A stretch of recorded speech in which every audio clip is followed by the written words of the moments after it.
I'm fascinated by humans. After all, their capacity for cruelty surpasses that of animals. Well, hi everyone. Hopefully this is gonna be like the last time I have to start the stream. We only had to restart it once, but you know, we don't want to do it again. No, we don't. No, we don't. Sheesh indeed. Hello everybody again. I apologize for napping and then also having to restart the stream. I'm gonna try and keep an eye on connection levels because for some reason Twitch just decided to drop connection, and that's like the first time it's ever done that when I multi-streamed. Usually it's before I touch you, like right now, for instance. Usually it's usually YouTube drops instead of Twitch. Twitch acted up tonight. I mean, all things considered, I would be acting up too. Like, sheesh, have you guys seen Sylus right now? But hi everybody. Good morning, good afternoon, good evening. Welcome back to the Tea Break Garden for some more love in Deepspace. We're gonna be doing the current event. Bonk Twitch. You really should, yeah. But hi Suzu, hi 𝐼𝐸𝐒, hi Zen. Thank you guys for being patient with technical difficulties and stuff. Seeing you with the sunrise makes the sunlight bearable. But yeah, I did manage to get the alt color for Sylus, so he's here today. I figured, I was like, if I was going to have like a featured like outfit, I should probably force someone that I have the outfit unlocked for on, and Sylus is the only one I have it right now for. I haven't been pulling as much in this banner. There's no need to explain yourself. Your excuses have been boring so far.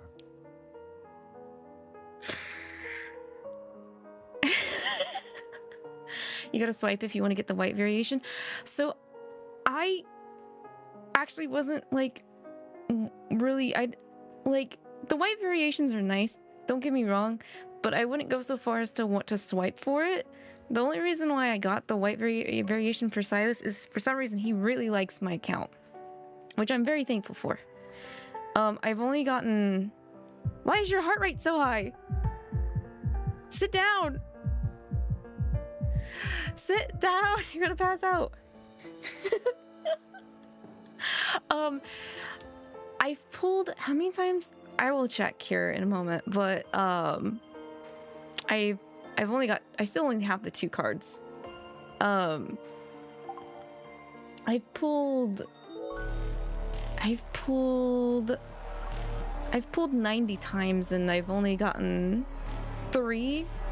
One is the dupe of Sylus, the other one is Zayne. So I still only have Sylus and Zayne. I'm guaranteed though, I have my wish point. The other one I want is Rafayel, so I might have to swipe. I don't even know if I can pull right now, can I? No, I can't. I'm really close to being able to, but I can't. So, but yeah, we've already reacted to tomorrow's 𝐂𝐀𝐕𝐈 trailer when it came out. You want to trade? They gave you Raf. No, I'm very first and foremost Sylus and then Zayne. So like, I'm okay if I'm very okay. I'm not trying to complain. If it sounds like I'm complaining, I don't mean to complain. I'm definitely like currently very lucky in the position that I'm in, Susu. So the only reason why I want the Raf card is because you get to bite him based off of the previews here for the banner. That's all. That's all. I swear. I'm also curious. I'm like very curious about like how the other stories go because of the nature that the guys are. I'm wondering if like there is even like one of the cards where it doesn't really necessarily end badly, because from my experience at least reading the Sylus and the Zayne cards for this event, each of them have a bad ending that makes me super sad. So I was kind of hearing, I think someone actually on social media was like, joke's on you, I actually like Xavier's like quote-unquote bad ending, and I was like, oh, okay, I see. Zayne's was sad. It really was. It was. Yes. Yeah. Like, I love how these cards are an AU, but they still managed to keep all of the guys still like really close to like their myth cards, like turnouts, if that makes sense. Like, if you guys know the story behind Sylus's dragon myth card, that's basically his other ending, but flipped, and that made me super upsetty spaghetti. Very upsetty spaghetti. So I think aside from Raph, if I was able to pick another guy, it would probably be Caleb. No diss to Xavier, but only because like Caleb is still super really new, and I don't know how like his bad ending would go. That's the thing, is I'm super curious how his quote unquote bad ending would be for this card. So we're back in love depression again. I know, right? Guys, after pulling in this banner and reading the cards for Sylus and Zayne, I feel more like this banner is a punishment / bonk banner if you decide to like let them give in to their predator sides. So like everybody's like, oh, this is a BDSM feral savage banner. It kind of is, but like you're not allowed to do it. You don't get rewarded if you do it. It feels like. Unfortunately, you got Rafayel and Zayne, and you were hoping to get Sylus, but you got another one for Rafayel, which is amazing. Oh, so you're in a similar vote as me, Zen. Yeah. You found out Rafayel's birthday is coming up soon, so you hope to get enough if there's a memory for the fishy. There's probably going to be, Zen, because we celebrated Rafayel's birthday last year, and he had his own card. I can probably actually point out which one it is if I go to collections. I don't have it, but thankfully they still let you look. Why am I on Xavier? That's not Rafayel. That was very subconscious of me to do. Okay, so let's see. I don't think it was it this one? I think this was his birthday card. I'm pretty sure this one was his birthday card. But I haven't got a single one of the guys' birthday cards. So I'm kind of afraid, because if I remember right, Rafayel is a March birthday and Sylus is an April birthday, and it would be our first time we get a Sylus birthday card, and I don't want to miss it. You didn't get Zayne's cries? Yeah, I tried to pull in Zayne's birthday one, but it just it didn't work. I almost feel like the birthday banners are harder to get.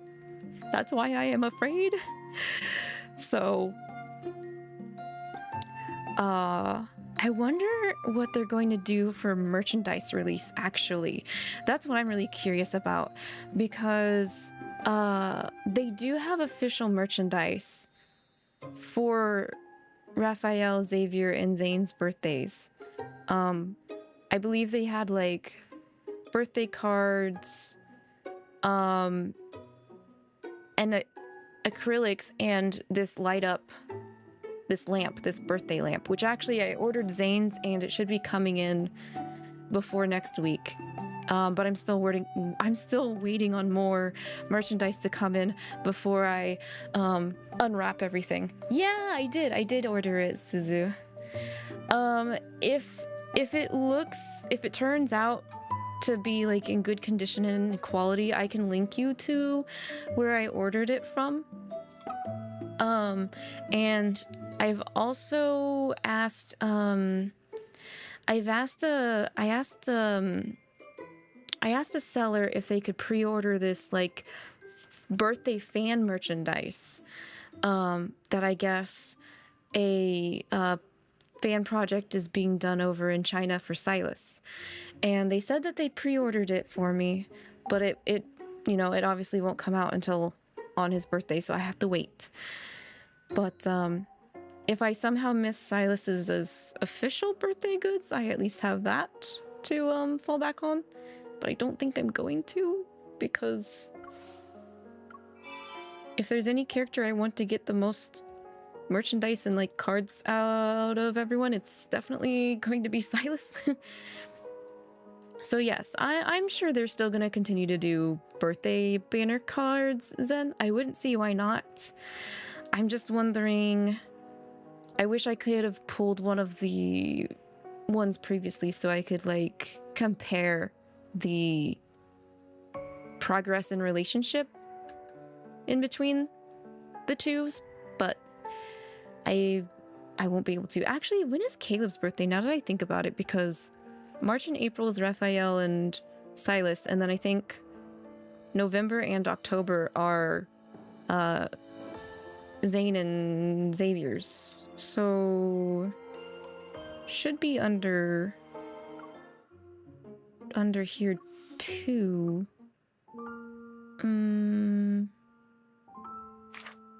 No, it's not that. Oh, it's under about.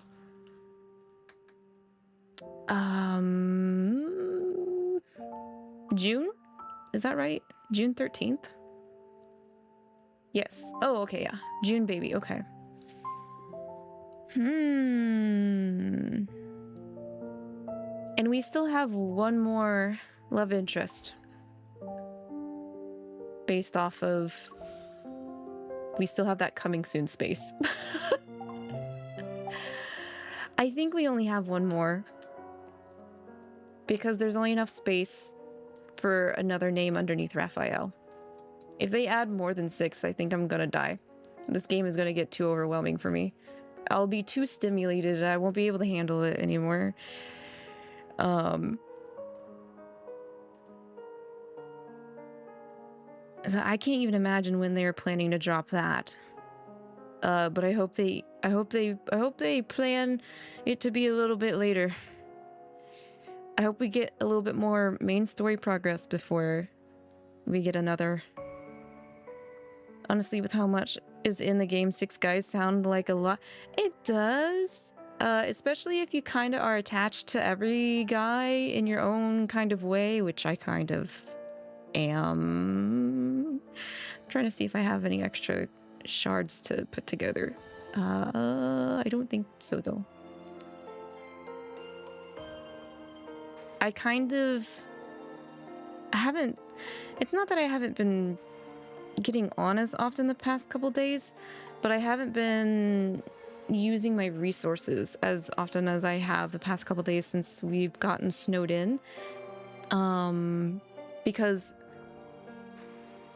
I have been work from home since Tuesday, and I'm still going to be working from home tomorrow, so I decided to start Cupid Parasite. So I've kind of dedicated a little bit more time to getting through my traditional Otome backlog than checking into my regular gacha rotations. So, which I was like, this is the perfect opportunity. I ain't going anywhere, and I'm not gonna get yelled at for multitasking when I'm not in the office. So, you're honestly curious on who the last guy could be? I am too, Zen. You really do hope they stop at 6. The Sylus myth needs to catch up to, or the story in general. It does, because like, what is it? His, I forgot, how do you navigate toward it? Is it under, it's not world underneath, but like, I know what you're talking about. It's really hard for me to get to it, but like, the little extra stuff that you read. Yeah, anecdotes. Yeah, he's only got the 1 anecdotes, and I think the other guys have like 2 more?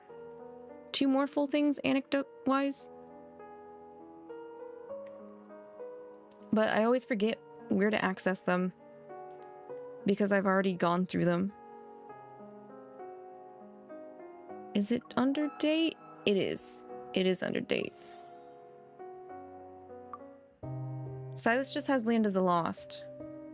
But I think Zayne's got like, yeah, 3.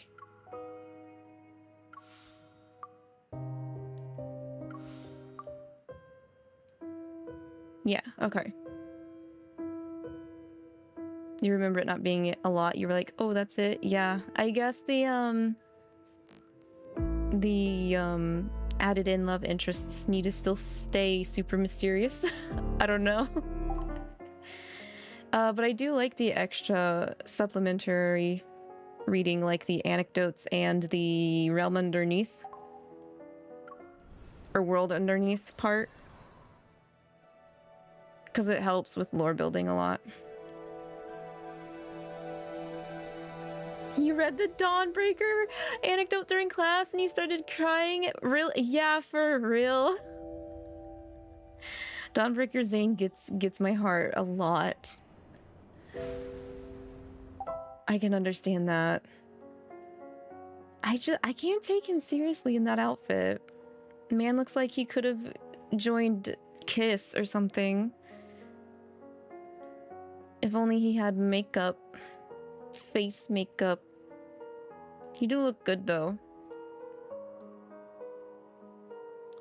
Okay, enough Googling. We do have an event.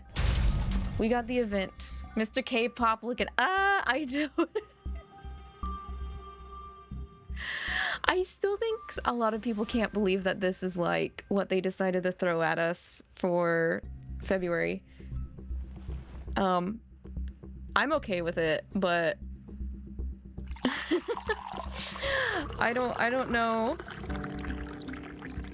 It's like, it's a big, like, I know a couple people now that I've talked to that are like, oh, I'm kind of interested in Love and Deepspace, and I'm sitting here like, I wonder how you're gonna react when you first open the game and this is what you see, like.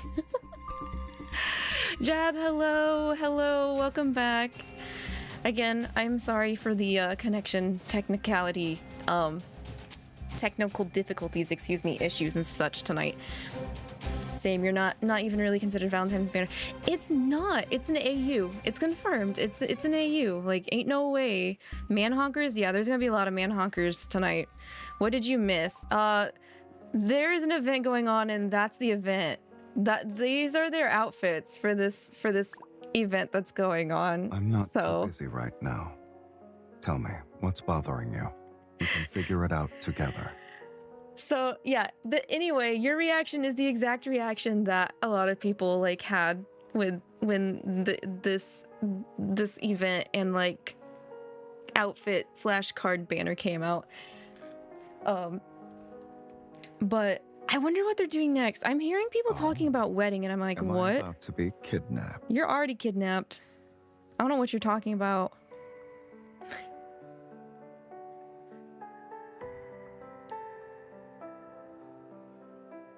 That is also what you're hearing too, please. I can't afford it if they do that. That's so quick. I mean, yeah, we horizontal tangoed like 2 banners ago, but like, sheesh. At least it's still constantly grabbing my attention. When they're pulling out ridiculous progress banner-wise like this. Like, one of the things about the rest of the evening. Any objections? No objection. The thing about Tears of Themis is the pacing felt a little like too much of a slow burn for me, so that's why I kind of dropped Tears of Themis. I do think they're at the progress of they've already gotten engaged and they're like moved in though, MC to the guys, but like I'm so far behind in Tears of Themis, I can't even like comprehend the like progress right now. You mumbled something interesting in your sleep. Do you want to know what you said? Stop. Don't tell anyone. So we'll go back to event parts so he stops embarrassing me.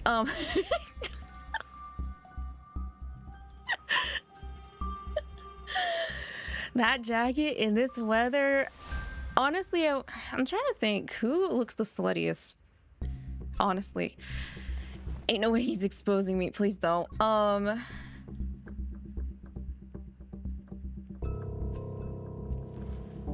Sometimes I just want to say Xavier because I can't imagine Xavier like willingly wanting to wear this kind of outfit in like any kind of circumstance because of his status of being a prince. You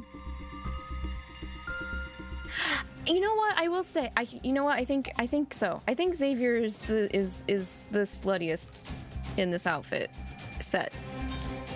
Nerites, hello, welcome in. How are you doing today? Also because, wait a second. Did you guys see that they censored his pants when the outfit came in? Oh my god, I don't know if I saved it. Hang on. I might have to check a group message really quick because I know it got shared to me as well since I saw it personally as well. As a man, you can see the appeal. I don't know. Enfold is just kind of rocking it. Both on Love and Deepspace and Infinity Nikki's side. I don't know how they're able to balance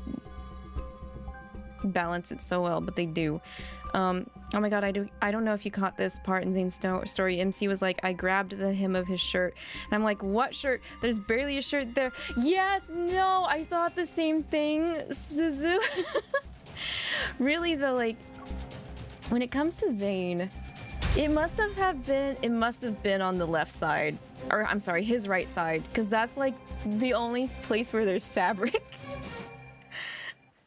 I grabbed the one side that had clothes on it.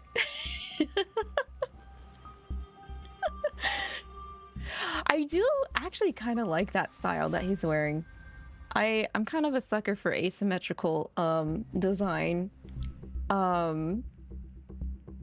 Even though Lavi doesn't really have any asymmetrical design going on like whatsoever in any of my outfits except the white dress because of the bow sash. That's it.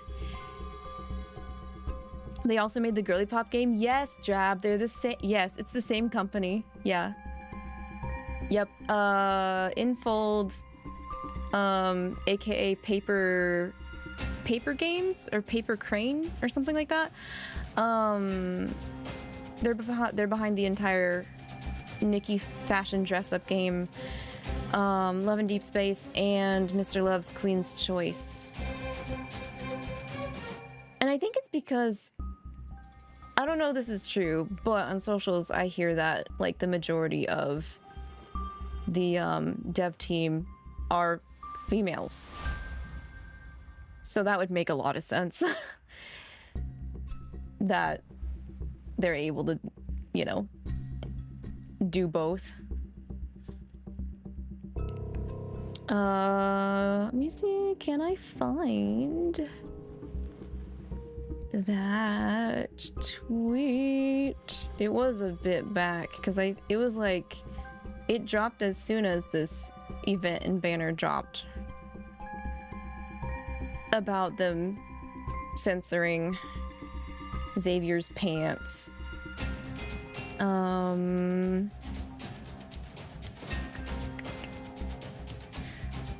Is this it?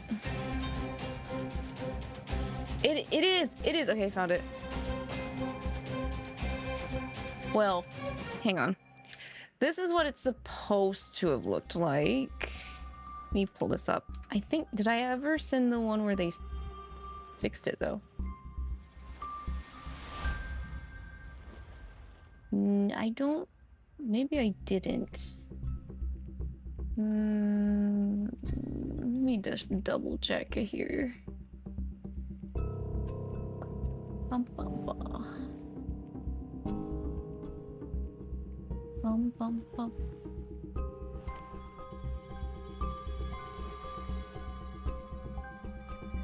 However, I gotta give credits to the Love and Deepspace social community because they're so hilarious. They make me laugh every time like new stuff comes out.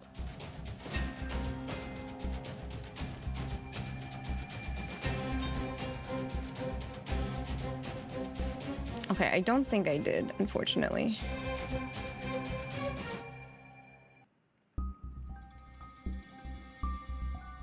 but we can at least compare on here since we have the game open. Okay, so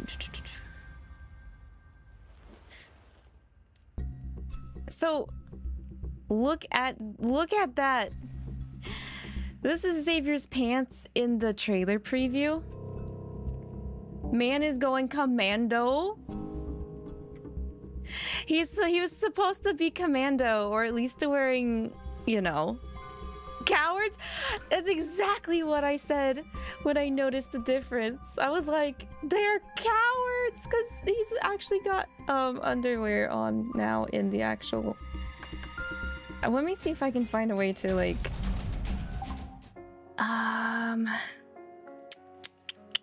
if I go to Photo Studio, is there a way to like preview the outfit?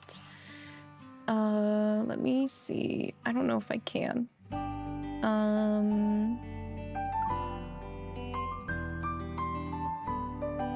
Because I think you actually have to own the outfit to even like look at it, which I don't have. Check in the Wish banner. Oh yeah, let's see if I can catch it. Let me see if I can check the Wish banner. But like, since they're moving, it's kind of hard to do that.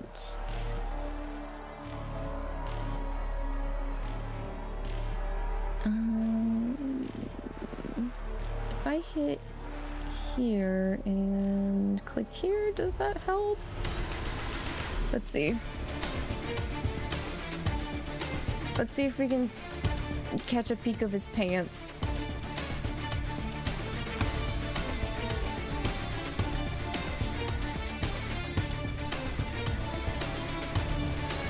I don't think it does. It's really hard to see.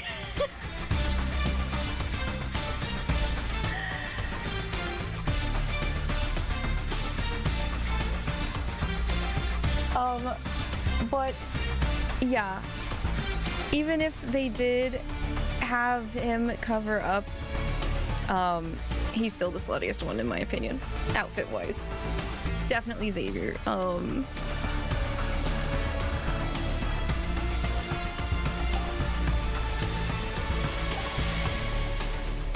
Actually, if I go, if I click this, does this help show it? It's so hard to tell because it's black. I think so. If you squint and you look near his crotch, I think his briefs are covering it now. Despite in the preview, here, there's no underwear. No underwear. Let me pull that over. See? That's all supposed to be bare. Try the section where it shows the white variation because you think you can prove. Where would I?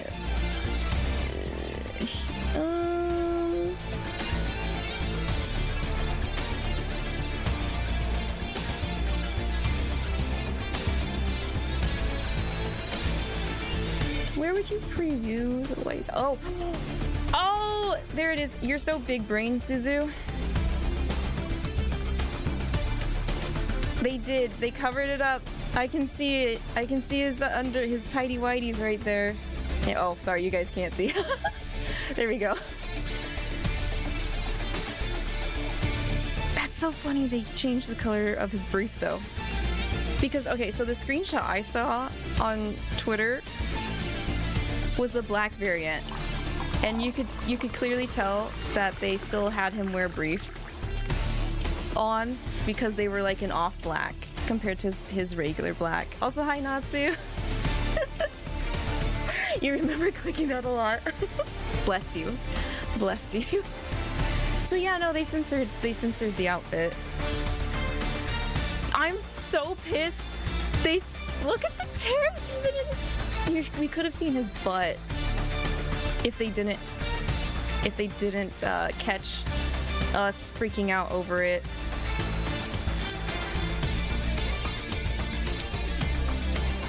Because also he's got a cut right right there. He's not supposed to have underwear right there. Should have given him reverse chaps.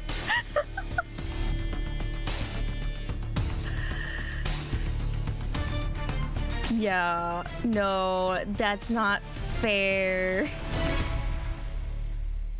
It makes me think of, so expectation, right? Oops. Expectation.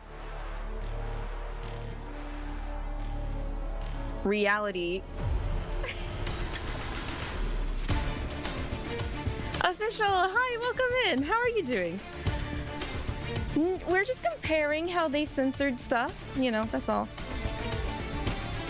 Is this my kink? No, this is actually the current outfit banner that they're doing for Valentine. Happy Valentine's Day, even though Enfold is a Chinese company and they don't technically celebrate Valentine's Day.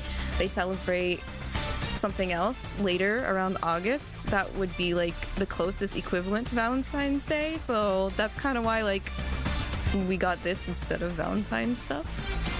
I mean, I'm okay with it. I was just judging Xavier's outfit and the fact that they censored it once it finally got in-game. They are cowards though. That is like the first thing I yelled, Suzu, when I saw the tweet comparison. This is a really good way to look at to see who's the sluttiest though. I still really like the asymmetrical. I would wear this as a jacket. The top. I would wear the top as a jacket, not by itself though, Zayne.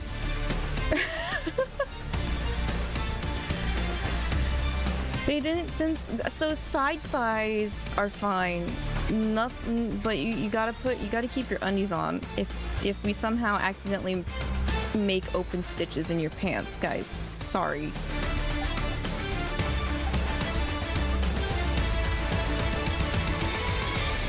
Rafayel's titty peeking window is a little concerning though. I don't know how to feel about that one. Bet you Jeremiah-san was like, bro, put your undies on for real. He would, wouldn't he? That's funny. I'm not quite sure what the numbers are, tattoo-wise and stuff. I know people pointed out, all the guys, including MC's outfit, has, Evers is like, portal thing as a tattoo, all in different spots. Can they not afford a shirt? Shirts can be cunty. They really can. I'm not quite sure why they went with the BDSM, like glam rock, punk hot topic style here. Sylus is 100% like trying to be in a band in this outfit though, because the like AU that this event story takes place in is supposed to be dystopian, but this is not exactly what I think of when I think of dystopian. Like Akira is dystopian, but they still wear like regular clothes.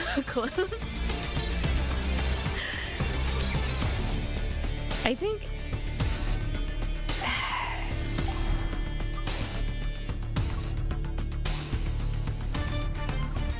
okay, yeah, no. I think my favorites is still Sylus, and then the ones that are okay are Zayne and 𝐂𝐿𝐈, and then like Rafayel and Xavier need a little help.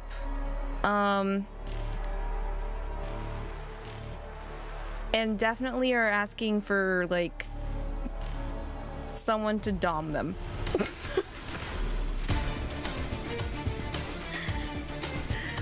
Maybe that's it. Even though we all know Xavier's not really like that, thanks to the last banner.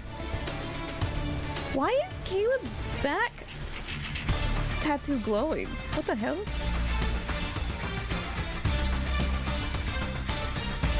too poor to buy shirts. They're pretty dystopian. Hilariously enough, each of the guys have different, like, quote-unquote, what's the word? Jobs in this AU. Fucking Caleb is, like, running for political power in this AU, and this is what he wears.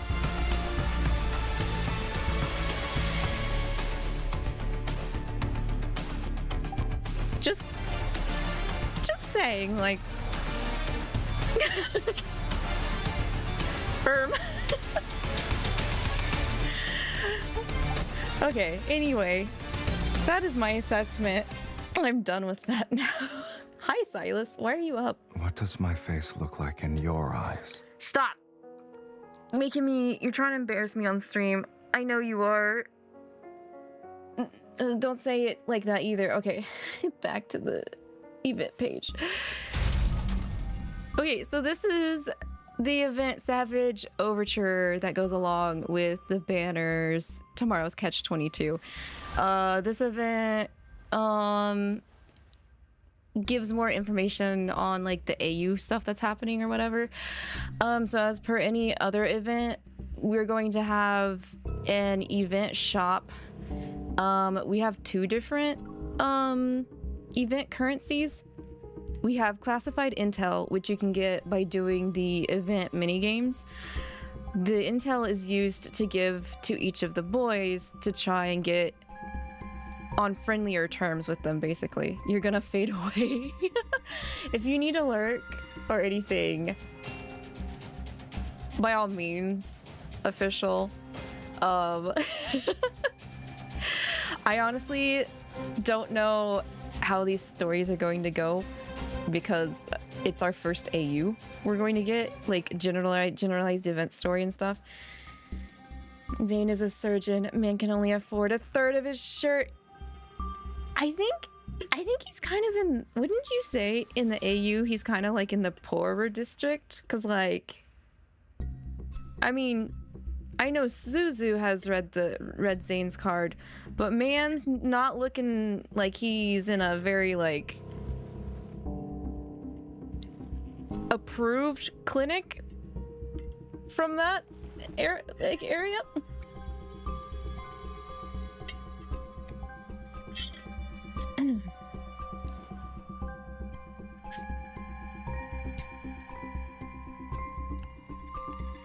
Here, sorry, I'm a little backlogged on chats. Let me check.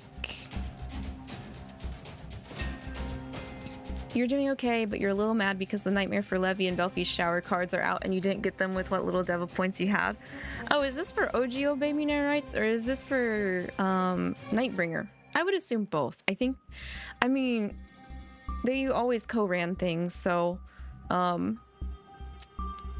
did you see though, Near Rights, that they announced new merchandise on Animate International, and like the theme is actually really nice. I'm kind of tempted to buy some of the merchandise.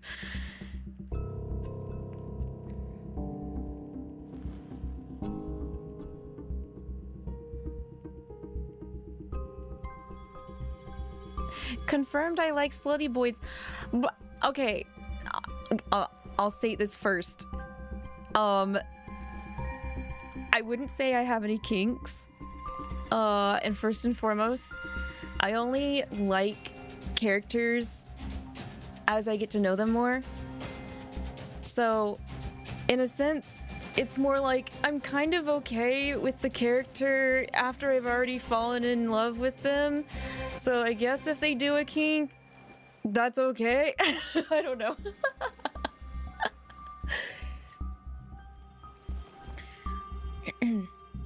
You think Caleb's is the sluttiest? You know, for the fact that he is supposed to be a politician in this AU, that really does like kind of ramp up the fact that he's wearing something like that.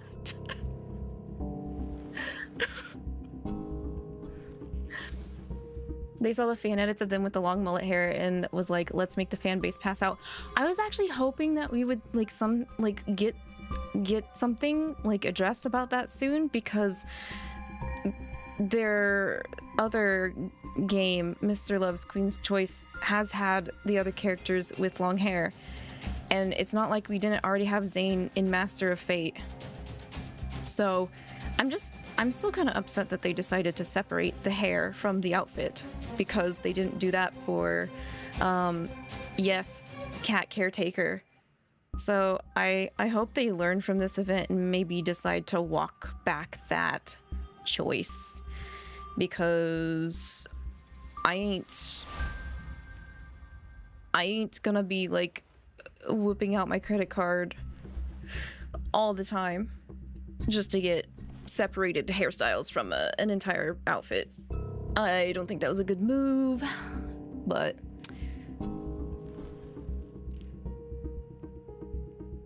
you have Caleb's outfit even though you don't have his card. Oh, okay, fair.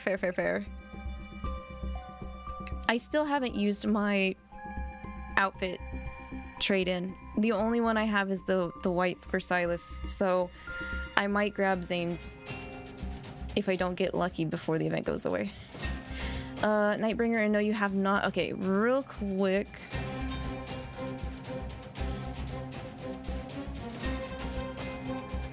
Because I think those orders are limited. Or I think they're only running the 5th anniversary collection orders for a certain amount of time, Nerites. Is that right? Let me see.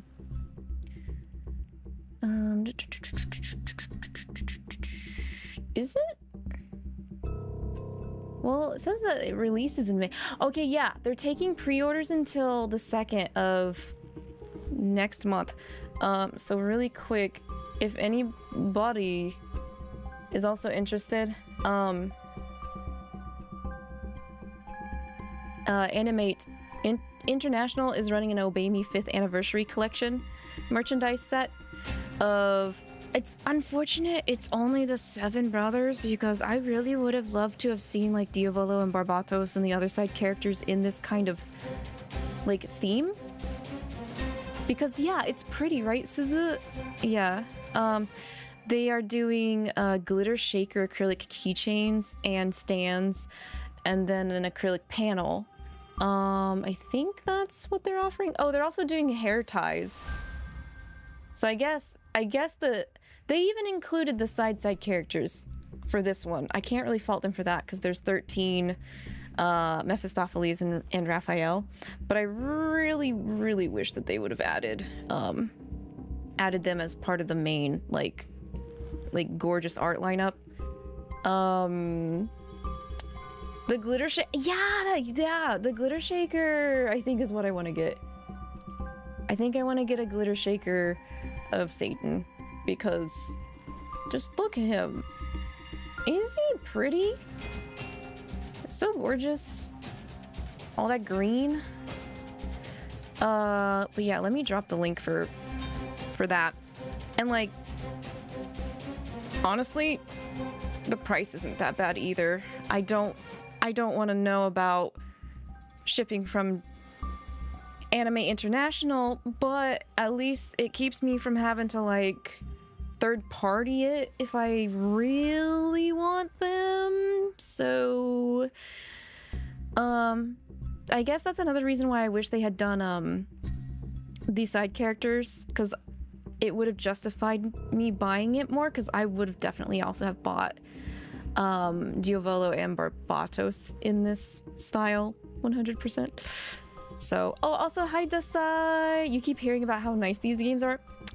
Yeah, they're pretty nice. I can agree with that. But yeah, they announced this a couple days ago, I want to say.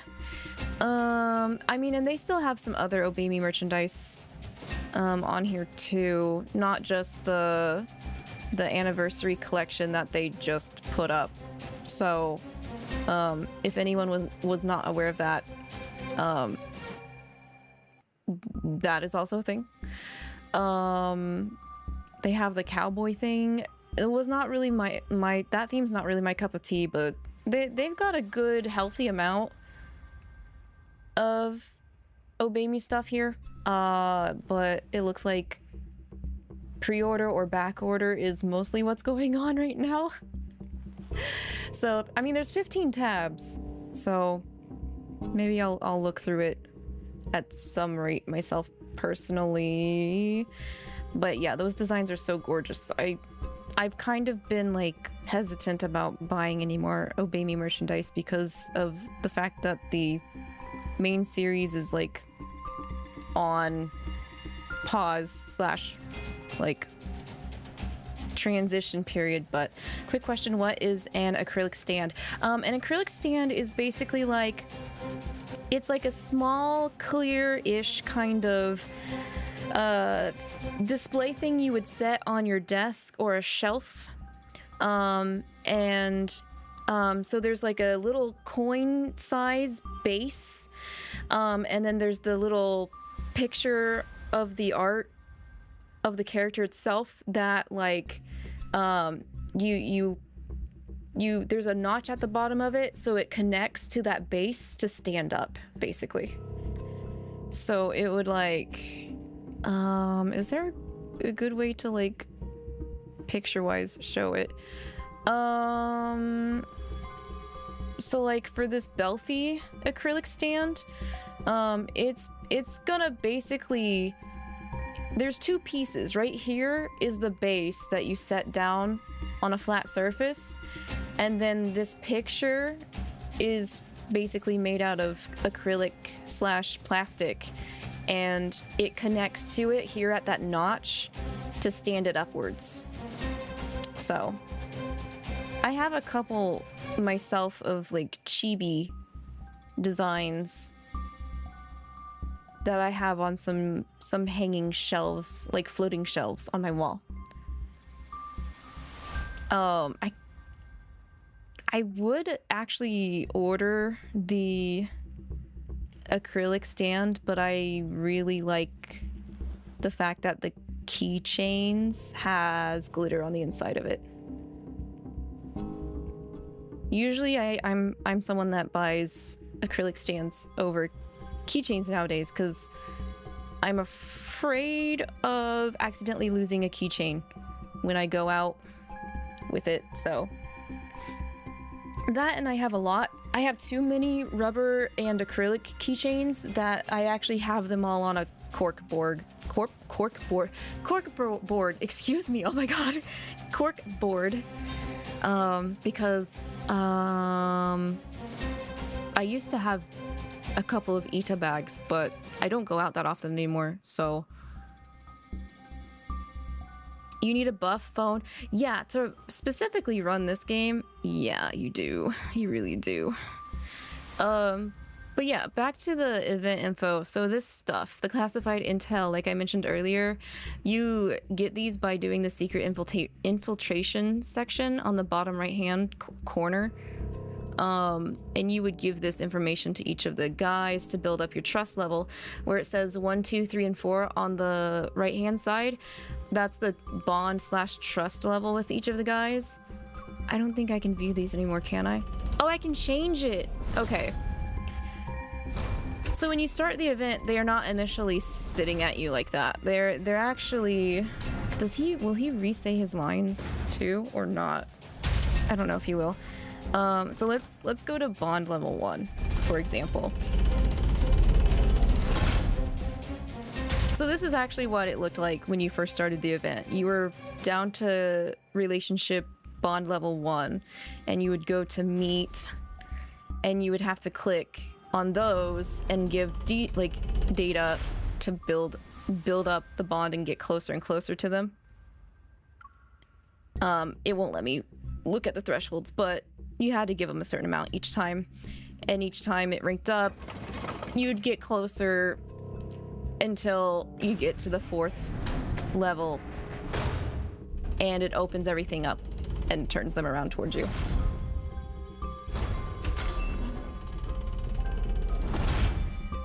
And they would make comments each time you leveled the bond, but they won't repeat the lines, which is unfortunate. I knew it was you the moment I heard your footsteps. Thanks, Xavier. Did you know I brought friends?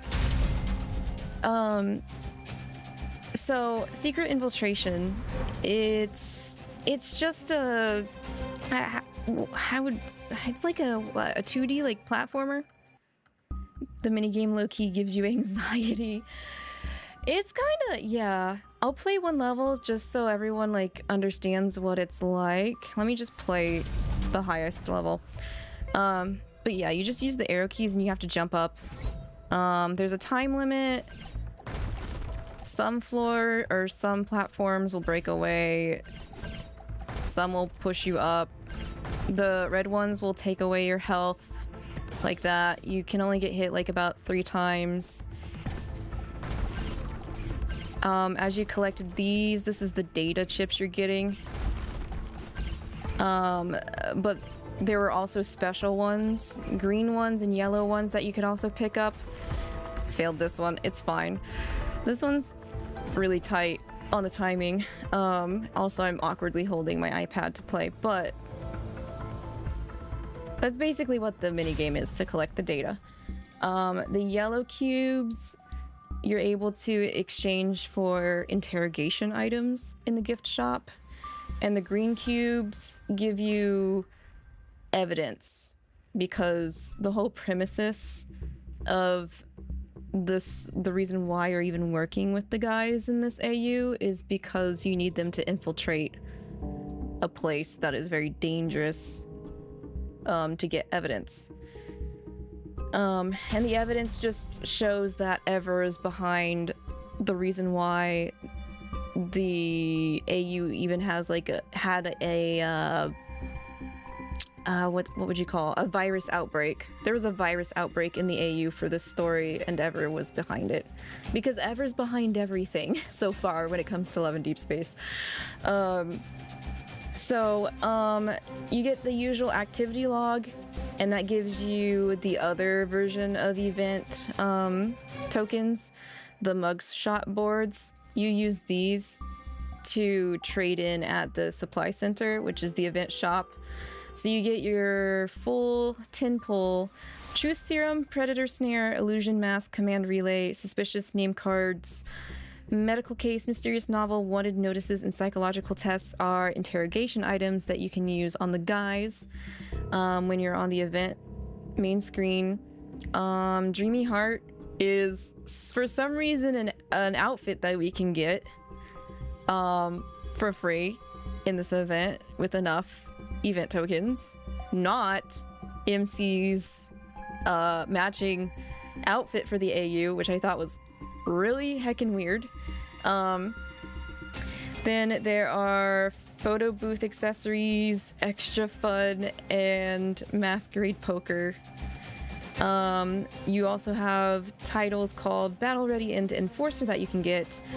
Every guy has a special icon avatar that you can have them change to in their social media posts and texts. You get the BGM City of the Unforgiven. This one is just this is a wall decor.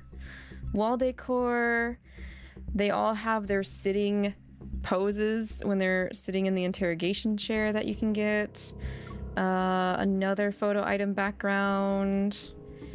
And then our usual materials for card grinding and leveling up and all that jazz. That being said about not being able to get MC's like corresponding outfit, the way to get it is through selected, which I don't have enough purple gems to get, because I used my purple gems on the Chinese Lunar New Year outfit bundle. It's whack. I actually like this outfit a lot. It's really funny that she is super hella clothed compared to the rest of the guys, which really puts in perspective the fact that she's like interrogating them and being the enforcer and stuff. Kind of a smart move. Smart design choice. But it is whack that we don't get it by just getting it through the event shop. Makes me sad. So that's basically a quick run through of how the event works. We will go to meet and go to secret meeting and play around with the guys as well before we actually dive into each of the guys' stories too. So let's start with the truth serum on Xavier. Which is really funny because I'm like... The taste is... I can't really describe it. Like, they're already willing to cooperate with you. Why the hell are we... why are we basically torturing them? I should ask him some questions while the truth serum is still in his system. So what did you do before joining the 𝐿𝐶𝐵I? I mostly stayed at home, studying all the essential skills required of an heir. Oh, I also occasionally got kidnapped. This princess got kidnapped. Wait, even someone like you can get kidnapped? Yeah, I just treated it as getting some fresh air. That's sad. Today, That's sad. A legitimate excuse to go outside. That's so sad. This guy can't catch a break except for when he gets kidnapped. Okay, because there's another option, I'm gonna ask the other options too. This might be a little bit of a long stream, but I'm too curious to not choose the other choices. Okay, Xavier, can you tell me what's on your mind right now? The air in the 𝐿𝐶𝐵I building is too dry. The chairs are too hard. It's a little too chilly here. And today's lunch was too salty. Well, that truth serum sure is working. Too far away from me. Aww. You have a lot of complaints for someone who looks very calm. Thank you for giving me the chance to tell you my true feelings. See, okay, now I just feel bad by, like, giving that to him.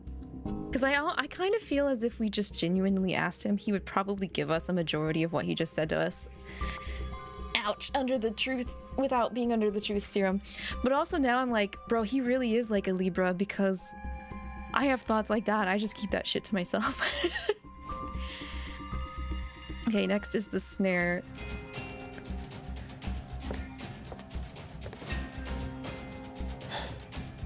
This is a warm, comforting fragrance. The snare here is basically just like, here's what the guys think you smell like, because, like, you're their most favorite thing. I heard this lure works by triggering memories via scent. It stimulates what a predator desires most. What I desire most, huh?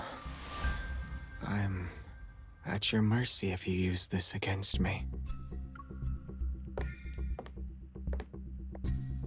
So what do you smell? It's the pleasant scent I smell whenever I see you.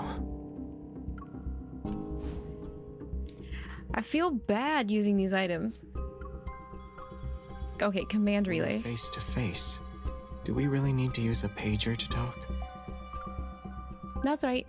It'll help you obey me better. Now, let's put it to the test. Xavier, please sing Twinkle Twinkle Little Star. I'm gonna get copyright. Twinkle, twinkle, little star, how I wonder.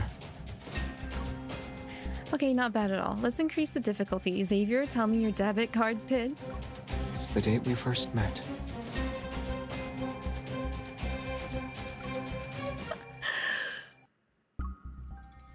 What's the matter? I've already thought of the next question for you. It'll be something like whether or not that date holds any significance to me. That's crazy. You remember that response? You were like, stop. Same. Bro would give, like, any information as long as he knew it would benefit us. For real. Okay, illusion mask. Are you going to put it on for me? You'll need to come closer to do that.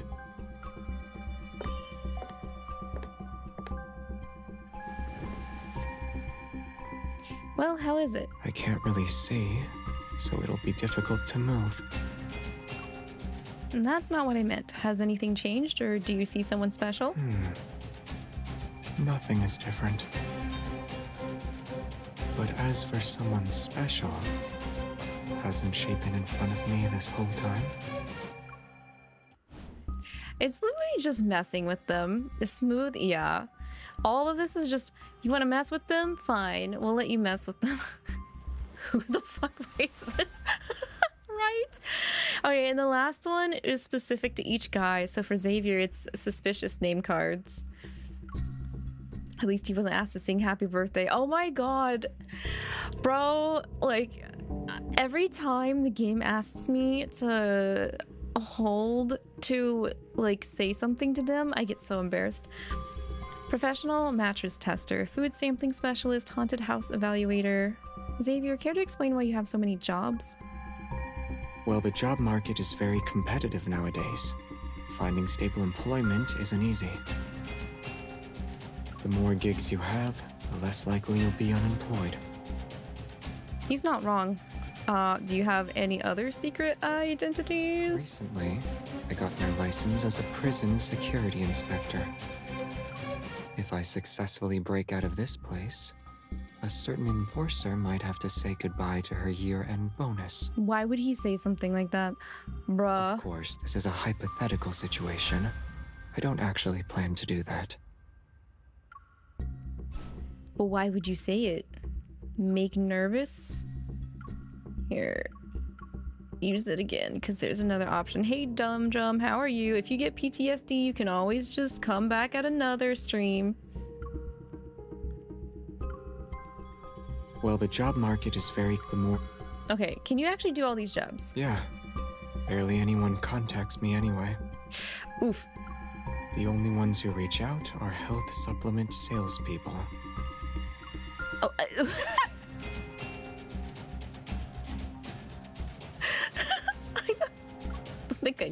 I don't think I needed to know that. Thanks, Xavier. Okay. Well, all right. So I've only done the prologue so I can be able to give everybody their stuff. So we'll start the prologue and work our way down, and we'll move on to the next guy and rinse and repeat.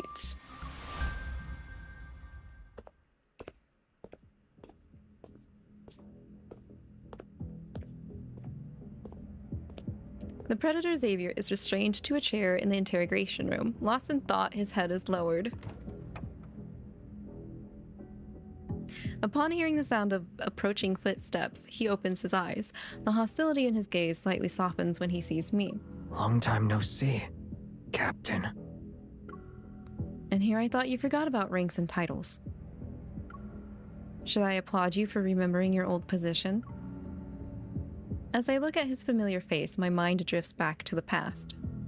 Xavier used to be my subordinate in Operations Sector 1. Like me, he was another unremarkable enforcer. While his skills weren't noticeable, he excelled at following my orders to a T. Because of this, I trusted him almost unconditionally. Yet, I had no idea his true identity was that of an SSS-class predator with the codename Hermit. I'm at your mercy. You're free to charge me with whatever crime crosses your mind. While he never once tried to hurt me, the sting of his deception still lingers. Ah, you don't say. You don't say. You're good. Okay, I'm glad to hear that, Dum Dum. But yeah, you can tiptoe it away if you like. Oh my gosh, is that Rookie? Did Rookie drop by? Hi, Rookie. Welcome in. Also, welcome in, Raiders. How y'all doing? How was God Eater 3? Oh my gosh, you guys are going through the God Eater series super fast. I hope it's been a good time. Hope you had a good time with the Rookie. Rookie, you're also co-oping God Eater, aren't you?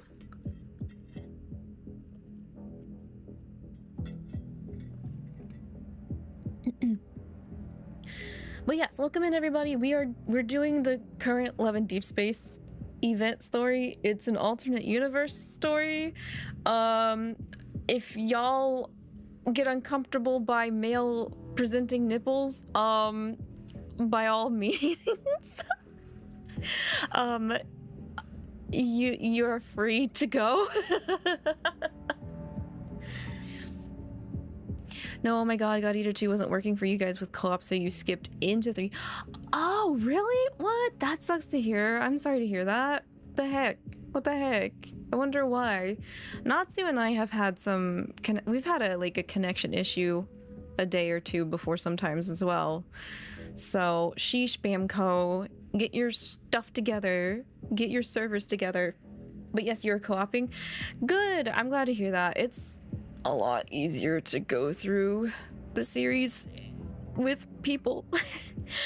Not that I don't care for the NPC AI sometimes, but you know, I don't like just like getting shot in the back multiple times after I've already started attacking. I believe Julius did that to me a couple weeks ago. So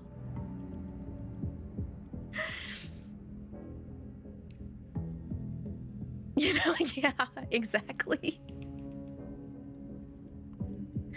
Honestly though, I'm excited when I am able to get to God Eater 3 because that's actually, I don't know how that ends because I started God Eater 3 when it came out, but like I wasn't really feeling it at the time, so I dropped God Eater 3. So I've never actually finished God Eater 3. So when Natsu and I go in, I'll be like blind. I'll be blind as a bat. I know how everything else is gone. So it's nice seeing it and going through it again, but you get shot by Sinhar's sword. So not much of a difference between the NPCs and your co-oping God Eaters, huh? You're also blind with 2 and 3. Oh, okay, got you. Healing bullets. I see. Guys, don't tell Natsu this, but he almost went through a majority of God Eater 1 without realizing that there are 2 different bullets. So you can equip healing bullets for one and like regular attack bullets for the other one. So I might have had to have been kind of the senpai healer for most of God Eater 1. Anyway. We're doing a lot better with God Eater 2 though. We actually didn't really have to pay attention to healing that much until like the last session or two, because I feel like they realized that God Eater 1 was kind of rough if you were going to start solo. But after 2, because like I played God Eater 1 and 2 all by my baby self. Same with 3, but I feel like they were just like, you know what? We're just gonna like balls to the wall with God Eater 3. If it's tough, then it's gonna be tough. I feel like God Eater 3 ends up being the toughest out of the series. But maybe I also was maybe in a funk. I don't know, but I feel like I got my ass handed to me a lot in God Eater 3 compared to the other 2 games. Not all the time. I'm not gonna say a word to him. Good. You and Sinwar never guarded, so Soren was a stressed out healer. That's also what Natsu does. He actually, it almost seems like he brags about the fact that he doesn't guard. Cause like, he didn't really start doing guarding until like the last difficulty level for God Eater 1.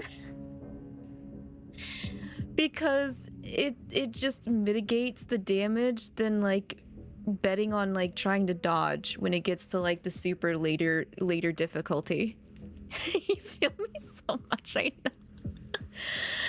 Yeah, I kind of get put into the like, if it's something I've already played before, I get pushed into the support role, which I'm not. I mean, I'm okay with doing the support role because I think I do a good job as a support when I have to do it. But sometimes I just want to turn off my brain and go unga bunga. But if I have to help carry the team, you guys can find me. Feel free to contact me. I don't mind it. I'll be a dirty support. I'll be the fallback. You can't say much, but God Eater 3 plays better. Oh yes, it definitely does. I do remember that when I played it. I feel like they really refined the pacing with each entry for God Eater. But I also feel like I've never been slapped with a giant hammer as hard as these origami like do damage in 3. You can vouch for my support skills. Thank you. Considering I have to do a support role a lot for Final Fantasy 14.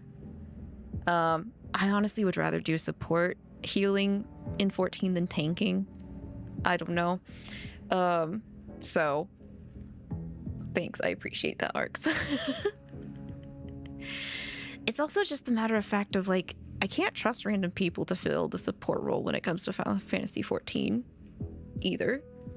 So I get a little, I wouldn't really say possessive, but I get really like judgmental kind of when I'm having to do healing, or I have to like, if I'm not doing the healing and it's not someone I know. Critical, yeah. I would say, yeah, critical works too. Because some healers just, they don't know how to optimally use their skills, and I feel like they're wasting their uptime, or they don't care about healing as much as they should. You can't trust yourself to heal others. You get so frazzled. Well, you're also playing on console, and I don't know how, like, trying to heal in an MMO when you're playing on a console, I don't feel like it translates smoothly compared to doing it on a keyboard, because you have to switch between targeting your party members and the enemies. I don't know how. I don't think my brain could do that on a controller. What weapons did we gravitate towards? I've always been a polearm girl, so I use the polearm / lance, and I use a sniper. Natsu has stuck to I think he's using one of the swords. I can't remember if he's using just a regular sword or the big sword. He tried out the scythe in the first game, and he didn't like it. 14 seems like you need very specific people fulfilling roles to ensure that you'll survive raids. If we're talking about like current content, Rookie, yes, I agree with that. Especially if you're doing like Savage content or Ultimates. I've done some Savage content with random people actually. But I've never done current Savage content with random people. I will say, if anything, a majority of Final Fantasy 14 players, if they create a party to do Savage content with random people that they don't know, if you find them, they're like 100% committed to staying until everybody gets the reward for that content at the very least. But outside of like current content that is Ultimate and Savage, for the most part, you'll be fine with random people. So long as they don't have a Burger King crown icon, because it's not that mentors are bad people, it's just some people have abused the system to get the mentor crown. So it just makes me nervous sometimes when I'm paired with a mentor, because they could just be wanting to just snappy snap, zoom, zoom, zoom, let's get this over with kind of attitude.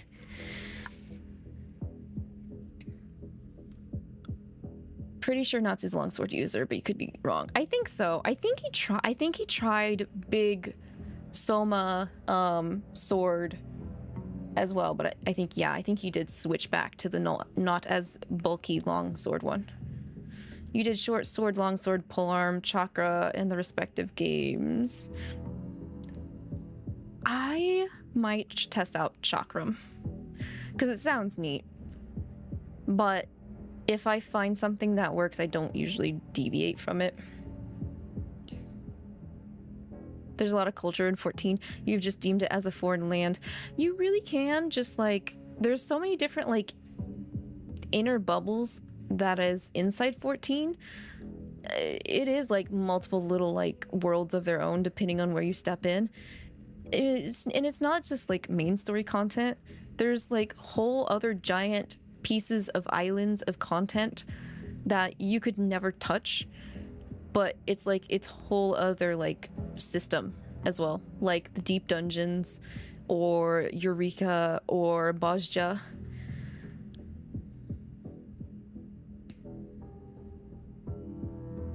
Couldn't get the hang of 14 because you were surrounded by really dedicated MMO players.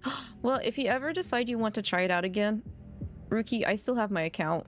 I still pay for it monthly even if I don't get on that often. So, same with ARCs. We just like to be chill.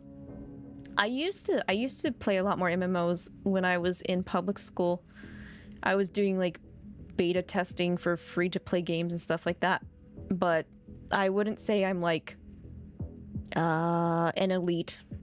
I don't want to consider myself an elite. I just want to get on to help people like enjoy the story and help them get over any like progress or hiccups that they're having. So even offer the same thing with others. That's kind of like the like motto I feel with Final Fantasy 14 players. So, and honestly, because of that motto, that's the reason why I even tried playing the game again. If someone hadn't like offered, I probably would not have started to play it again, because I tried to play it initially on our PS4, I think.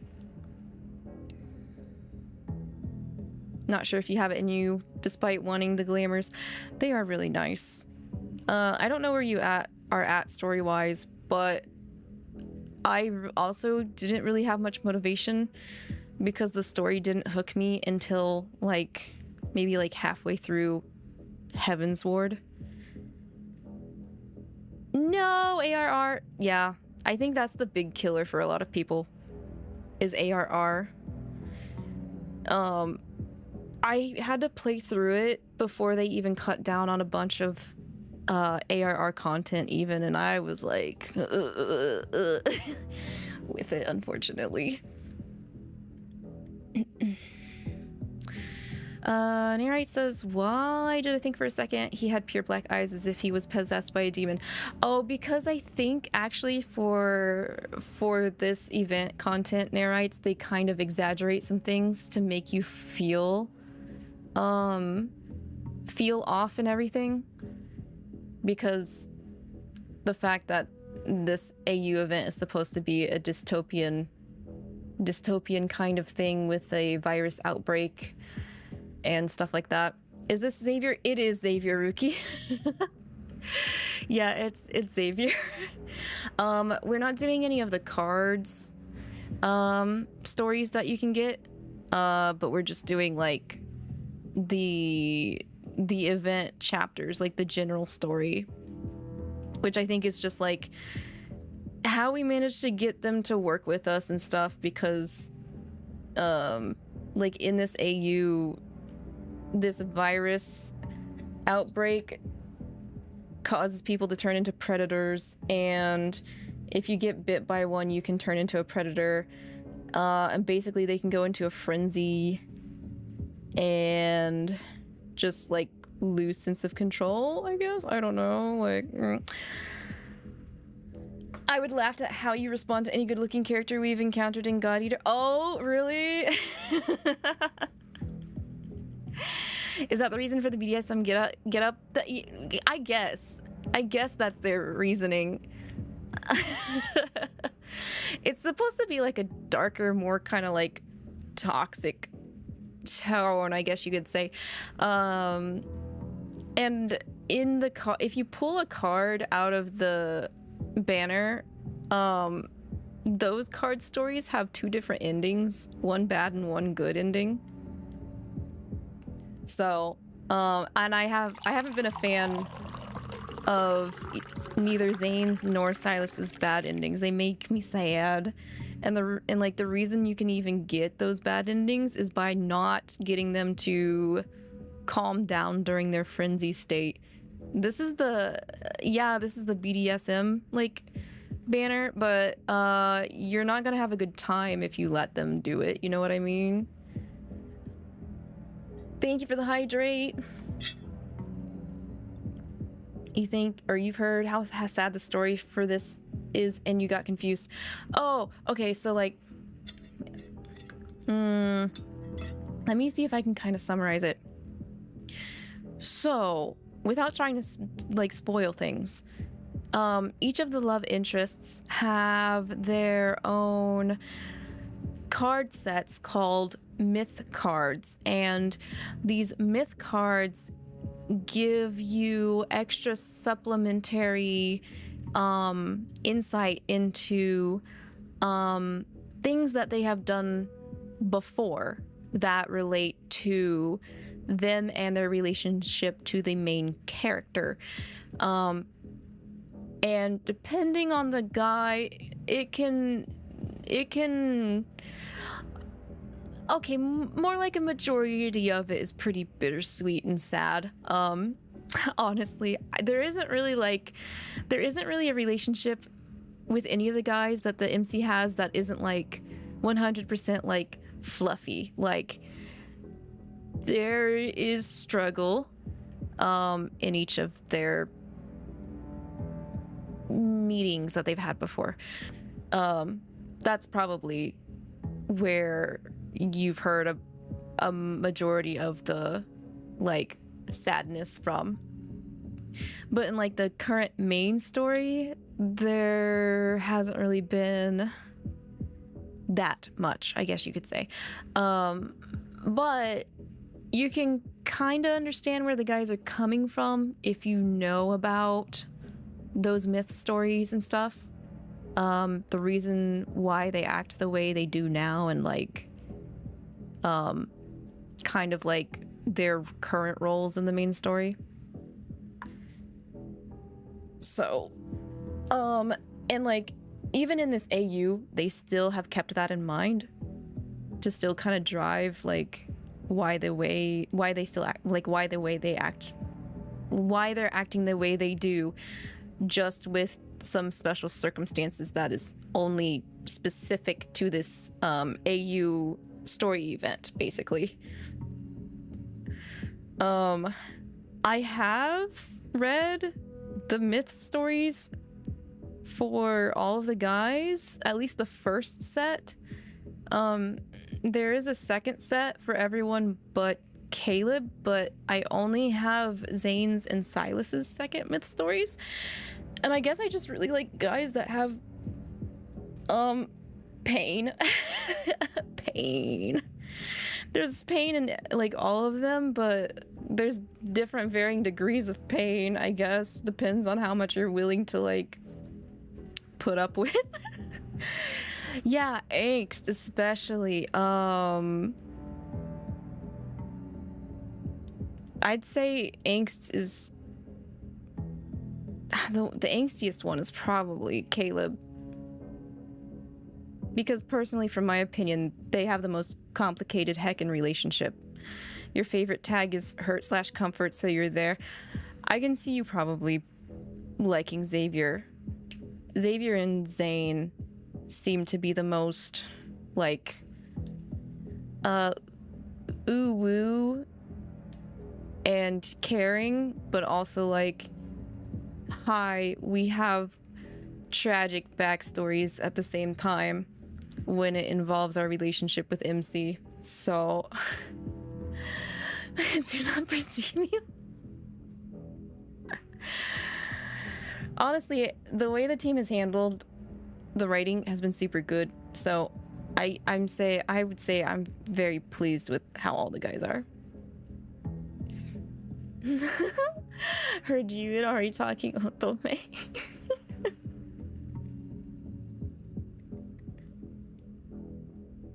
It's fine. Look, we can talk Otome freely, all right?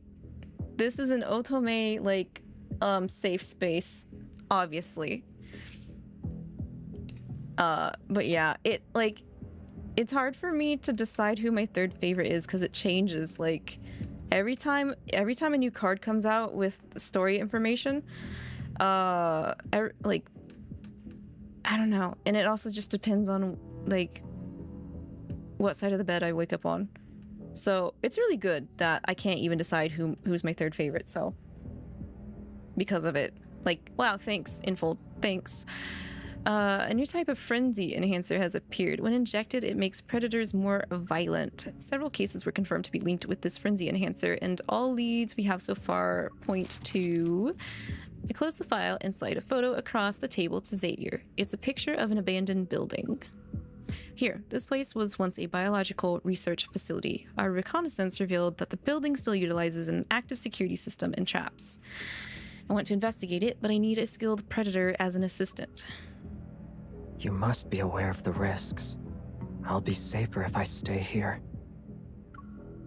As if you're the one in danger. Everyone else is safer when you're in prison.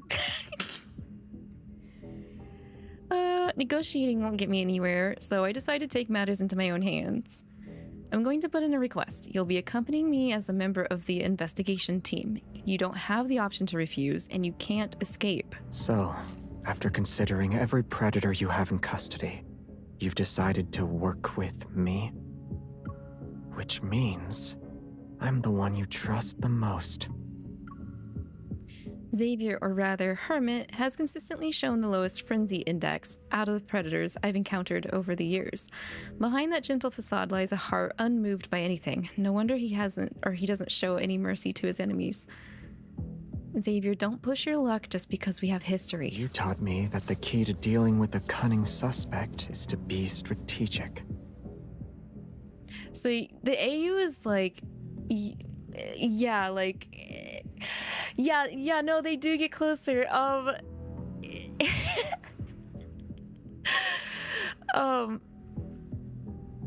Yeah, there's the devs really let you do quite a bit of interactions, like on the home screen menu and stuff with the guys when they pop up.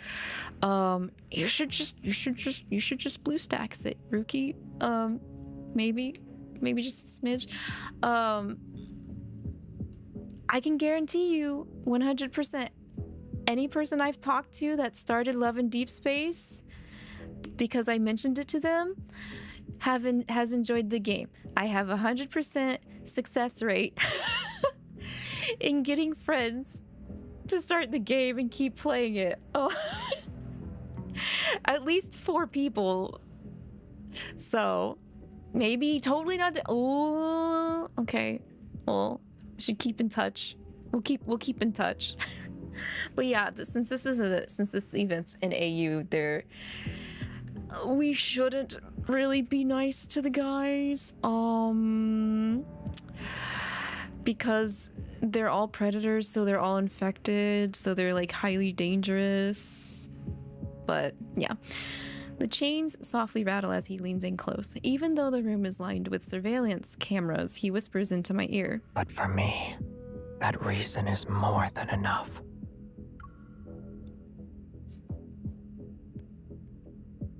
If that's how you go, it's how you go. Same though. Same. So yeah.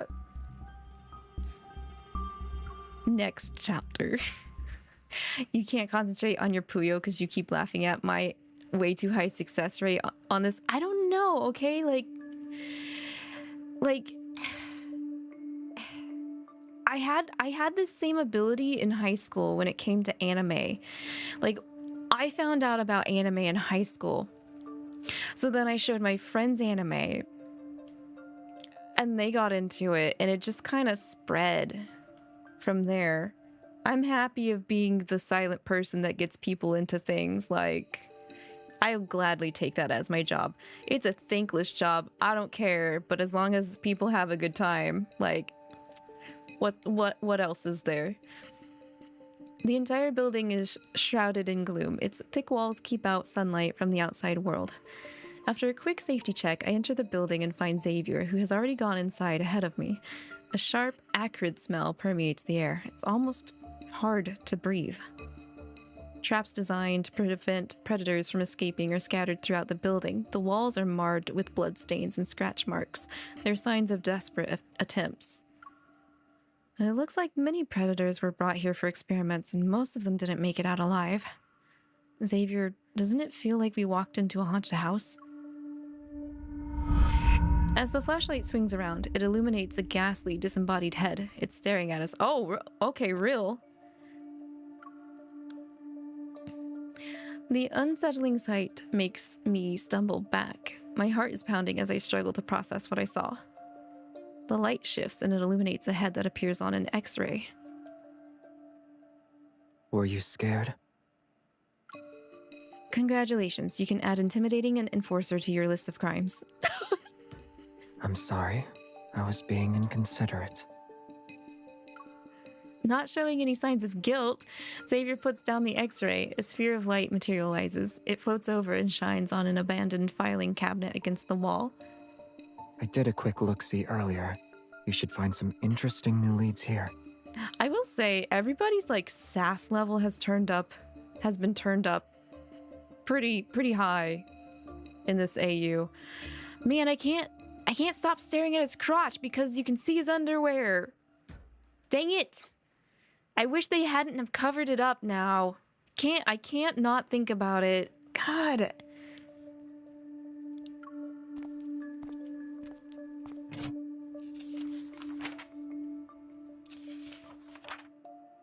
I can't stop looking.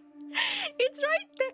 It's honestly like more distracting. The fact that like right there where those stitches are is where I can see his underwear is more distracting than if he wasn't wearing underwear like he was originally like shown in the trailer, okay? It's not my fault. It's Infold's fault.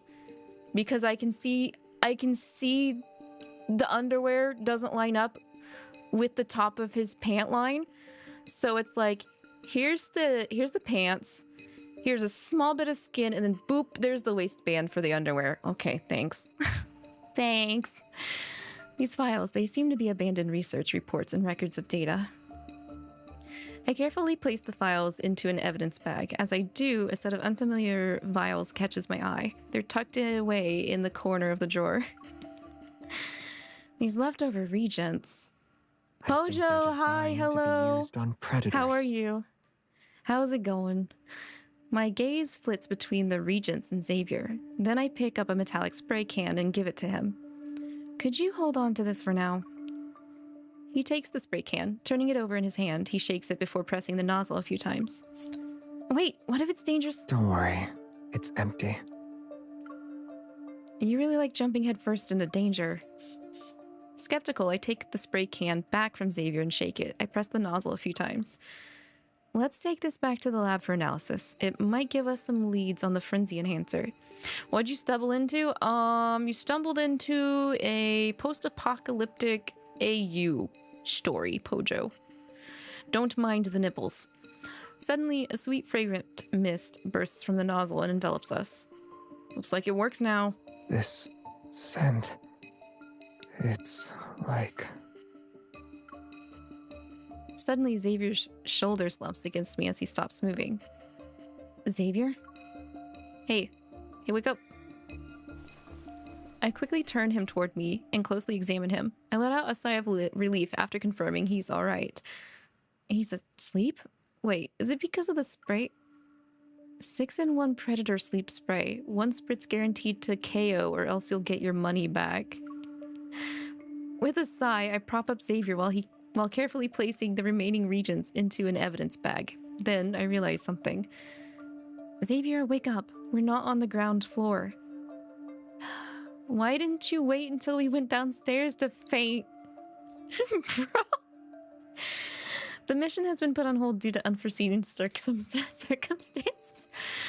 Staring at the seemingly endless staircase, I can't help but pinch Xavier's cheek. With a sigh, I hoist him onto my back and begin my long trek. Dang, girl.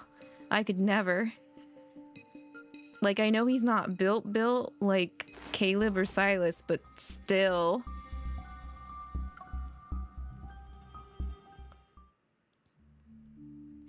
After submitting the reagents we found in the building to the forensics department, we can finally take a break. We have been working non-stop for days.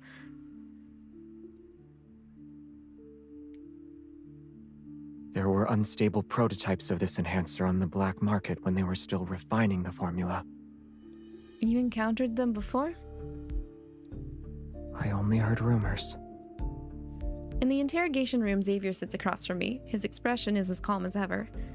For some reason, the chains binding him make me wince. I can't bring myself to look at them. It'll take a while for the analysis reports to come in, but I'll admit we wouldn't have been able to infiltrate and find those important clues without your help. Xavier, do you want anything? Of course, don't ask for anything too extravagant, but we could make your living space a little more comfortable. Can I walk outside? All you want, doggy wants a walkies. That's it? He meets my gaze and nods. Sincerity shines in his eyes. Yeah, the weather is nice today. I thought it'd be fun to go for a walk. With you. He's making me feel bad. He's very good at making me feel bad right now. On the bustling street, Xavier and I walk side by side. He changes into a casual outfit, and our shoulders occasionally brush against each other during our stroll. Oh my gosh, that's so surreal. It's so weird seeing his mullet hair with him in his hoodie. Holy crap. Anyway, you could pass as a normal person when you're dressed like this. Many predators were just ordinary people before they transformed. You're into it? Yeah, no, Rookie. All the guys have mullet hairstyles for this event and for the cards. What about you? What was your life like before you became one? I remember a rumor that used to circulate among my 𝐿CBI colleagues. Xavier's background was far from ordinary. Don't tell me, are you the heir to a criminal organization, or are you the scion of a powerful corporation?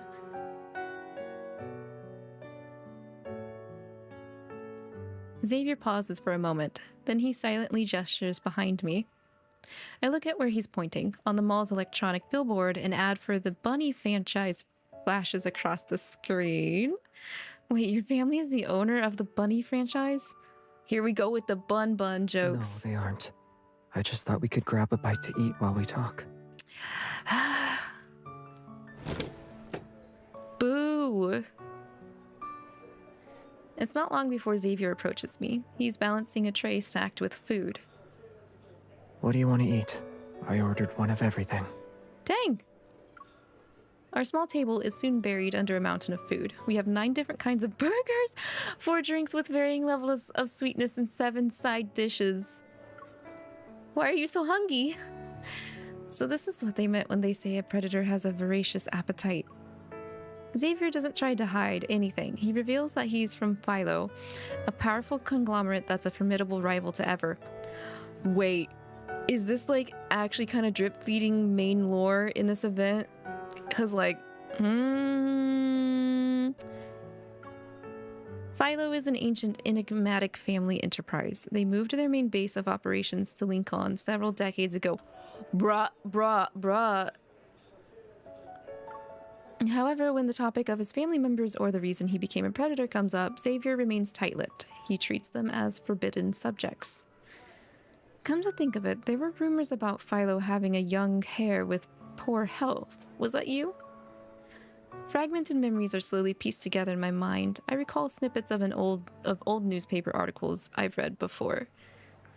Even though I was still living in the Southern District back then, I heard rumors about you. They called you the most lucrative target for every gang in the city. I heard how you were kidnapped when you were on your way to a piano lesson one time. Apparently, there was a bidding war over your ransom. You got passed around between different groups, too. But in the end, the gangs turned on one another, which led to an all-out turf war. In the end, Xavier made it back home without a scratch. He even returned with all of his sheet music intact. Not a single page was missing from his backpack. And while the gangs were tearing each other apart, Lincoln enjoyed a peaceful respite. It's all thanks to you. Xavier is quiet for a moment. His spoon casually scrapes the bottom of his empty ice cream bowl. I see you looked into my past. With my curiosity piqued, I slide my untouched dessert toward him. I hope I can coax out more of his story. But you could have easily kept your identity a secret with your background. Why are you always alone? Once I became a predator, they decided to hide me away.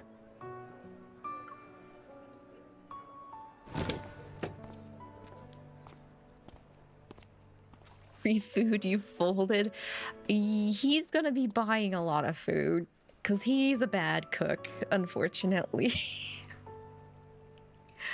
I love Xavier, but he's way too much like me for me to like consider him a love interest. He sleeps a lot. He's a gamer. He's also a Disney princess, and he can't cook. Oh, good, Rookie, you're making plans. As dusk falls, the gentle evening breeze casts ripplets of soft golden light across the landscape. Xavier, if you hadn't turned into a predator, what would you have done with your life? Being an enforcer like you sounds nice. You don't care about money or advancing your career, though. What does the 𝐒𝐔𝐏𝐈𝐒 have that you want?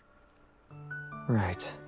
If I'm not in it for the money or career prospects, what am I after then?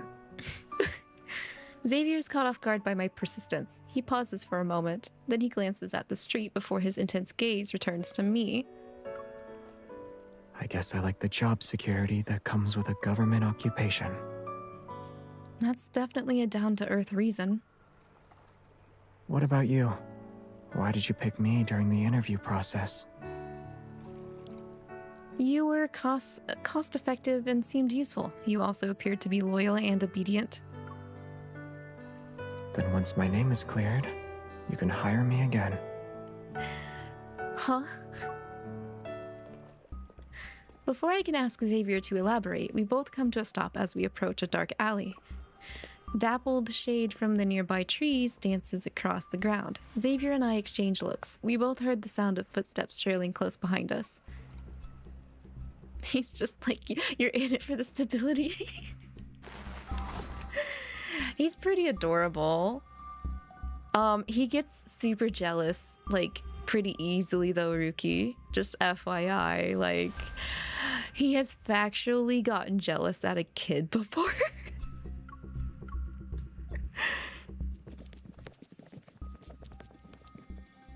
The quietness of the secluded alley is disturbed by the echo of our pursuers' footfalls. They're gone. What should we tell our boss? Up ahead is a dead end. They should be around here somewhere. Oh my god, Are you looking for us? I really hope in Sylus' story, at the very least, Mephisto makes an appearance, if not also Luke and Kieran. Before I can stop him, Xavier steps out. He politely waves at the people who are following us. He's like, hello. Hi. We're outnumbered. Don't be Relax. I'll deal with them. Fine, but make sure you don't get caught on camera. I don't want to be punished for failing to keep you in check. 1, 3, 5. There are 6 in total. Since they tracked us down to this location, they must be here to stop our investigation. Suddenly, a light bulb goes off in my head. If that's how it is, then maybe we should play along. Let's see where they take us. I decide to make a show of resistance. Then I pretend to be overwhelmed and fall to the ground. But when I steal a glance behind me... Ah!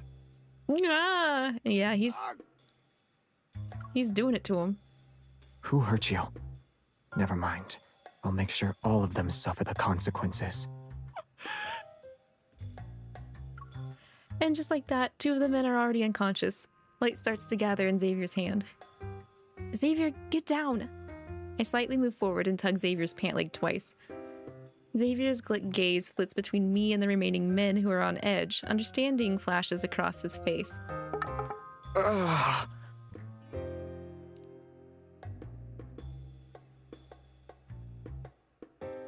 Xavier deliberately takes the attacker's strike head-on. Clutching his chest, he staggers. When his back hits the wall, he exaggerately sinks to the ground as if he were in slow motion. This ain't a movie. He overdid it. Perfect. What did I tell you? They weren't invincible. Let's tie them up and hold them hostage. We'll get a lot of cash with these two. These are the gooniest voices I've ever heard in the game so far. With their faces full of glee, the men in black approach us with blindfolds and ropes. Pretending to be unconscious, I squeeze my eyes shut and go limp. These two. They're fresh out of the LCBI. We should be able to trade them for 10 vials of the new Frenzy Enhancer. We'll get more next time. I don't know if 10 vials will be enough for us. Keep an eye on them. Don't worry. They're pushovers. They can't escape even if they tried. As our captors' voices fade into the distance, I cautiously begin to feel my way around in the darkness. This warmth is... it's Xavier. As Xavier removes my blindfold, I realize my hand is still on his thigh. I quietly pull it back. Girl, don't. What are you doing? Our captors are already gone. Ignoring the question he asked in a soft voice, I clear my throat and raise my hands that are bound. Doesn't this place give you a sense of deja vu? The bloodstains and claw marks on the walls are hauntingly familiar. They're identical to the ones at the research facility we searched recently. We were brought back to that abandoned building. Were you listening in on their conversation? They'll use us as bargaining chips to get their hands on the latest Frenzy Enhancer. We can work with that. Their business partners will be here soon. We exchange looks, and that's all that we need to be on the same page. When those predators return, should we give them a warm welcome? I give his shoulder a reassuring pat, then I nod. I'm counting on you.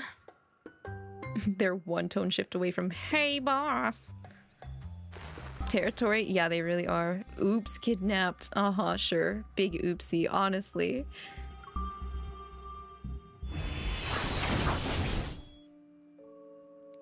Having dealt with our captors, we decide to disguise ourselves as the predators who would meet the seller. So, how will you act as a predator? Are you going to use those techniques you showed me before? I think back to the times I taught Xavier how to impersonate a predator during our undercover missions. I was completely unaware that a real predator had been beside me the whole time. It's okay, I already have the perfect subject to study and observe. I mimic Xavier's tone, tilt my chin up and give him a defiant stare. Move, you're in my way. Well, was it predator-like enough? Doesn't it sound familiar too? Not really. You need to be more aggressive. Oh.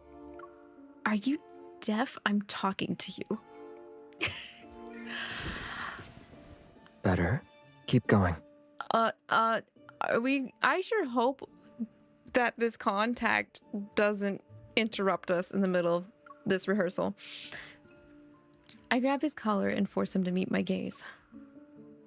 Xavier, I've been watching you for a while now. I thought you were a loyal subordinate of mine, but it turns out you were just putting on an act from the very beginning. People like you who obstruct investigations while being shrouded in mystery are far from endearing. You played the role of an innocent rookie so you can secretly manipulate our investigations to suit your own agenda. You pulled the strings for each one, whether it progressed smoothly or was done in vain. Isn't that right? He presses his lips together to... No, rookie, no, please don't leave. He presses his lips together to form a thin line. The hint of an explanation appears and disappears in his eyes. I sigh and wonder why I suddenly unloaded all these accusations on him. You see me as a despicable person, then. As I struggle to respond, the sound of footsteps resounds from the shadows. Several gazes gleam with ill intent. They're locked onto us. Are you two new? I never seen you around before. What is that accent? Yeah, we're here to get stronger. Yep, we're looking for ways to get stronger. Xavier's tone is brimming with confidence. I can't help but compliment his acting skills in my heart. The Predators' leader mulls over our answers for a moment, then he takes a step towards us. Well, you've come to the right place. The Predator closes the distance and throws an arm around me and Xavier's neck. With the Frenzy Enhancer, we can kiss the miserable days of living in fear goodbye! This guy's friendlier than I thought he'd be. Of the Frenzy Enhancer. We're after the strongest stuff. Not so fast, pal. Tell me the password. Password. The password is password. Our prolonged silence doesn't go unnoticed. The Predator leader narrows his eyes. Suspicion is evident in his gaze. What's the holdup? Those LCBI dogs have been breathing down our necks lately. No password, no goods. These guys suck at being threatening. Honestly, I just want to beat these guys up. But I don't know if this is like the main supplier. After a tense silence, Xavier pinches the bridge of his nose and steps back. He leans against the cell door. Forget it. We're done playing around. Let's skip to the part where we fight. Yeah, let's just screw this. Xavier, this makes my careful planning look rather pointless. Damn it! They're undercover enforcers! We didn't plan carefully enough. We didn't even know that there was a password. They used the Frenzy Enhancer on themselves. Run! Oh, well that sucks. There goes the goods. In our rush to escape, Xavier and I dash into a laboratory on one of the upper floors. They're growling. An operating table sits at the center of the room. The floor is littered with empty syringes. Ugh. The stench of the new Frenzy Enhancer is stronger here. Let's split up and look around. Something is leaking from the ceiling. It's hollow. On the other side of the wall, the pounding on the door intensifies. It gets louder and louder. You check out what's above the ceiling. I'll keep them busy. All right, be careful out there. We're just gonna let him walk in there with how many frenzied predators? And he's just not to downplay Xavier being strong, but he's kind of he's a little small. He's not as small as Rafayel though. I think Rafayel is the shortest, but still. The ceiling passage leads me to another laboratory. This one is crammed with research equipment. Behind the lab bench, I spot a cabinet that spans almost the entire wall. It's packed with boxes of reagents. The thought of Xavier holding off all those predators alone spurs me into action. I start rifling through the cabinet with renewed urgency. These ingredients... I turn on my phone and meticulously cross-reference the ingredients list on the box with the test results my colleague sent earlier. I knew it. This is the new Frenzy Enhancer. After telling my colleagues to get a search warrant, I sprint towards Xavier's location. An eerie silence hangs over the area outside the laboratory. Frenzied predators lie on the ground. Oh, he did really do it.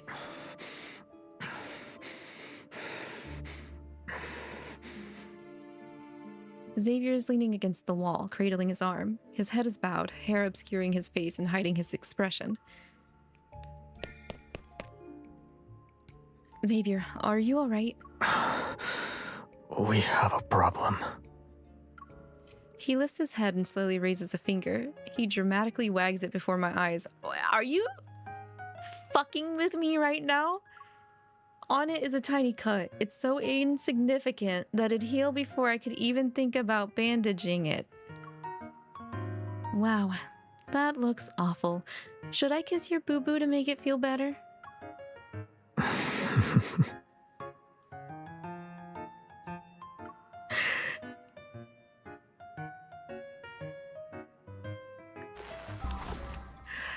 Yeah, right, this guy. They sound like zombies. Well, it is technically a,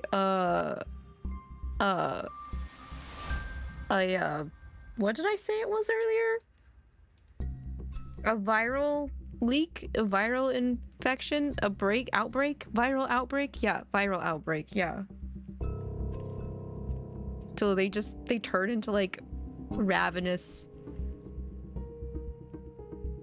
sounding zombies.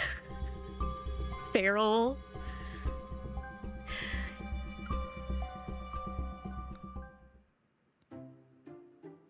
Smack him. I think we have flicked him on the forehead before. 𝐿CBI vehicles swiftly surround the building. All the predators are subdued, restrained, and loaded onto the vans. As more and more familiar faces from the 𝐿CBI appear, I hastily pull Xavier aside. Only a handful of people know you're a predator. Things will get complicated if everyone figures it out. Let's go. I'm afraid that's no longer an option. What? My colleagues immediately swarm Xavier. They surround him. Hey, you guys. Did you take down all those predators by yourself, Xavier?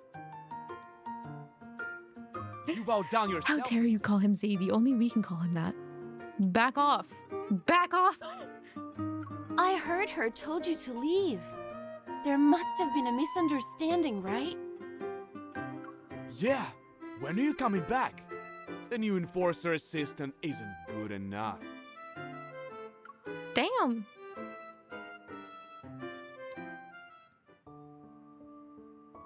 I guess he's getting his old job back. Yep. Xavier's quite the nickname. Yeah, we've like kind of given some of the love interests nicknames here and there, which was why I got tilted when she said that, because like that's something only we have said so far. A week passes. I approach the desk of our newest colleague and give him a bouquet. Welcome back, Xavier. After the investigation ended, Xavier and I haven't talked for a while. Occasionally, I'd hear whispers about Hermit from my informants in the Southern District. Most of them aren't flattering in the slightest. I'm not sure how he managed to become my colleague again, but here he is. I tap his desk that's covered in welcome gifts. Notebooks, folders, tea, cookies. I got a lot of welcome gifts this morning. This is the first bouquet I received today, though. I'm not sure if there's a holiday, but everyone on the street had flowers. I didn't want to stick out like a sore thumb. Oh, so you'll buy flowers for the other new hires? Oh. Not everyone gets special treatment from me. That's true. Flowers are for disgusting people. What? Who told you that? Huh? Stop it. I'm about to smack him now. About to smack him. Don't make me do it. At a loss for words, I decided to act. I take the bouquet and gently hit him on the head with him. Good. He deserves some of that.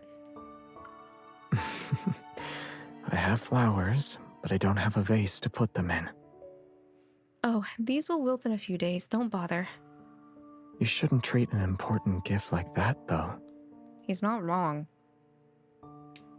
Arx, can you imagine if I said that to you when you gave me the mini roses? Thanks, they're gonna wilt in a few days, though. In the store by the street, I take the vase Xavier picked out from his arms. This is a vase, but these two are for... Oh yeah, it's my first day back at work and I don't have a mug.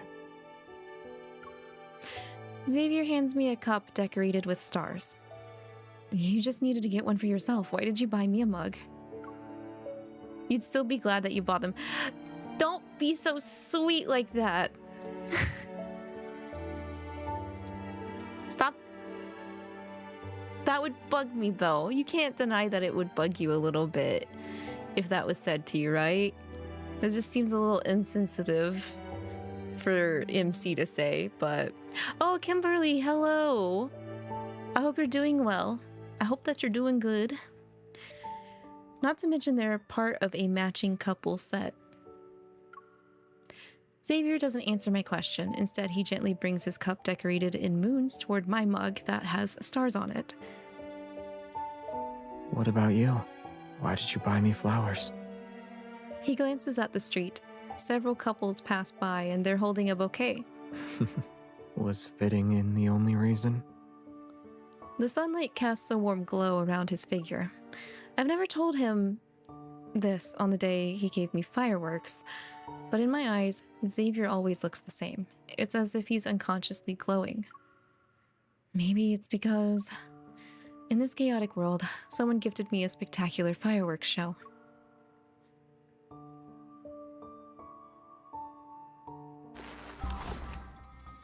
Okay. That's pretty sweet. That's pretty adorable. This AU definitely is a lot, like, tougher to, like, build relationships wise, so I think they'll work it out. Hi, Xavier. Is right. I knew it was you the moment I heard your footsteps. So Xavier's event story chapter's done. So we're gonna move over to Zayne. Hi, Zayne. I wonder how yours is going to go since you're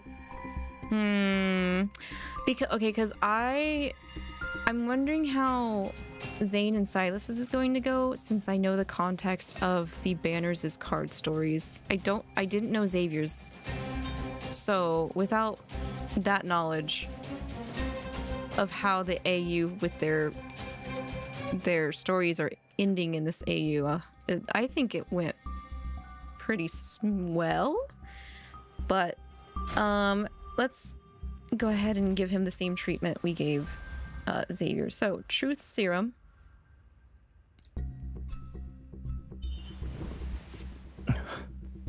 Your technique for administering medicine could use some work. Unlike other suspects, you're difficult to handle. Now, on to the first question. He is pretty difficult to handle anyway. When are you at your most vulnerable? The spring recruitment period. I have to train new prison guards during that time. It's so odd that in this AU he starts out as a doctor and then comes back as a prison warden. Why? The retention rate of new staff often depends on how approachable their superiors are. The notorious warden forcing himself to smile. I'm not surprised. As a professional, you're meticulous in your approach. You might want to try suppressing your grin. That way your words will sound more believable. Alright, give me this other option. Sorry, you're gonna have to take it again. Take another one. Your technique for administering medicine could use some work. Despite the fact I've used this a lot of times, I don't think it's gonna get any better, so just deal with it. How do you handle those who refuse to talk? I'd recommend getting an ENT examination first. It's better to diagnose What any is an diseases ENT? before imprisonment. Hold up. Save public resources that way. ENT examination.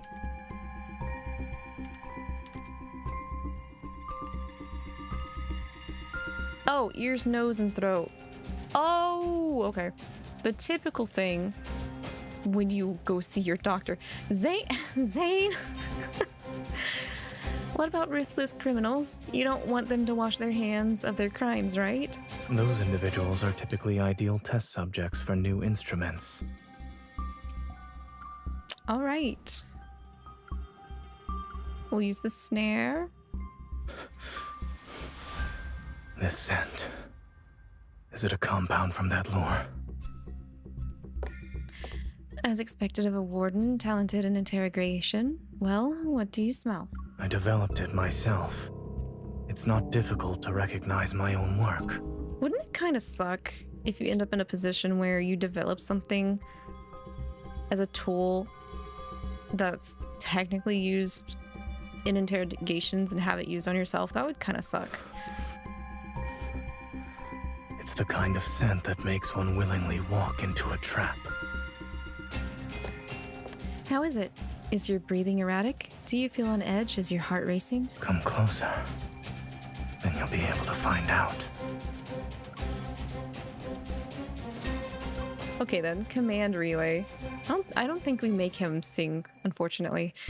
Managing a large maximum security prison all by yourself. Has anyone ever called you the world's most capable civil servant? You're the first. Then do a few tasks to express your gratitude, please. What is the last digit of pi? If I'm not mistaken, this is a control device, not a wish-granting machine. It didn't hurt to try, right? Alright, here's a new task for you. Say 3 lies with a straight face. The weather today is lovely. Your questions aren't amusing at all. I didn't think about you today.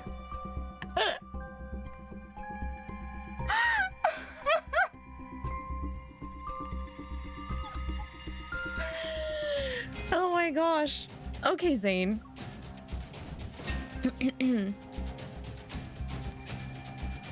So the weather is bad. What was the second one? I don't even remember what the second one. I was too focused on that last one. Illusion mask. The 𝐿CBI's interrogation techniques are getting more creative. Is this supposed to be a costume party or a product demonstration convention? You'll find out soon enough.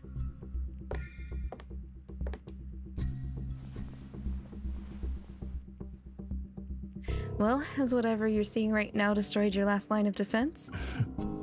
It is certainly a test of willpower. After all, it's hard not to be distracted when the person I care about is right in front of me. Okay, alright. He's a bit of a... he's smooth talking a bit in this version. His special item is a medical case. Are these my old tools? It's been a long time since I used them. How nostalgic. Scissors, pliers, a bone chisel. You even have a drill? I heard you use these to pry open the mouths of countless criminals. I can imagine how terrified they were. Usually, I immobilize them first, to prevent them from running away out of fear. Yeah, good decision. Isn't that a little too cruel? It can't be helped. After all, many people have an inherent fear of dentists. Wait, dentists? Then these are... Indeed. You can see it's a set of dental instruments. But you're not a dentist. You're not a... Huh? Are these my old tools? It's been a long time since I used them. How nostalgic. Actually concerned. How did you manage that? To begin with, I needed to obtain a dental practitioner's license. How do you go from being a doctor to a dentist to a prison warden, Zayne? In the account of how many years? I can't remember what the year gap is in his card story, but I want to say like 2 to 4 years. That's insane. Do you need medical knowledge for torture, or did you learn dentistry specifically to make suspects talk? You don't need a license to use torture devices. However, you need one to use dental instruments. I see. So the whole point is to make suspects open their mouths more effectively, as expected of someone who's very dedicated to his job. He found time to study despite his busy schedule. I'm afraid I'll have to correct you on that. Practicing medicine without a license is illegal.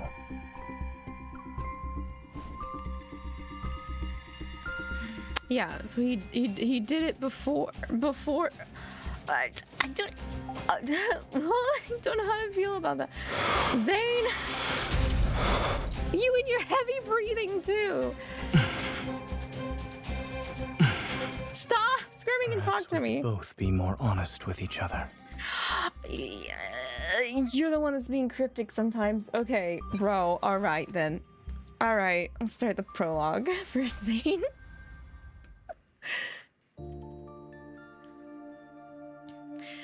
The interrogation room is eerily silent as I face the criminal sitting across from me. Pretending to be confident, I slam the case file onto the table and take a moment to contemplate my approach. You seem surprised.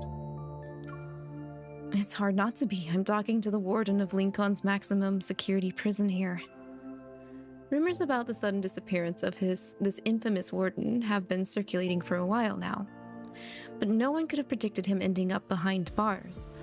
Or him being in my custody, for that matter. Our last meeting was when I had to be brought in for an internal investigation. I spent a few days behind bars. To think the mysterious warden interrogated me himself back then, now our roles have been reversed. It's unfortunate that we've met again under these circumstances. Zayne remains silent. He only gives me a cold look. While you have the right to remain silent, rest assured I can make you talk. Since we're still in the friendly exchange stage, is there anything you'd like to say? We aren't strangers after all. Zayne raises his hands that are bound in chains. He shakes them in front of me and the metal rattles. This is your idea of a friendly exchange? I pull out a key from my pocket and swiftly unlock his restraints. The chains fall to the floor, the clattering jarring in the quiet interrogation room. That was quick. And with that, I do believe I've proven my sincerity to you. Zayne finally gives me his undivided attention as he flexes his fingers. Man, that noise is like my hands. I'm like, there we go. It's a competition now. Beat that. Beat that cracking, Zayne. Oh, Ultima JC, hello, welcome in. Thank you for the follow. I hope you enjoy your time in the tea break garden.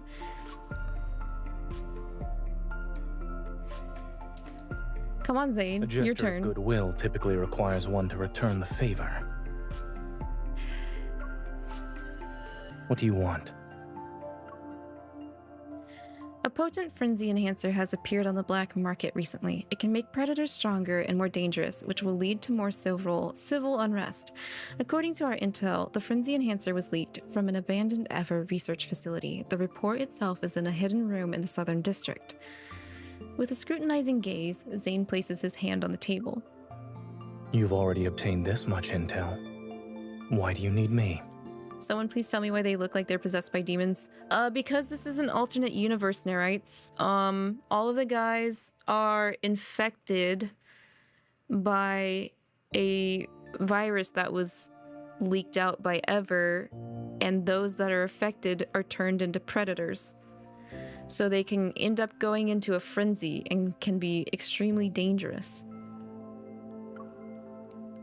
The location of this room is unknown to most people. Only a select few have that information. So you went through all the trouble to bring me here. I suppose you don't have many leads to work with.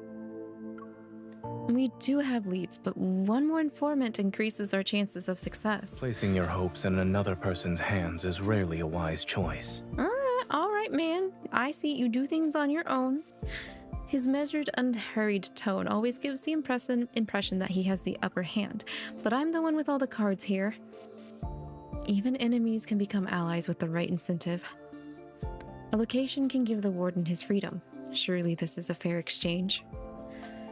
Zayne looks up at me, and a hint of amusement plays on his lips. Is everything a transaction with you now? I thought you were relying on our history as old acquaintances. Friction. I don't know why a warmth creeps up my face. I awkwardly turn away. I'll interpret that as you agreeing to cooperate. Zayne doesn't confirm or deny my statement. He picks up the pen and signs his name on the release form without delay. You didn't read the fine print. Aren't you worried you just sold your soul? I already signed the document. If I did sell myself, I'll be at your disposal. Aren't you being a bit of a hypocrite right now? Shouldn't trust others. Sells his soul, possibly. No flinch. I see you, Zayne. I see you. After securing Zayne's release, we officially embark on our journey to uncover the intel we need. We search the abandoned Ever research facility and successfully locate pages of the research report related to the frenzy enhancer. Unfortunately, they only bear faint ink marks. There isn't any legible text we can make out. Oh my god. And so we have no choice but to take a different approach.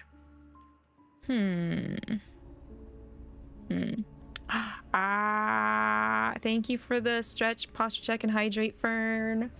I hope you're doing well. Appreciate it.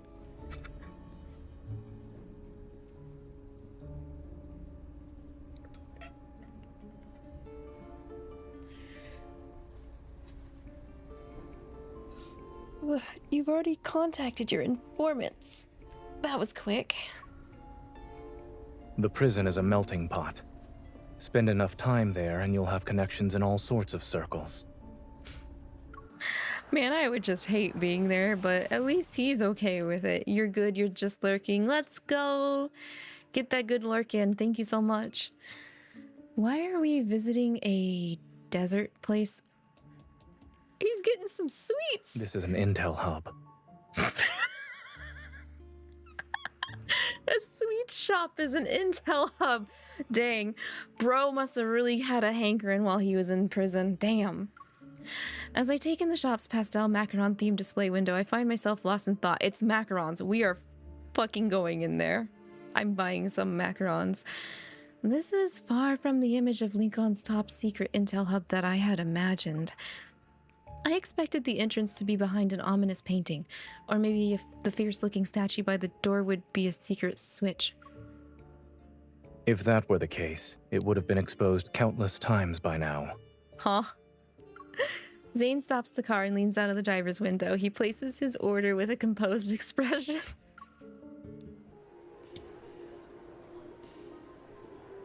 Hello. I'm here to pick up my food. Do you remember what you ordered, sir? I want to yank on his backstrap so bad.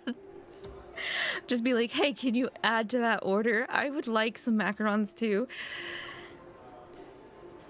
Ice cream with numbing spice. No chili. Donuts with salt and no sugar. One set of medium rare macarons and one well done. Both sprinkled with salt and pepper. Whoa, whoa, whoa, whoa. What kind of flavors are those? Hold up. Huh? Of course. And the lady? Can I just have a blueberry macaron? I'll just have the plainest vanilla ice cream. No toppings, please. You guys are so bland. Give me the good stuff. Give me all the chocolate and caramel. For the first time in my life, I feel like I'm the one with weird tastes. At a loss for words, I look at Zayne. A slice of chiffon cake for her. The most basic flavor. Okay, that's more acceptable. I think I'll try one of your salty donuts later, if that's okay. Here's your order, sir. Don't forget your receipt. As soon as Zayne takes the receipt, he starts the car. We quickly leave the neighborhood. Salty donuts. That's it? Confused, I clutch the large box overflowing with desserts and look to Zayne for answers.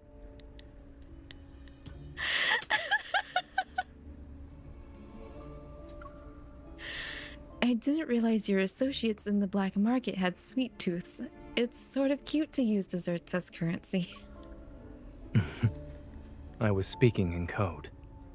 No, you fucking weren't. The ice cream represents the required service. The donuts signify my offered compensation, and the macarons indicate the deadline for intel delivery. I don't believe you.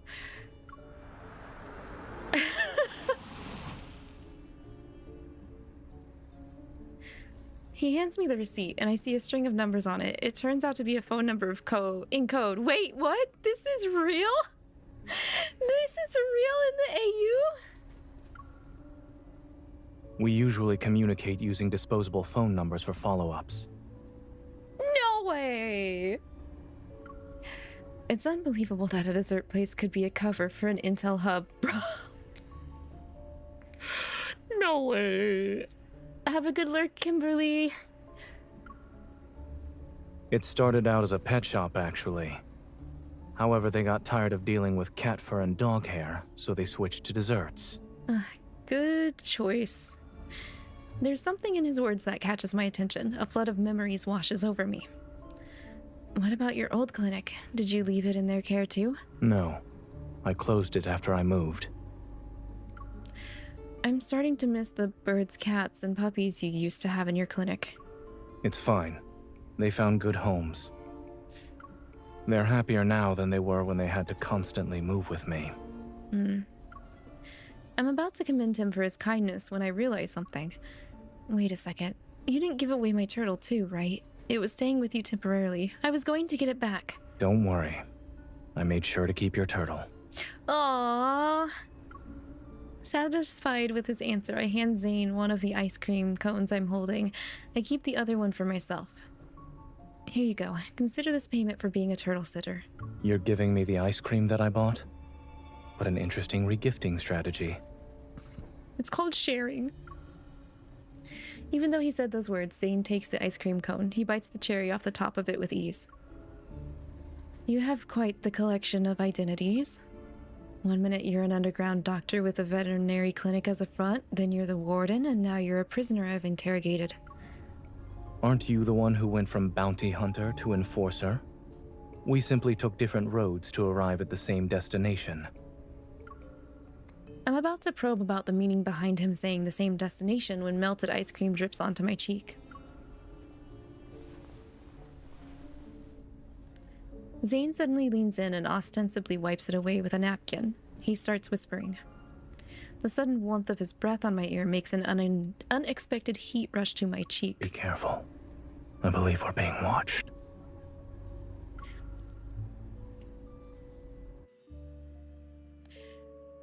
We can't even chill? We can't even have desserts?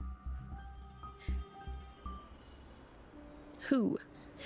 Despite almost circling the entire city, we failed to lose our pursuers. We decided to enter the labyrinthine streets of the southern district.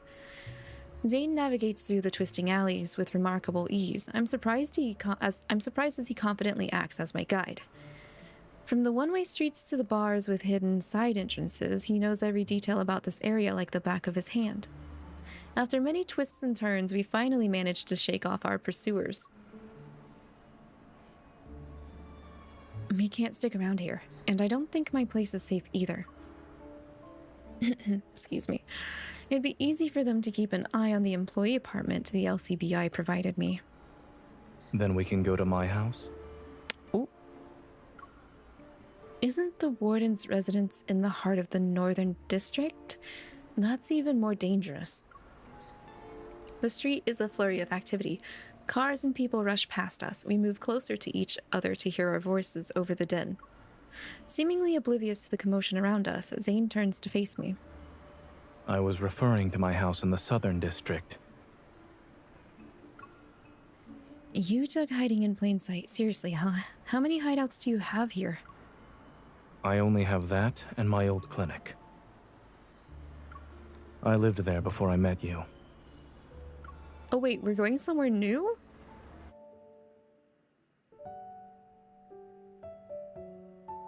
Oh, this is his regular house. This is his regular house.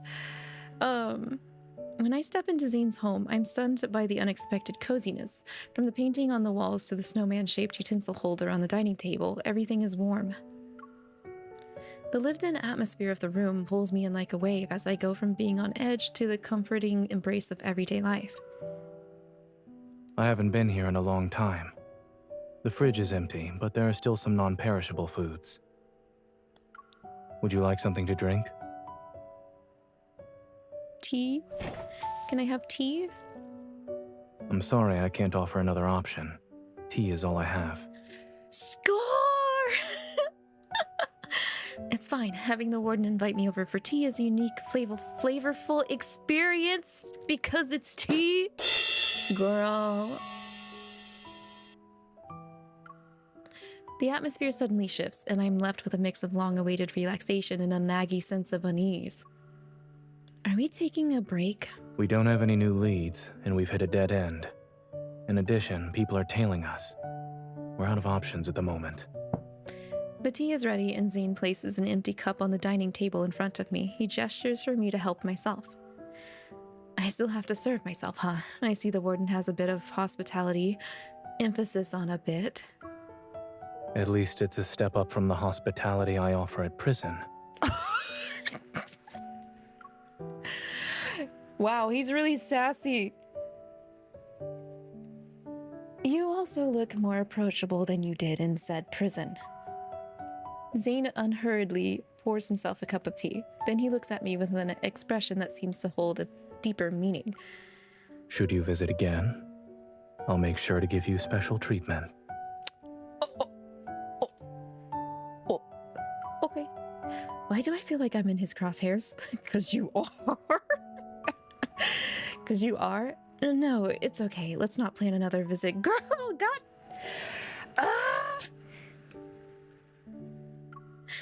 Feeling uneasy, I wave my hand dismissively and quickly sip my tea. Hopefully I can change the subject. Wow. You're such a stick in the mud. I haven't gotten a good night's sleep in ages. This tea should help me stay energized. Take this opportunity to rest. We won't be missing out on anything. Reassured by his words, I actually start to relax. Holding my cup, I walk around and take in my surroundings. I step out onto the balcony and crouch next to a pothos. I watch my pet turtle slowly poke its head out of its pool to sunbathe. After feeding the turtle, Zayne sits down on the lounge, or in the lounge chair beside me. You took good care of my turtle. It looks healthy and energetic. It was only supposed to be for a few days. No one could have predicted it moving in with me. Following his gaze, I spot an array of turtle pet supplies, from food to a fully equipped tank. You're the perfect turtle guardian. I'm impressed. Yeah, he's spoiled this turtle. Zayne softly chuckles. If I mistreated this turtle, I'm afraid its owner would have shown up on my doorstep demanding answers. Zayne and I bask in the afternoon sunlight. It's as if we're gently swaying in our lounge chairs. Outside is a world of urgent matters waiting for us, yet here we are, sunbathing like cats. As sleepiness slowly washes over me, I can't help but let out a long yawn. You may sleep if you're tired. You won't sneak away if I do, right? There are handcuffs of various sizes in the drawer. Should I bring them out for you? All right, I'll trust you. Unable to resist any longer, I feel my eyelids become heavy.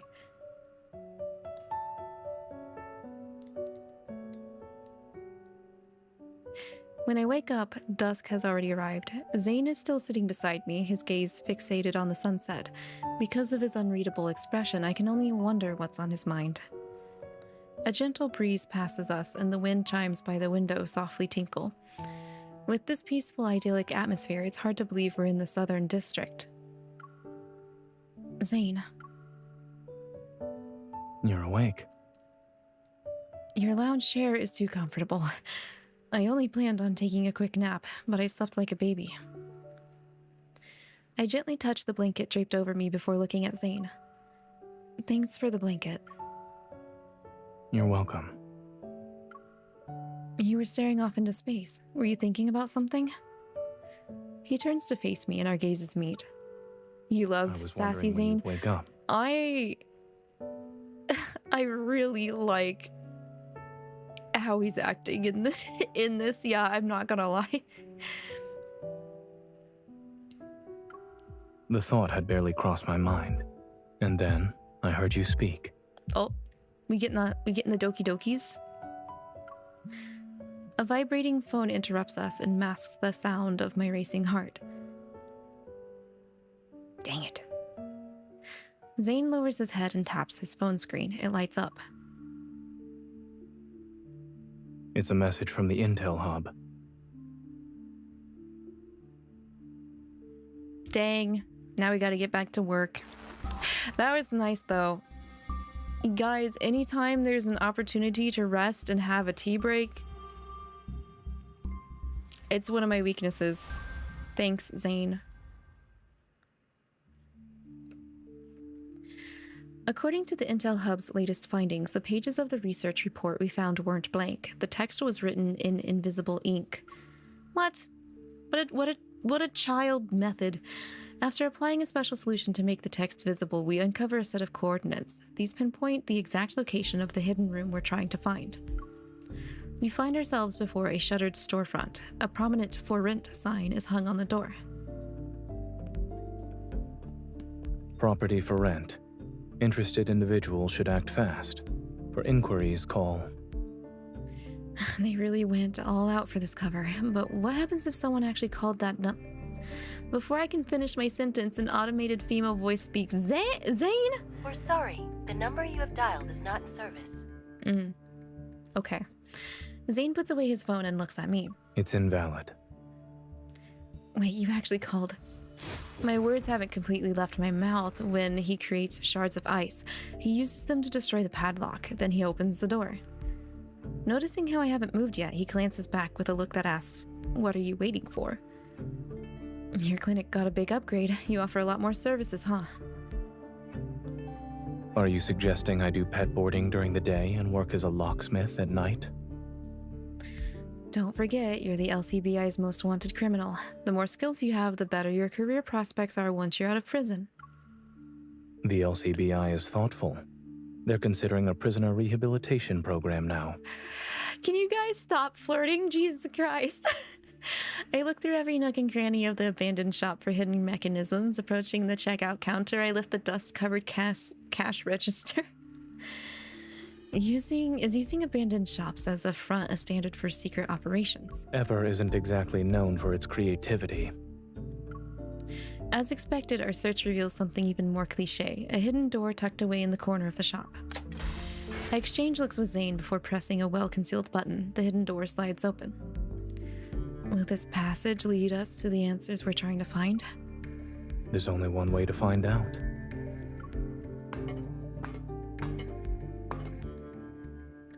As we descend the winding staircase, rusty laboratory equipment and test tubes filled with colorful liquids gradually enter our line of sight. I take a step, but Zayne quickly holds me back. Watch out. Oh.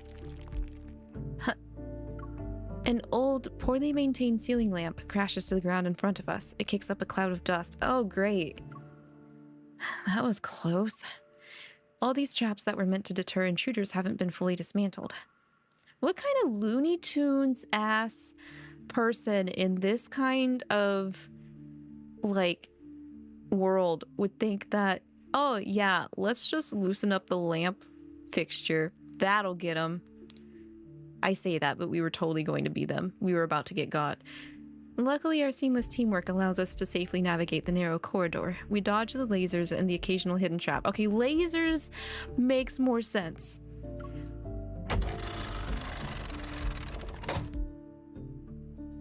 I would have handcuffed you sooner if I had known you were this nimble.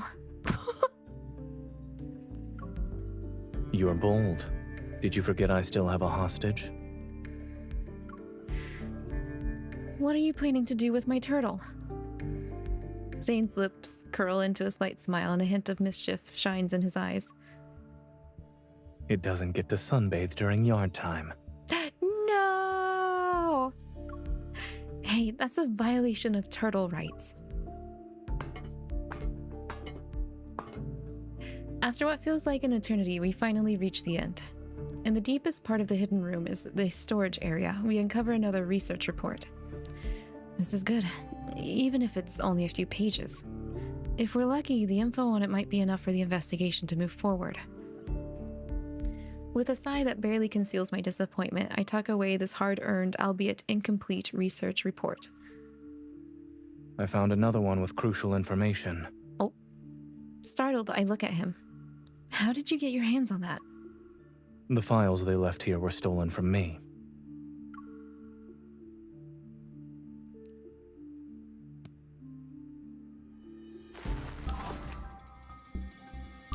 I really love their back and forth. Under the cover of darkness, I follow Zayne back to his old workplace, the Predator prison. We make our way down to the underground corridor and into the cell block. Iron bars greet us, and a sign on the wall catches my eye. It reads, "Escape attempts are prohibited. Violators will be fined." I don't think an escapee is worried about fines. Is this your idea of humor at the prison? Yes. It's supposed to lighten the mood.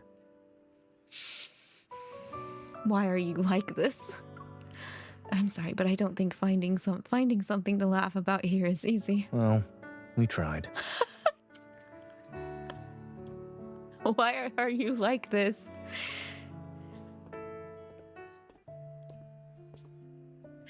Standing before Zayne's office, I find myself in a silent standoff with the lock on the door. To my surprise, the password seems to be changing in real time. We need to figure it out on the spot. Wait, you don't know the password either? How is that even possible? Zayne grabs a pen and paper from the items that lie scattered on the receptionist's desk. He starts jotting down long strings of numbers in various combinations. It seems he knows the cipher. When a predator goes into a frenzy, they temporarily lose their self-awareness. In addition, their pain response is dulled and their emotions are suppressed. In this state, it would be impossible to keep any secrets. So the safest option would be no one knowing the password. That includes me. I watch him work through the calculations. I don't know if I could ask a certain question, but my curiosity gets the best of me. What would happen if you went into a frenzy?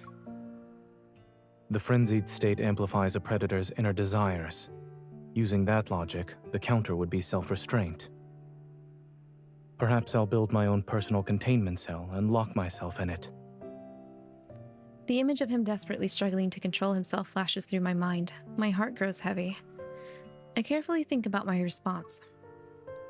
Have you ever entered the frenzy state? No. He circles the final string of numbers with his pen. When he looks at me, there's a hint of amusement in his eyes. Of course, nothing is absolute. It could still happen. What will you do then? Nothing too fancy. As I said, I'll find a place to lock myself away. He enters the password into the lock and the office's door opens. You don't want others to see you when you're in a frenzy? No one would want to see me like that. Actually, I don't know about that. I interrogated hundreds of predators. It'll take a lot to scare me. Trying to sound casual while speaking from the heart, I pretend to be interested in the items on his desk. I idly touch them as we talk. If you ever go into a frenzy and no one's around to watch you, you can always call me. He looks up at me, and I feel my cheeks become inexplicably warm. I quickly add to my statement, consider me returning the favor for when you treated my injuries. Out of all the places you could have gone to for treatment, you chose a vet clinic. It's certainly an unconventional approach. Who would have thought your clinic was hiding a real doctor? You even nursed me back to full health. I was really lucky. Zayne turns to reach for something from the bookshelf behind him. He pulls out a carefully preserved research report. Then he offers it to me. With the other two research reports, a more complete picture is formed. I let out a sigh of relief. We have more information now, and while we still have things to investigate, it's a significant development. If we follow this lead, we might be able to find an antidote for that powerful frenzy enhancer. Lincoln City can become a more peaceful place, and I'll be one step closer to retirement. The corners of Zayne's eyes crinkle. Amused, he humors me. Not only have you planned out a new career for me, but you also thought about your retirement. Time waits for no one. Better safe than sorry. What about you? Have you thought about what you'll do once this is over? He looks at me and something flickers in his eyes. Whatever it is, he keeps it to himself. I'm afraid not. Do you have any suggestions for my retirement plans? Why don't you go back to being a doctor? I'm sure you'll make a fortune. Don't forget to send me the address of your new clinic when you open it. I hope it'll treat humans and turtles. I'll treat whoever visits. However, I hope you won't be one of them. Okay, so some of this is echoing what happens in his card story. Okay. By the time we leave the prison, it's already dawn. Bathed in the warm winter sunlight, Zayne and I walk toward a new day.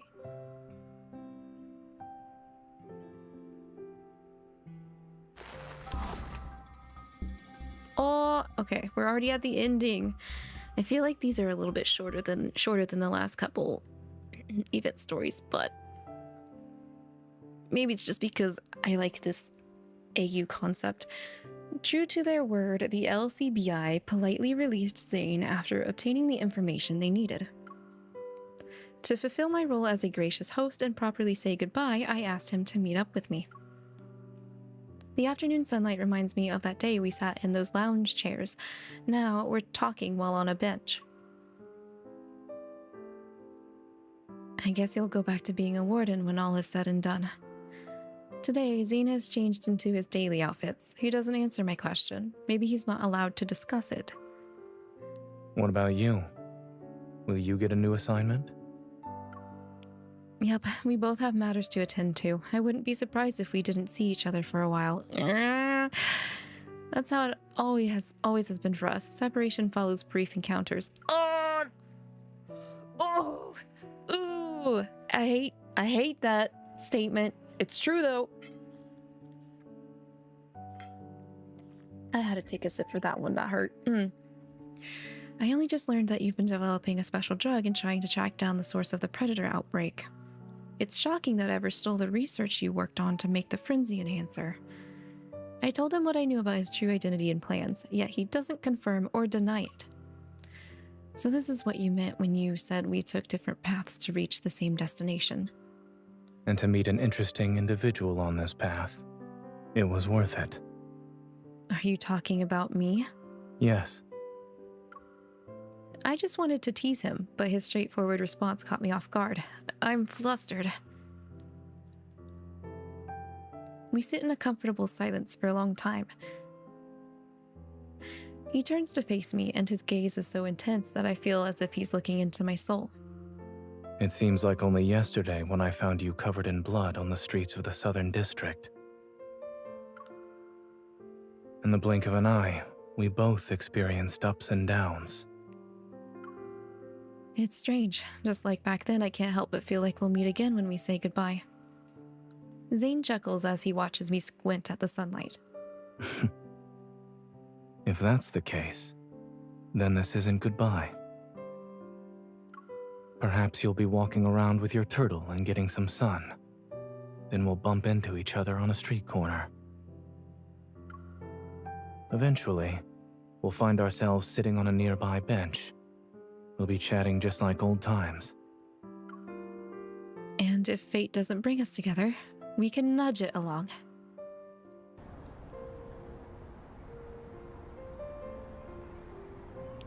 It's been a long time since we had the chance to sit and relax like this.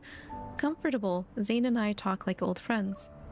We sip our coffee and watch a double-decker bus drive down a tree-lined avenue. I've seen those tour buses around the city countless times, but I've never actually been on one. Alright, it's settled then. I'll get on a tour bus when I'm retired. As soon as the words leave my mouth, Zayne stands up. He gestures to the bus stop with his chin. The bus will be there in a few minutes. Instead of waiting until you're retired, you can do it now. Whoa. We hastily throw away our coffee and clumsily sprint toward the tour bus. I quickly fall behind, yet Zayne grabs my hand and pulls me along as we run. I didn't think Zayne was fit. What are you talking about? Have you seen him? Bro's been baring his chest to you this entire hecking, story. You didn't think he was fit? He's mad fit. Shut up, girl. We board the bus just seconds before it leaves.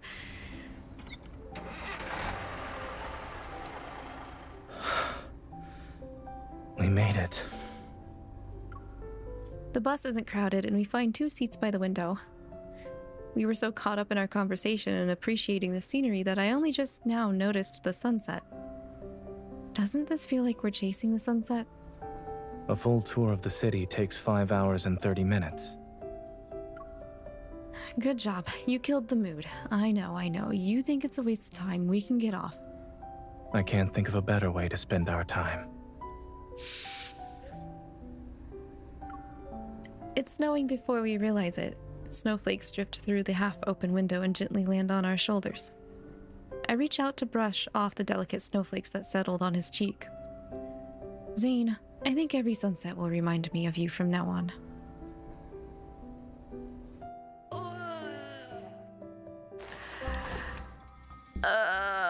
That was also sweet. That's like the opposite of the salty donuts. That's like extra sweet donuts that they didn't order from the heckin' sweet shop. What the heck? Okay, so My understanding now is even if you don't manage to pull one of the featured banner cards, some of the story that is revealed in that is revealed in just the general event story chapters, just based off of how we completed Zayne's. Zayne's had a lot more. I'm not gonna lie, Zayne's story had a lot more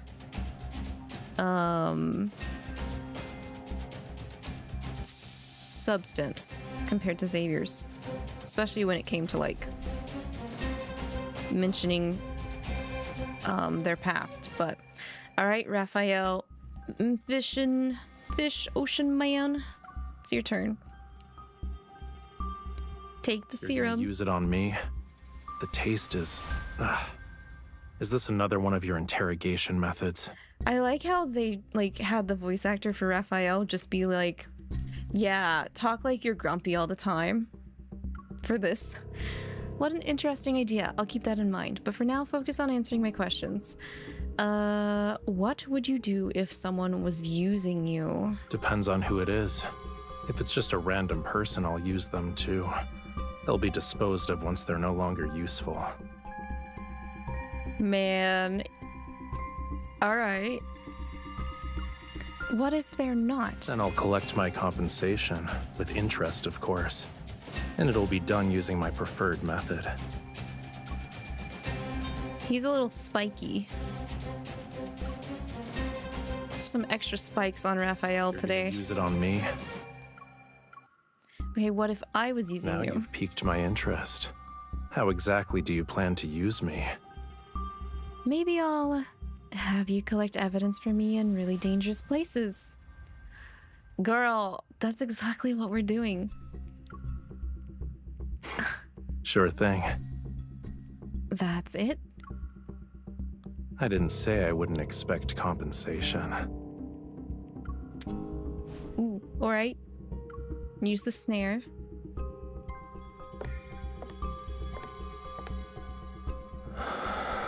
What are you gonna do this time? Mark your territory with your scent. Your heart is racing. Are you okay? I'm perfectly... fine. I should turn this off first. Wait. Don't move yet. Yo, wait, yourself. Your scent is the same as the lures. Its sweetness makes me want to devour you whole. Hey! Not in the tea break garden. Only I do that. That's... Sheesh! Okay, command relay. You're here to torment me with your new toys again?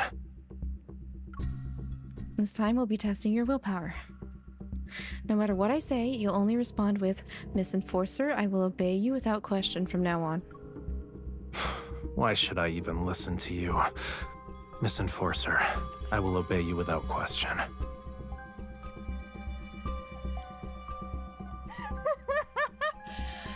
I like this one. This one's a pretty good trick. You must be eager to help me investigate the truth behind the Predator's contamination. I'm not. Miss Enforcer, I will obey you without question. Good, it's settled then.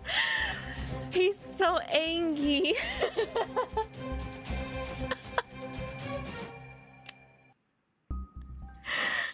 You better hope I don't find an opportunity for revenge. Oh my god, Rafayel is oozing wet cat energy.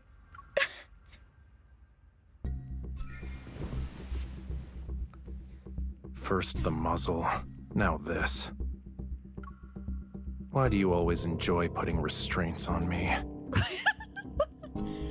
You know what they say, leaving a mark on something is how you let others know it belongs to you. Oh. You better watch your back then.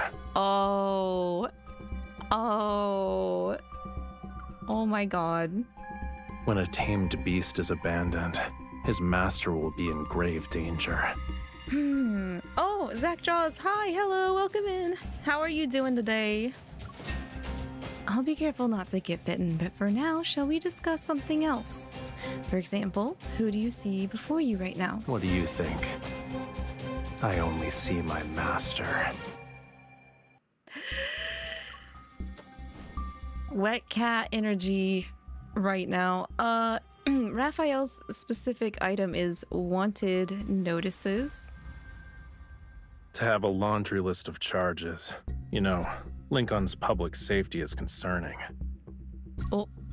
I'm not sure if this is a display of the Enforcer's vivid imaginations, or their loose interpretation of the screening process. Well, it's clear one person isn't behind all these cases. Where should we even begin with this investigation? Missing antique theft? Or the fluffy earmuffs theft? Okay, we'll do the top first. I have no interest in old relics. Besides, didn't I help you catch the culprit already? Isn't that kind of like opposite of how he actually feels in like current game story? Because he wants to recover some stuff that belongs to Lemuria, so I don't know if he's... You're good. What about you? Oh, I'm doing pretty great. Thank you for asking, Zach. I'm having a good time with the event. I like how everybody kind of has like a sassy attitude in this event so far. If I recall correctly, wasn't there only one environmental vandalism case documented last month? Yeah, that idiot spent the whole night digging hundreds of holes near Flow and Fire's base. Then he tried to run away when he couldn't fill them back up. Why would he do that? It was only after I caught him that he confessed he didn't know where his hidden treasures were. So I kindly took care of the cleanup myself. You don't need to thank me. Wait, this guy just dug around your, like, gang's base because he buried treasure there and then couldn't remember where it was, so he just, like, messed up your entire base? Okay.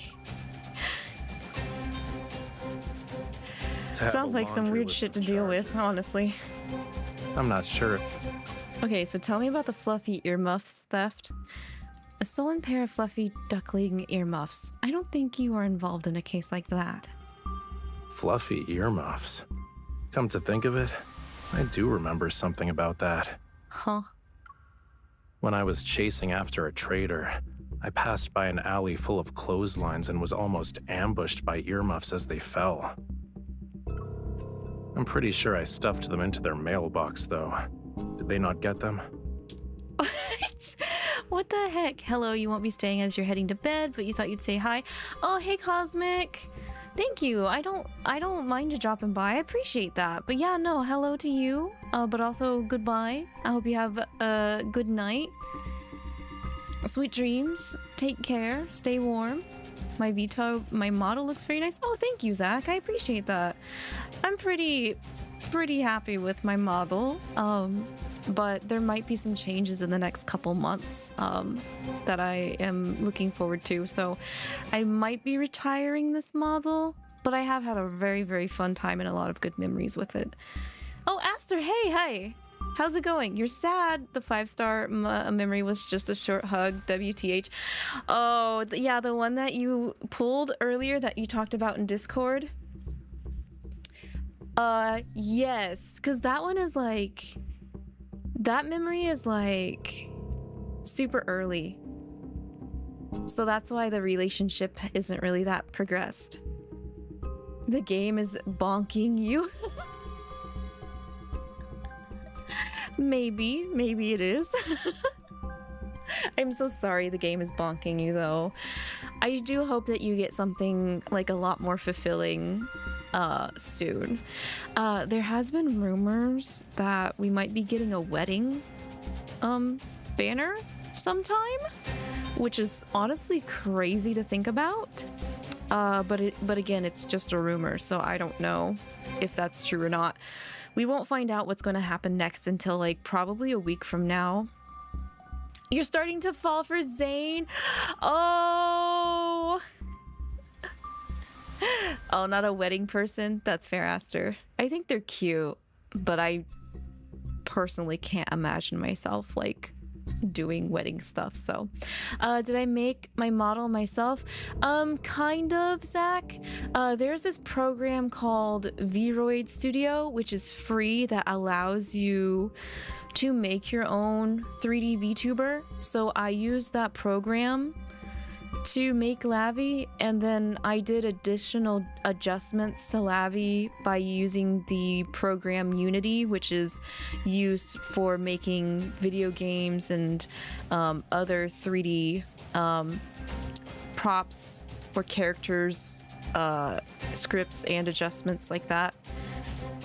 So this version of Lavi is not my first version that I used with Vroid Studio. This is actually my third version, I think, that I worked on personally with Vroid Studio.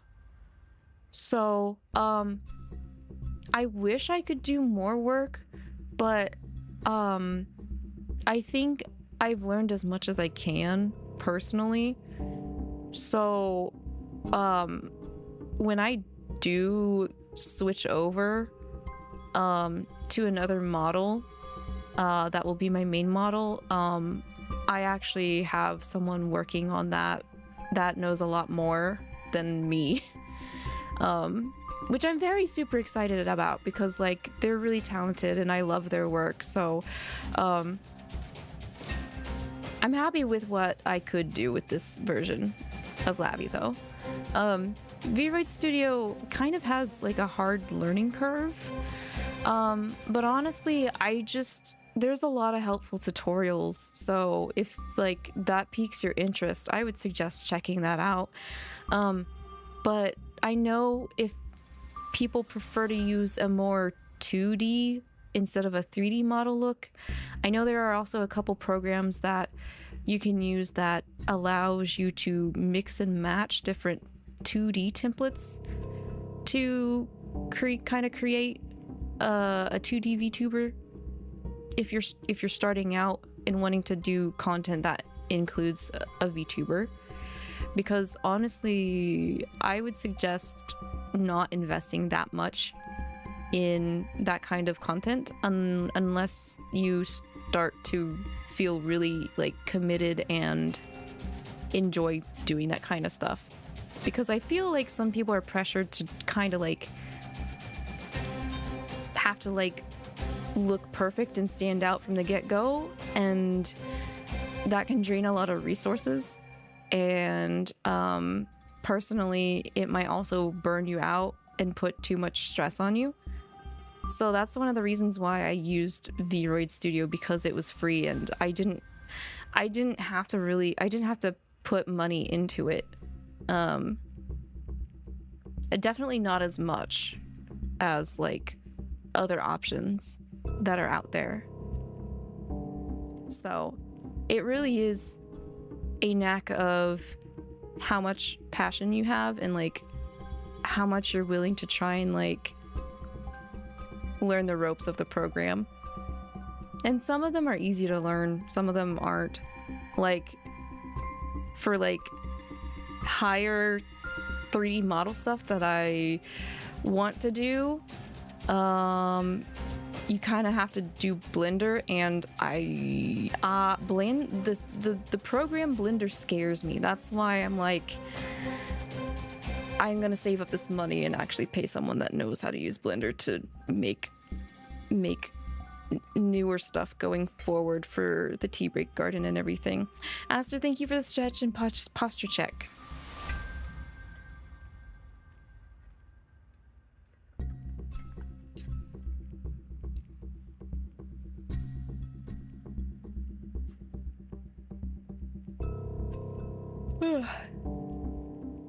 But Aster, if you're starting to fall for Zayne, I mean, you can. I think you have enough love to love more than one guy, personally, because that's how I am. So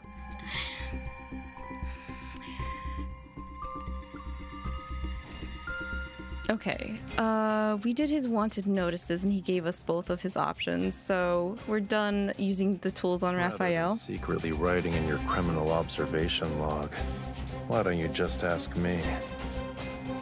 Sheesh, Rafayel. Okay, let's start his story with prologue.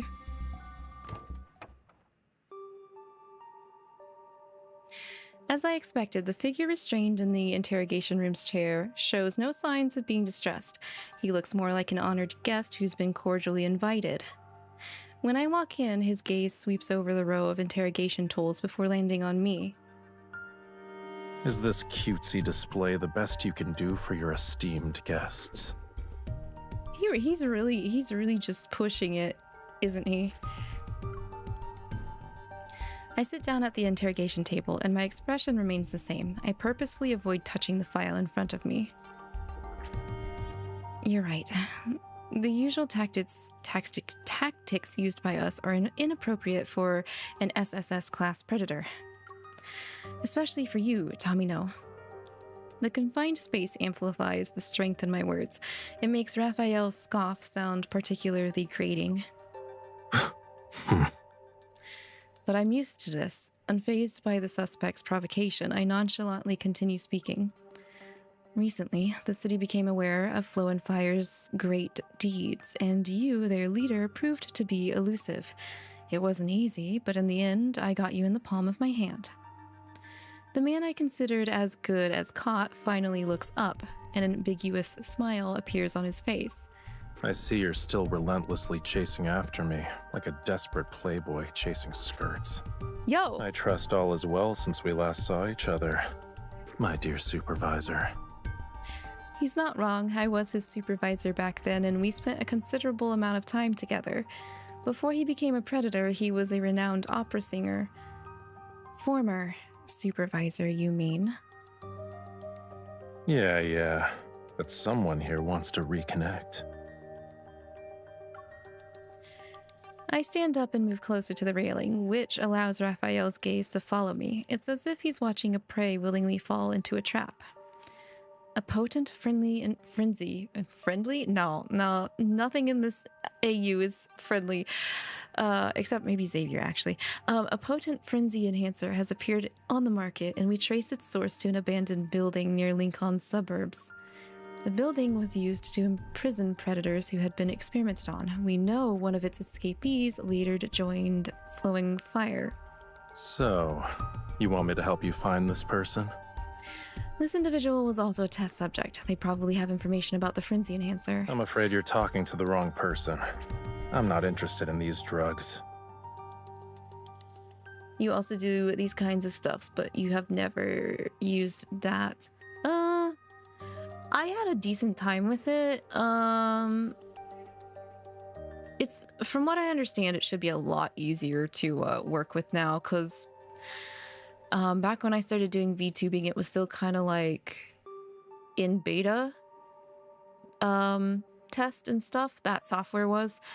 But also, like, the VTubing landscape changes so frequently, and like the technology just keeps like developing really rapidly that it's kind of hard to keep up sometimes.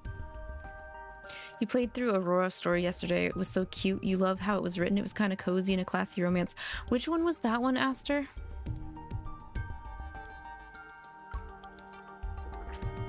Cooperation requires negotiation. I'm not here to negotiate with you, though.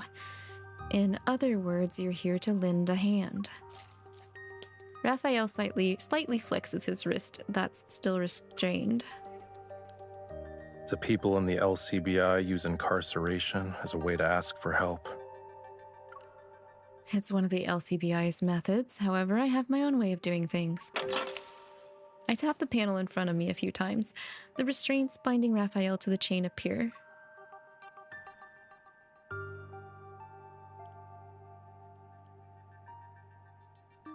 It's where we go to Dr. Noah was saying, oh, okay, yeah, yes. I did like that segment. It was nice and comfy. Zayne was very sweet. I just hate how they have to part ways. From this point on, think of it as my personal invitation. You can decide whether to accept it or not. Like a king of beasts emerging from its den, Rafayel takes a moment to stretch languidly. Once we're out of the 𝐿CBI's jurisdiction, you'll be in my territory. Who knows? Maybe I'll get a taste of being a supervisor for once. Why he gotta be so sassy? Dripping with sarcasm. It's to make us wish for more. It really is. It really is, though, Aster. That's kind of a common thing when it comes to Zayne. After a thorough investigation, we discover a discarded audio chip in one of the abandoned building's offices. Hoping to uncover new leads by repairing the chip, Rafayel and I returned to the 𝐿CBI building. Along the way, we noticed that almost every wall was haphazardly plastered with wanted posters. A few of them feature familiar predator criminals, yet a majority have a picture of the man walking beside me. The Northern District is more welcoming than I expected. You'd be even more popular if they didn't run out of space. I turned to one of the walls to admire his accomplishments. Each wanted poster has a different charge. It'd take a novel to cover all of your crimes. As I look through the charges, my gaze lands on one for the destruction of public property. Popped a balloon mascot outside a restaurant via a bite. It shot up 100 meters into the air before disappearing. The owner's testimony states that they were by the window and thought they saw fireworks. When they went outside to check, they realized their waiter was flying away. This predator isn't picky about the crimes they commit, thanks. Okay. Wait a second. These wanted posters actually say you're the perpetrator? Hesitant, I shift my gaze to Rafayel's face, but the alleged culprit seems to be unfazed. Are there other interesting ones? Apart from some serious and dangerous ones, the majority of the charges are as trivial as he stole snacks from the vending machines. What the heck? This one and this. I don't think you do stuff like that. Are there other predators who are bold enough to commit crimes under your name? Rafayel lifts his head and scans the wanted posters. He mimics my scrutiny from earlier. Being able to pin their crimes on me is probably the only thing you can get out of being part of Flow and Fire. It doesn't really offer anything else. Amidst this sea of wanted posters, it's impossible to discern which crimes, if any, are actually his. Puzzled, I look at the wanted posters again and notice something odd about the pictures. From impressionist to abstract art, there's a portrait of Rafayel in every possible art style. No wonder there's a bizarre mix of crimes here. With all these abstract paintings and simple sketches, you'd have to be an idiot not to pin random charges on you. And you took your sweet time to notice something was off.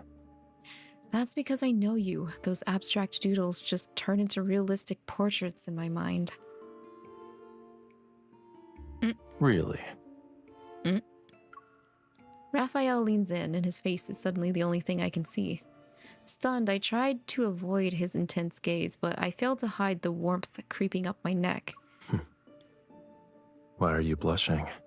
I mean, even though you are being a bit of a butthead, you're still pretty. I just want to see what this realistic version of me looks like in your eyes. You won't see him even if you're this close. Flustered, I raise my hand and frantically trace a simple stick figure in the air. A circle for the head, a line for the body, 2 sticks for arms and 2 sticks for legs. That's the you in my eyes. It's not any different from the balloon mascot on that wanted poster. Rafayel accepts this and puts some distance between us. Yet just as I'm about to breathe a sigh of relief, an unexpected cool sensation touches my ear. I wonder, do you get this flustered with every balloon mascot? Rafayel gently pinches my ear. Instead of the coolness of his touch sending a shiver down my spine, heat rushes to my face. Who gave you permission to speculate about an enforcer's behavior? And just so you know, it's hot out here. Either way, we'll need to take your photo for these wanted posters someday. It doesn't matter if you're a balloon person or a rubber ball person.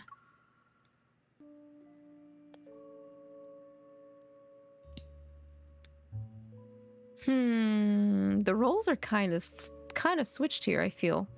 If you ever do a crime, it will be for snacks. You know what? The only thing that doesn't count as a crime has to do with snacks. Snacks are excused from crime. Those involved with snacks are excused from crime. As we reach the ground floor of the LCBI building, I sign for a package with daily necessities. Then I hand it to Rafayel. Here, carry your own things. What's in it?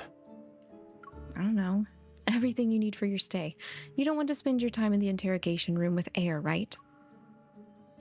I can't tell if you're overestimating that shabby room or underestimating me. Bro, I should have brought in your wanted poster that mentions property damage. We might need it soon. You'd like some snacks. What if they all rocked the Pooh Bear fit? What? What Pooh Bear? What are you talking about? You talking about, like, just the red V-neck crop top Natsu? After staying downstairs for a bit, I contact the investigation department and hand over the recovered audio chip to a colleague. Just a crop top? Nothing else?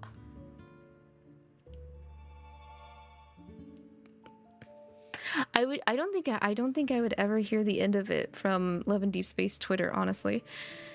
However, they glance at it once and say the mysterious chip we recovered has corrupted data. What?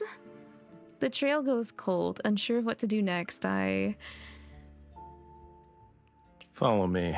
I know of a secret workshop that can fix it. All right, sir.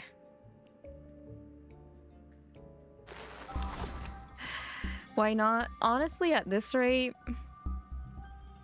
they can just put whatever in the game. Like, and I double checked. This game is still rated ages 12 and up, which is honestly absolutely bazonkers. I follow Rafayel to the place he mentioned. As soon as we step inside, we're greeted by big band music. It's not the heavy metal or sultry tones that are popular in the Southern District. The melody is surprisingly romantic and mellow. You're also gonna be 28. I wish I was 28. Wait, Natsu asked her, do you guys share a birthday? Happy early birthday, by the way. So young, yeah. The music stops as we enter and someone walks downstairs, or rather, a predator appears. Rafayel gives him the chip without even saying hello. This shouldn't take a long time to fix, yeah? You're not allowed to be curious, so don't worry about it. Ha, you wish? I also wish too, Raster. I suppress the urge to round up everyone here. Once the person leaves to repair the chip, I whisper into Rafayel's ear. The people, I mean, predators here, are they all part of Flow and Fire? Do you think that organization is a shelter for predators? Then why is he obedient when it comes to you? Are you controlling them with a mysterious power? What do you mean? Maybe you used your voice to enchant people. You did it in Siren's Song, the opera you performed in. Interesting. They're using his, like, anecdote thing for part of his background for this story. If I remember right, one of his anecdotes that relates to one of his 4-star myth sets is that he would be an opera singer to lure out targets to kill them. You, Natsu, Shmoopy, and Ray Ray, you know at least 3 people that share your birthday. That's super neat. I've ran into a couple of people as I had grown up that also share a birthday with me on the exact day. I can't remember if Pojo and I share the exact same birthday, but I know we share the same birthday month at least.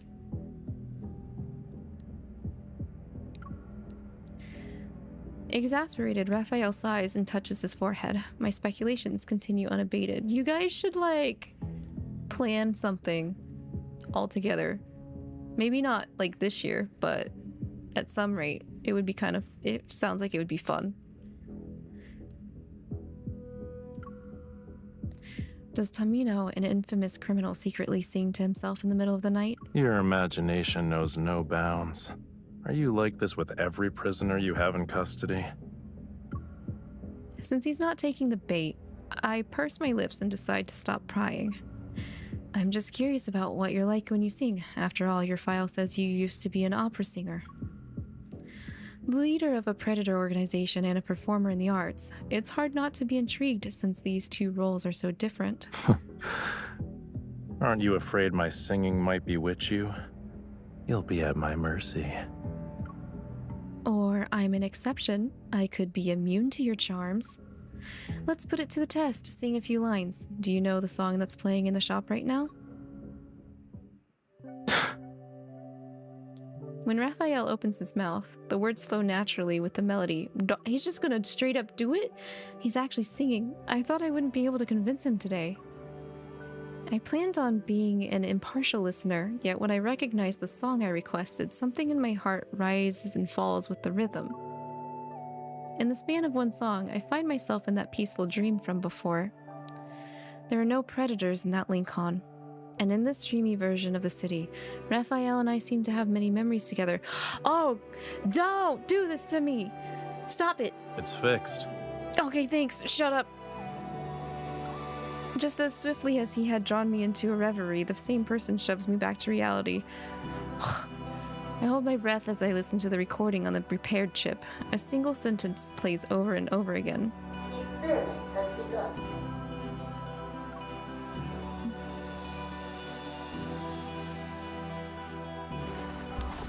You love artists, but Rafayel is a pain in the ass. Isn't that kind of like... Doesn't that come with the territory of being an artist, though? Honestly? I thought all artists have... They all have some kind of quirk. It has to be the command for starting the experiments on the predators. It's not difficult to deduce that the predator who ran to Flow and Fire would be terrified of this sound. Time is of the essence. Rafayel and I grab the repaired chip and head to Flow and Fire's base. We'll use it to identify our target. While waiting for everyone to gather, I open Rafayel's refrigerator and unexpectedly discover something. I'm shocked. What's in the fridge? Honeydew-flavored yogurt drinks. I remember how you only drank that back then. I've never met anyone as picky as you. Honestly, though, honeydew is a good flavor. I don't think this is a bad, like... This is not a bad take. Your taste hasn't changed a bit. Rafayel's hand, which is in the middle of fastening his wrist guard, pauses. He ends up securing it incorrectly. We tripped him up by saying that? Why are you turning around being embarrassed for? I never got around to drinking them. They've been sitting there for a while now. Oh, they better not be expired. But the expiration dates aren't from several months ago. In fact, it'll be a while before they expired. Oh. Rafayel attempts to bite open the fastener, but he destroys it in the process. Frustrated, he tears off the entire wrist guard and tosses it aside. Why is he the bitey one? Why is he Mr. Bitey Boy in this, huh? You're in enemy territory, but you still have the gall to play detective. You gotta search every nook and cranny, huh? Isn't that why we're here? The more evidence we gather, the more worthwhile this trip becomes. I busy myself with looking through Rafayel's quarters, and he doesn't try to stop me. Instead, he adopts a suit-yourself attitude. A few items tucked away in a corner catch my eye, ropes decorated with sharp spikes and gloves as tough as stone. Are these Flow&Fire's interrogation tools? No wonder you scoffed at the tools in the 𝐿CBI's interrogation room. I guess we can learn a thing or two from you. Those are only used on Flow&Fire's traders. When you're their leader, which predator would be foolish enough to think about betraying you? What kind of leader do you think I am? Sassy. One who's exceptionally talented with using his teeth?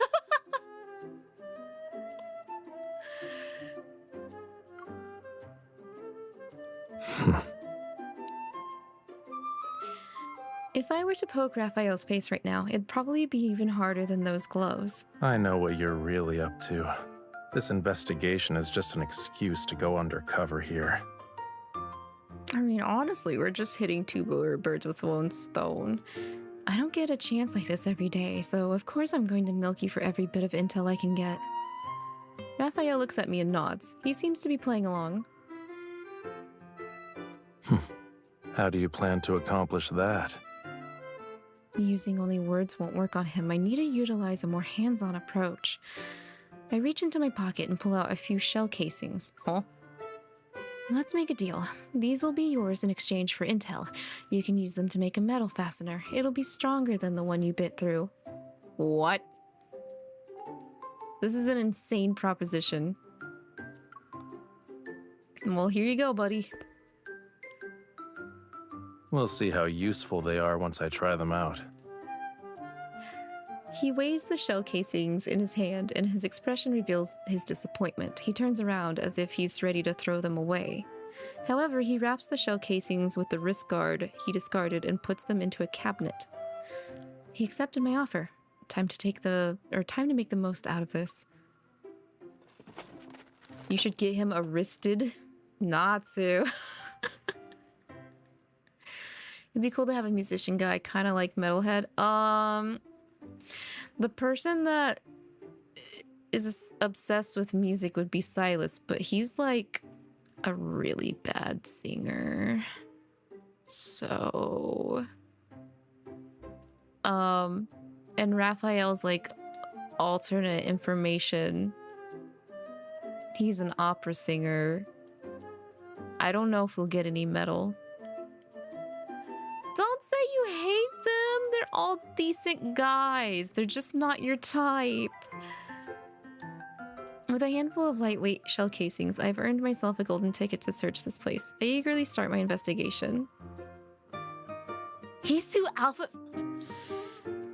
Oh, that's what everyone's impression with Sylus is. That's so funny. He's actually not if you read any of his cards.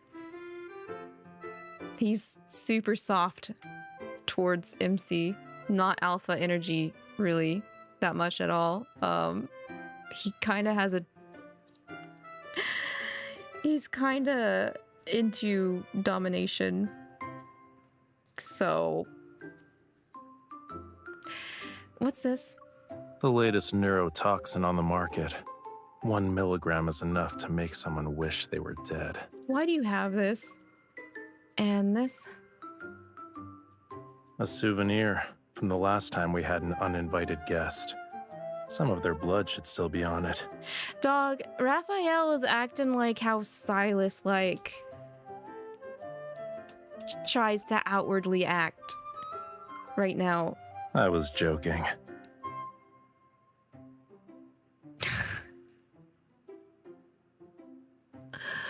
He presses the strange dice in my hand. Suddenly, the boring soap opera we watched together is projected onto the wall. It must be another one of his strange gadgets from the Southern District's black market. Oh, right. Since we're updating your wanted poster, we might as well rewrite your file while we're at it. Determined to turn the tables, I open a honeydew-flavored yogurt drink and teasingly wave the bottle at Rafayel. If word got out that honeydew-flavored yogurt drinks are an infamous SSS class predator's guilty pleasure, it would tarnish your reputation, right? You made yourself at home without my permission, and even assumed my preferences. Should I set up a dedicated observation room for you? That way you can keep an eye on me 24/7. His vibes are dramatic, so you don't like it, but you haven't unlocked him yet, so you wouldn't know. Yeah, like, all these guys kind of put up a front, so it's hard to, like, dig deeper unless you get their cards and you read their card stuff.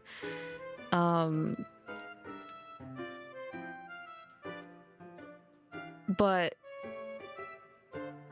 if we're talking about dramatic, I would say Rafayel is more dramatic than Sylus. Sylus, what is it? At one point, I think the MC says that he's either arrogant or annoying, and Sylus just like, I know. Rafayel steps forward and swiftly takes the assortment of odd trinkets I collected. He places them on the table behind him. But Miss Enforcer, please don't tell me you forgot the real reason for your visit. You think the one who's dominant is Caleb, that's your guess. He's possessive. He has the yandere tendencies out of all the other guys. So, like, yes.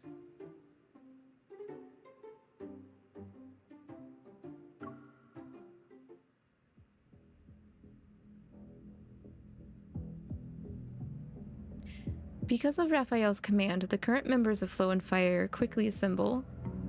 When the restored recording plays, I watch from the shadows. I immediately spot a predator whose intense reaction gave him away.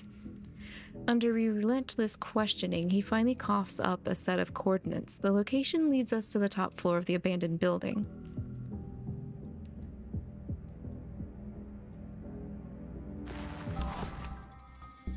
Okay.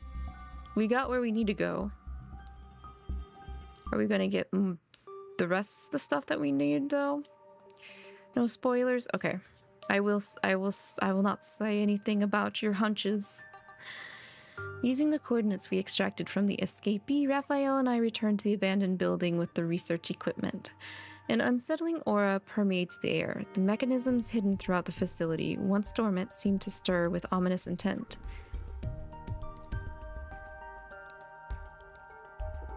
Well, someone rolled out the red carpet for us. They even went through all the trouble of activating these traps. Is that it? Our hosts aren't very good at their job. This welcome party sucks. If it were just a few floors, we could walk in and out without a problem, but our target is at the very top. It's a shame the elevator's broken. We couldn't get it working last time we were here.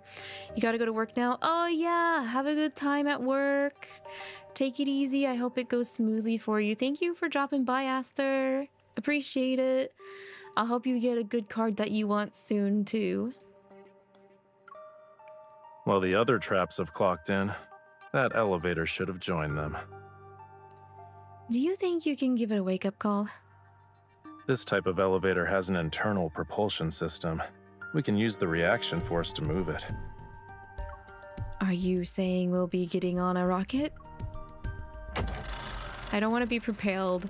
I don't want to be propelled inside of a steel box, please. We weave our way through the corridor and avoid the traps along the way. We soon stand in front of the elevator at the center of the floor. Without breaking a sweat, Rafayel pries open the closed elevator doors. The heavy metal slabs might as well be flimsy paper fans in his hands. The elevator is crammed with discarded research equipment. I have to suck my stomach in just to squeeze through the tiny gap in the clutter. I don't get a VIP seat. Maybe you should be the one to power this thing. I can investigate by myself. The thunderous slam of the elevator doors is immediately followed by Rafayel's fluffy hair unexpectedly brushing against my ear. Alright then, he's coming with us. Once I steady myself, he ignites the elevator's mechanism with his flames. Our cramped metal box transforms into a deep-sea submarine that's ready to plunge into the unknown. We're not gonna get cooked in here, are we? The elevator shoots up like a column of fire and leaves the sluggish traps behind. Their attacks can't even reach us. The elevator comes to an abrupt stop at the top floor. When we step out, we're greeted by a sea of warnings. They're clearly meant for us. You know, they need to try harder if they want to scare anyone. Sounds like you have experience in this. Flow and Fire's infamous crime announcements are made by their esteemed leader, huh? His ambiguous expression only fuels my frustration. Memories of countless nights at the office, all thanks to Flow and Fire's antics, flood into my mind. Anger courses through every fiber of my being. Do you have any idea of how much a nightmare it is to remove those things once they get into 𝐿𝐶𝐏𝐈𝐒's system? I've lost count of all the all-nighters I've had to do because of them. Then ignore them next time. There. Problem solved. Bro, I have a job! I push down the bubbling anger in my chest and refocus. My eyes lock onto the large pile of discarded devices before us. The escapee's testimony echoes in my mind. Somewhere in this room hides the item we need. Shh. Did you hear that? Just as I'm about to continue our search with renewed determination, Rafayel pulls me toward him. My forehead slams into his chest, and I can feel the metal studs on his belt digging into me. For a moment, I can only see stars. He's gonna knock us out. I lift my head, ready to give him a piece of my mind, but before I can act, I freeze. The sound of approaching footsteps resounds behind us. Did someone else find this place? They don't know what they're in for. You focus on finding the device. I'll deal with our uninvited guests. Oh, well, okay. I meticulously scan each object with my portable equipment. Meanwhile, Rafayel unleashes flames to flush out our enemies that lurk in the shadows. Just as Rafayel finishes cleaning up, the formula for the potent frenzy enhancer I've been desperately trying to find appears before me. I whirl around, eager to share the good news, yet it's at that moment I see a fireball. I yell at him. Rafayel, you can't do pyrotechnics indoors! The flames are extinguished just before they can spiral out of control. Crisis averted. Sheesh. As for the culprit, he shows no signs of remorse. Rafayel saunters over, pretending to be concerned. His index finger brushes against the tip of my nose. You're covered in soot. And whose fault is that? I swat his hand away and touch my own face. Sure enough, my palm is covered in black soot.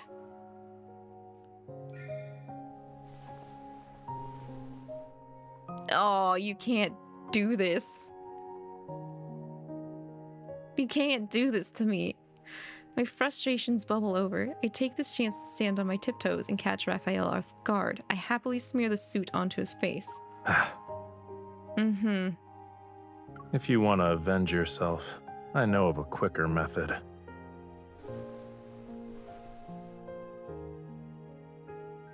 As soon as he broke free from my grasp, he leaned in to press his cheek and nose against my face. Rafayel, your muzzle is poking me.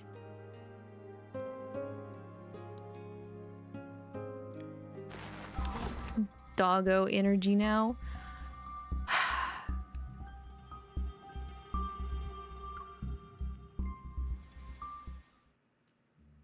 No, not the low power. I'm gonna have to plug in. We still have 2 more stories to cover. With the new evidence, the mystery around this case starts to unravel. However, more parties are being involved. Being involved means the situation is escalating. Rafayel, having no direct connection to this, has been released. Although his impromptu pyrotechnics didn't cause any real damage, I still gave him a hefty fine. Why, girl? Why? Unfortunately, the peace is short-lived. Today, Flow and Fire, which had temporarily ceased all activity, issued another chilling crime announcement. I decided to apprehend the suspect solo. To my surprise, I managed to extract him from Flow and Fire's base and bring him back to the 𝐿𝐶𝐏𝐈 without a hitch. He did this on purpose. I didn't realize the 𝐿𝐶𝐏𝐈 had renovated its interrogation room. Nice photo studio you've got here. Are you reminiscing about your time behind bars? Don't worry, I'll give you a tour of your old accommodations later. But first things first, we need to update your picture for the wanted poster. I adjust the background and guide Rafayel into the chair. Surprisingly, he doesn't resist. Ready to channel my inner photographer, I set up the camera. When the flash appears, Rafayel squints under the bright light. Are you even good at taking pictures? The number of photos I've taken is greater than the wanted posters with your name. I'll admit my subjects are usually crime scenes, though. Sheesh. We'll see what happens when you doubt a photographer's skills. I force myself to view Rafayel through the lens as if he were nothing more than an inflatable tube man with super flexibility waiting to be positioned.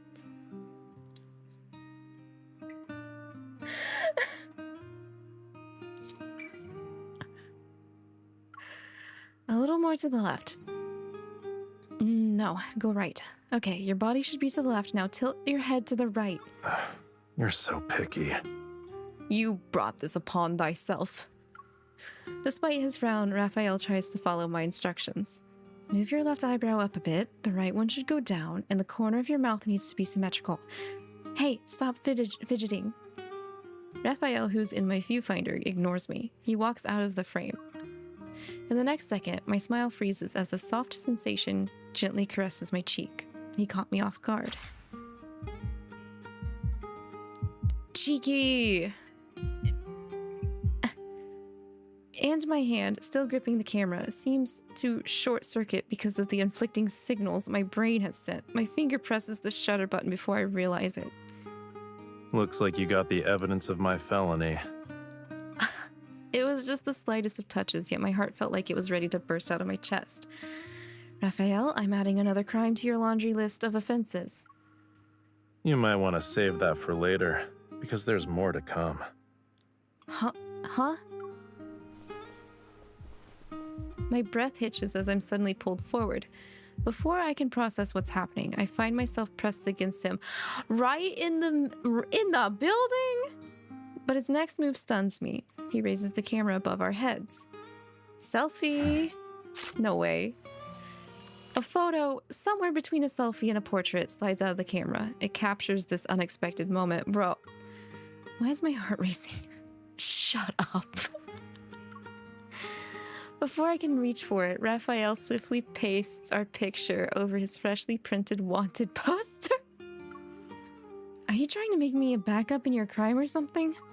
The simplest way to find me is to go to you.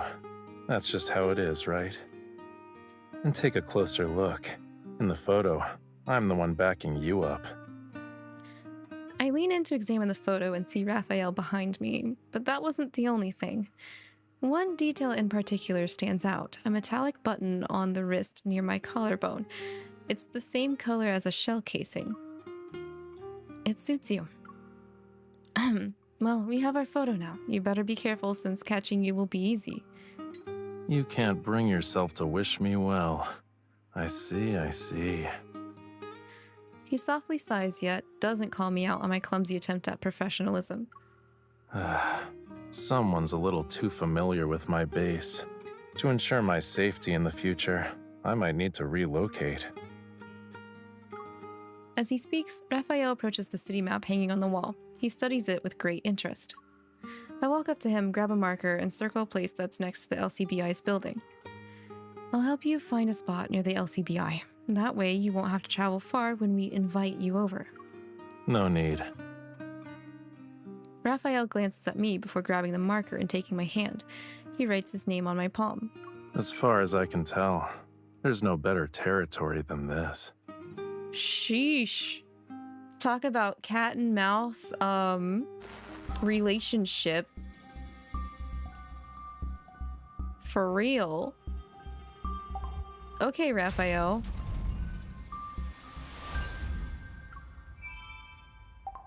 I get it. This place is as dull as I expected. I could whisk you away to flowing fire instead. How does that sound?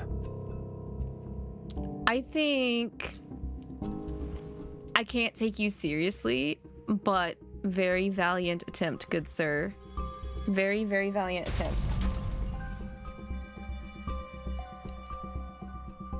I think it's because of how much I've seen him in like the main story and like the cards that I have of him.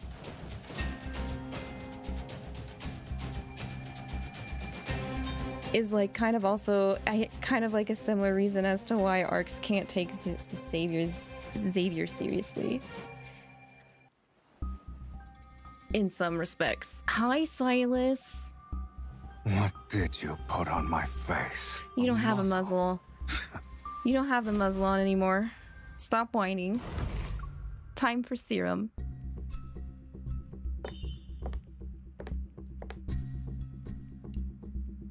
Do you actually believe something like this would work on me?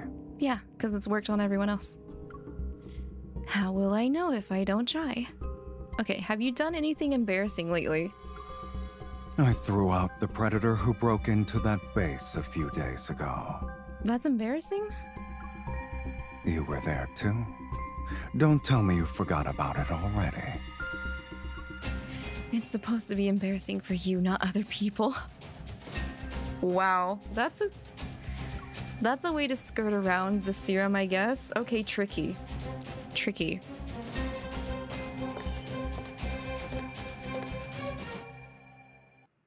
Do you actually... Okay, what would you do if you were falsely accused? Falsely accused? I'll just commit the crime in that case.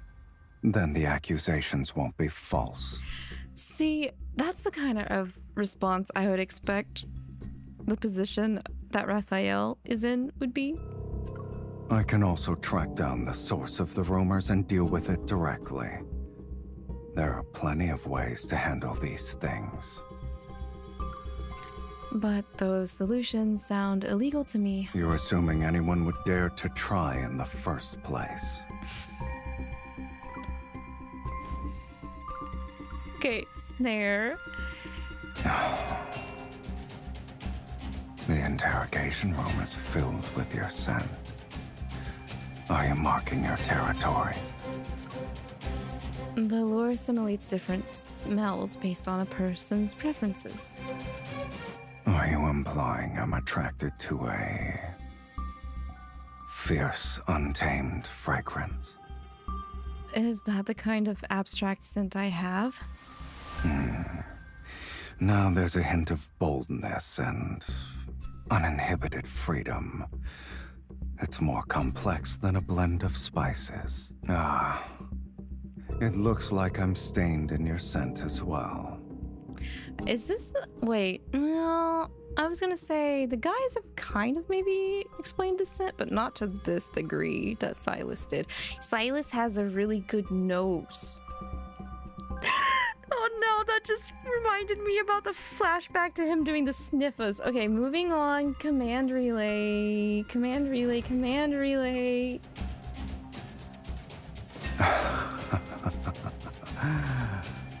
What are you planning to do to me this time?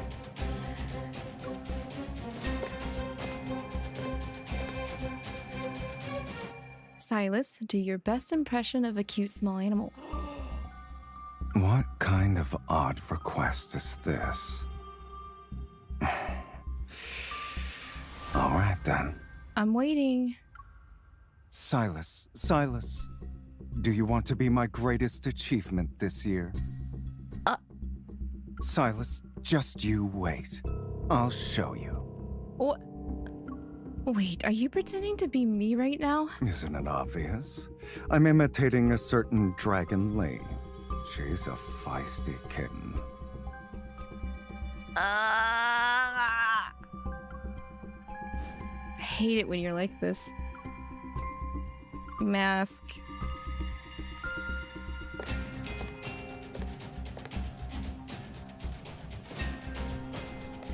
What do you see? You. Why do you ask? Wow, no hesitation. What if I said this mask shows you the person you hold most dear? Any thoughts? Since you've said that, I'm curious about who you see. Who do you want me to see? If it's me, I'll be happy. And if it's not, I'll just replace them. Arx, you're in trouble. Arx, you better run. Okay. God. Everybody's super touchy. Amplified even. Special item for Sylus is a mysterious novel. Life after becoming a mafia boss. Why do you have that look on your face? You can handle Sylus.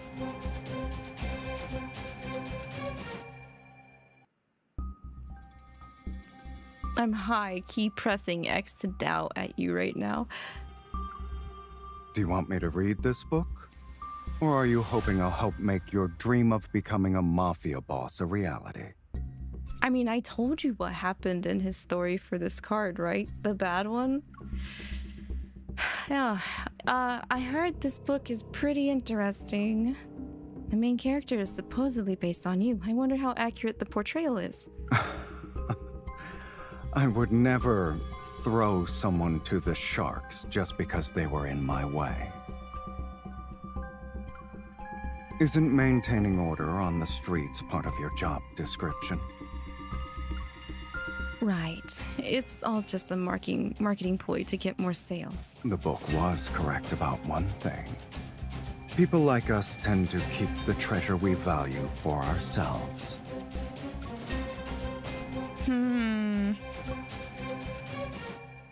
Life after... Do you want me to read? Okay, let's see. Let me be your boss for a few days. Sure. From now on, you can be the shadow leader of Night Strix. That's it? Aren't you worried I'll ruin your reputation? Bro doesn't care. Bro already gives us all the information to honor kindness in the regular universe. So, like, of course he'll let us do whatever we want in the AU. Sheesh. Oh, Zen. Hi, Zen. How are you? How's it going? How goes the gacha grind? Is it time to get choked? We actually... Have we? I don't think we've... I can at least confirm in Sylus, this guy, and Zayne's, we don't get choked. In at least their main stories. Actually, their bad endings are really sad and they made me cry. Actually, Zen, no. Honestly, this event kind of is a, if you go that direction, you get like bad end. You still wish we got a little meow. Oh yeah, right? No meows. No meows for this one. You can do that. I'll just build a new one if you do. Well, for an organization that claims to be legitimate and suits your position, how does Purus or Palus sound? now you're just being a smartass.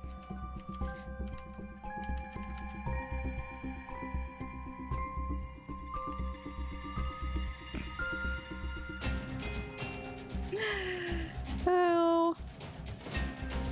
Okay. Sylus. What did you put on my face? You don't have a muzzle. Stop complaining. You're fine. I wonder what sort of expressions those LCBI agents would make. If they knew I was the one who trained you.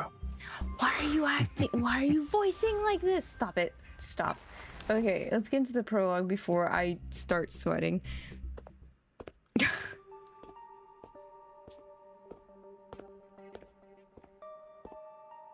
I enter the interrogation room. The predator Sylus has his back facing me, yet I can sense the overflowing dangerous aura he emanates. I approach Sylus and lean against the interrogation table in front of him. We meet again, Sylus. Given our circumstances, however, maybe I should call you Tartarus instead. You keep bringing me to the LCBI for small talk. Do you think I have nothing better to do? Chains bind Sylus's hands to the chair's armrests, and the collar around his neck further restricts his movements. Even though he's restrained, he could easily break free at any moment and rip my throat out if he wanted to. Fortunately, I'm the person holding the chain attached to his collar, and I'm holding it tightly. Since you're an SSS class predator who's worked as an assassin for years, we would like you to cooperate with our investigation. I see the LCBI's intel is outdated. Allow me to give you a quick update on my circumstances. I'm a law-abiding citizen now. Sylus and I first met in a predator outbreak when my life was hanging by a thread. Ironically, it was this assassin who saved me. He took me under his wing afterward. He taught me how to shoot, and more importantly, he taught me how to survive in this city. We've lived on the edge and depended on each other for survival. However, you accepted a commission and then vanished without a trace.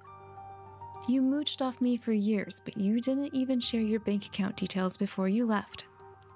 So, you've decided to mix personal grudges with your work? He's not wrong. I've had this grudge for a long time, especially after he abandoned me. From a professional and personal standpoint, we're enemies. During the past few years, the assassin Sylus vanished. Meanwhile, Tartarus, the predator, reappeared in the public eye. And closely tied to that, Nightstrix is a criminal organization that has rapidly risen to power in Lincoln. Its authority reaches far and deep into the city. However, Sylus's restrained and low-profile approach that left no evidence behind has consistently allowed him to evade incarceration. With the dirt on numerous celebrities and high-ranking officials, Sylus is often brought in with a show of force, only to be politely escorted out shortly after. Recalling this, I can't help but be on high alert. Anyway, let's skip this pretense of familiarity. I toss a stack of crime reports onto the table in front of him. Recently, there was an incident in the Southern District where a predator attacked someone. Our informant says it was your handiwork.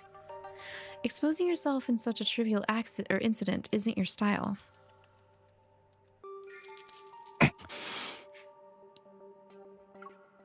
I yank the collar around his neck, and Sylus's body lurches forward. He furrows his brow and glares at me for my aggression. I smile, disable the nearby surveillance camera, and lower my voice. Of course, those charges were just an excuse to bring you in. Sylus, I need your help with something. Recently, a potent frenzy enhancer has appeared on the black market. Our intel suggests its source is an abandoned research facility on Lincoln's outskirts. In the past, it was used to imprison predators and conduct experiments on them. Infiltrating that place will be risky, which is where you come in. This isn't exactly how you ask people for help. Really? I guess I'll have to use the method you taught me then. I unfasten the collar around Sylus's neck and trace the red marks that slowly appear on his skin.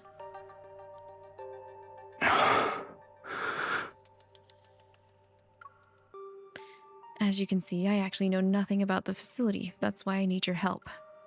So will you help me or not? Sylus grasps my fingertips. His intense gaze that falls on me befits a predator. My little bird has grown up, it seems. Your wings are getting stronger with each passing day. You should have known this would happen when you took me under your wing all those years ago.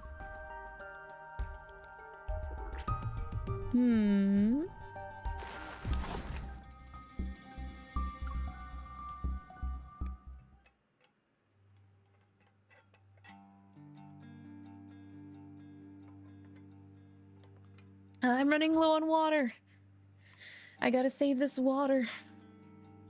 After reluctantly making a deal, Sylus and I infiltrate the abandoned research facility. The building has been deserted for years, evidenced by the fallen chunks of plaster and bricks littering the floor. Several pages decorated with formulas remain intact. Its previous occupants must have left in a hurry.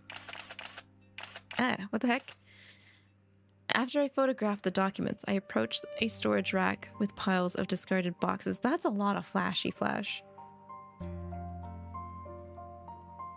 And this one has the label of... Ever. You seem to be familiar with this facility. Don't tell me you're somehow involved. Let's just say they're an old friend of mine. So you've done business with them before. Unlike the petty schemes of ordinary predators, Sylus has grander plans and even greater ambition. What exactly is your relationship with Ever, anyway? For a long time, I've suspected they sent those men in black who have always lurked around our house. That's only part of the story. Ever tried to kill me before?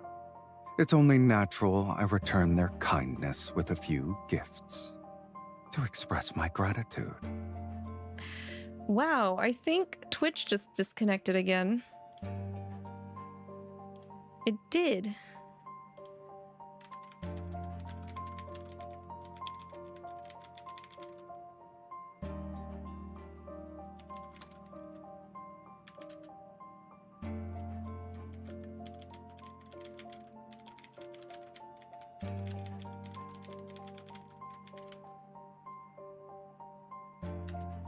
That's weird. It is weird. It just says error, failed to connect. So I might check the software that updated today to make sure it's not interfering with connections or anything like that. However, there was a update Twitch is rolling out, but that only has to do with VOD storage. So I don't know why that would necessarily affect my multicasting. But sorry to everybody on Twitch. I don't want to start and restart. Let me see. I'm pressing this. I'm trying to reconnect, but I don't think it's going to let me. Because earlier I had to completely stop my stream to get it to connect again. Which is not what I want to do, because I don't want to split the VOD on YouTube in half. Hi Arcs. Thank you for popping over here. Appreciate it. Yeah, so we'll just go ahead and finish out Sylus and 𝐂𝐿𝐈 for the reading to have everything covered. And I'll just have to look into why it did that again.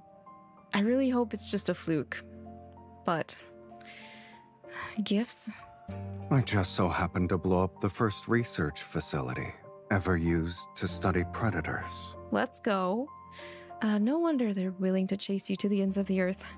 When you were still my contact, one of their high-ranking executives went missing. You might be on their hit list, too. Come at me, then. Come at me. I'll take him. Heck ever. All my homies hate ever. As we reach a turn in their staircase, a barely noticeable object catches my attention. Sealed by the weathered wall is a door. It's almost impossible to spot unless someone has a keen observation or has keen observation skills. Light slants in from a small window above and illuminates this dormant space. Various test tubes and instruments lie scattered on the lab benches. I look around and spot an abandoned computer in the corner. Despite its heavily worn appearance, I press a button on the keyboard. To my surprise, the screen flickers and why did you auto that? On standby. Shut up, computer. I was reading. Unit DL-039 is ready. Please enter the password. Password. Password is password.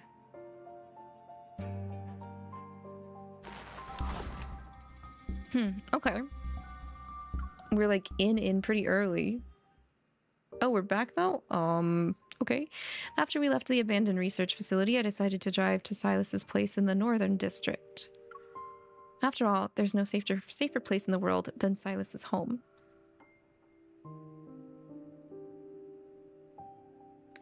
It's late. Sylus is lounging on the sofa while holding an old yellow detective novel. Bro, what you reading? Let me see. What you reading? Let me see. An hour passes and he's still reading.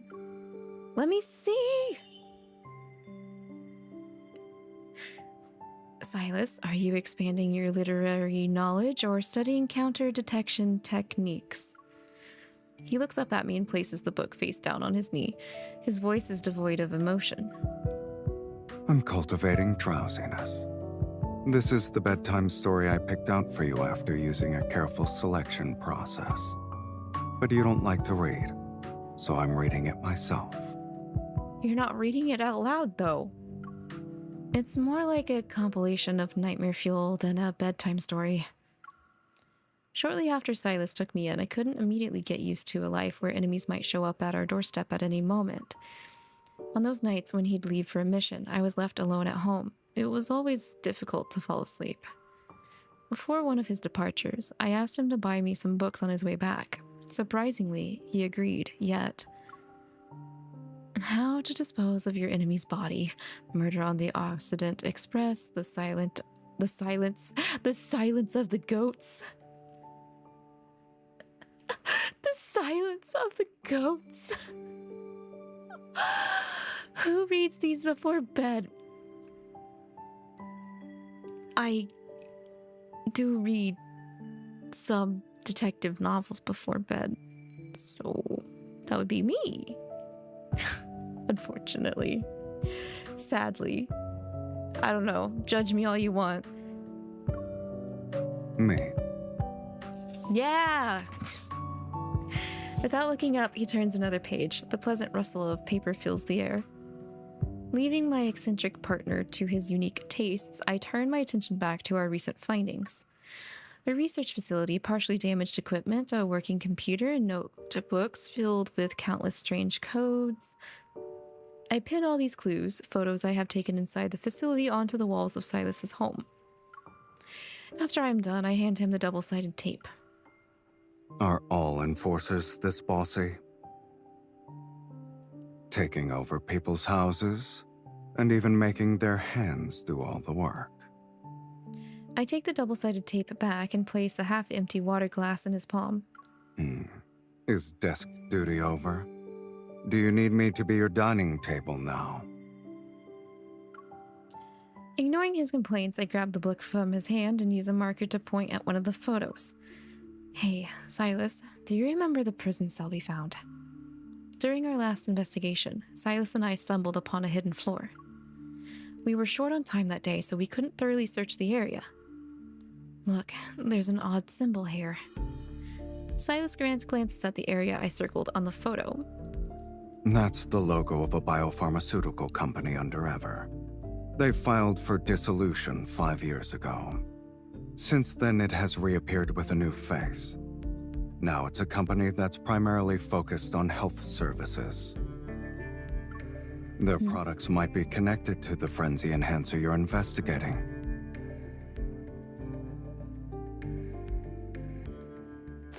They might be the source of, like, causing the distribution, probably.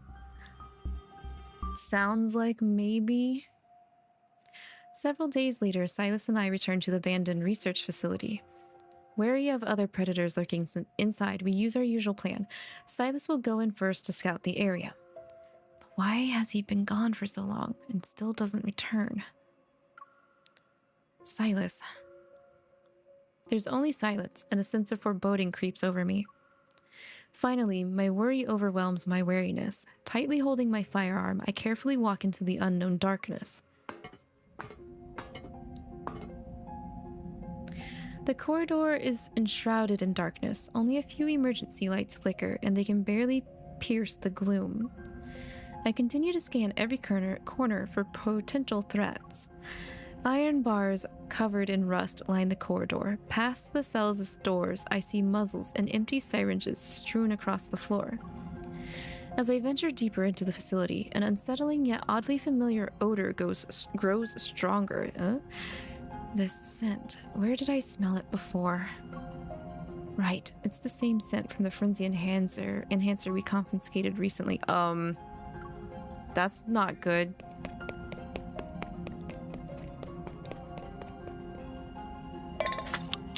As I turn the corner, a noise abruptly breaks the silence, and I raise my gun. I'm ready to shoot on sight.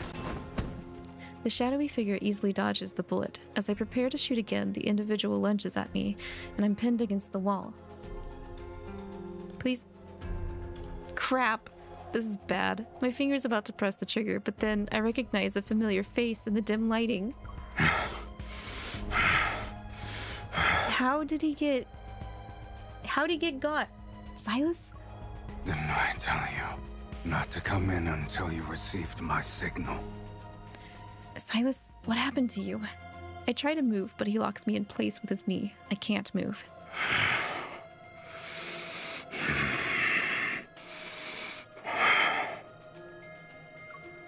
He must have accidentally inhaled the aerosol version of the frenzy enhancer, but how did it even get here in the first place? A sharp pain derails my train of thought. He's bitten my ear. His teeth pierce my skin and a searing pain throbs at the wound. Yet the sensation is quickly replaced by the feelings of his hot tongue on my ear. You can't let this continue. Yeah, we can't let this continue for my sanity on streams. I struggle to create some distance between us while I reach for the syringe in my pocket. Any other time, not right now. I brush his hair aside and forcefully inject the suppressant into his neck. Thank God we had a backup suppressant. You really don't pull your punches, huh? Saved. I have been saved for now. Ugh. I forgot to answer back. If this doesn't work, I'll have to use my gun. Yeah, let's not do that. Seconds pass. His agitation seems to subside, and the wild look on his face disappears. How are you feeling? Better? You should shoot me next time this happens. No. No. N-O. You haven't exactly gone easy on yourself either. Any frenzied predator can easily tear your throat out. Don't worry, if things actually spiral out of control, I won't hesitate to pull the trigger. I'm dying inside. I slowly exhale and meet his gaze. The same can be said about you. It seems your competency has improved during my absence. Save your compliments for later. Oh, and one more thing. I silently put my gun away. Then I turn and swiftly punch his chest with full force. Bitch. Dumbass. Who said you could go around biting people?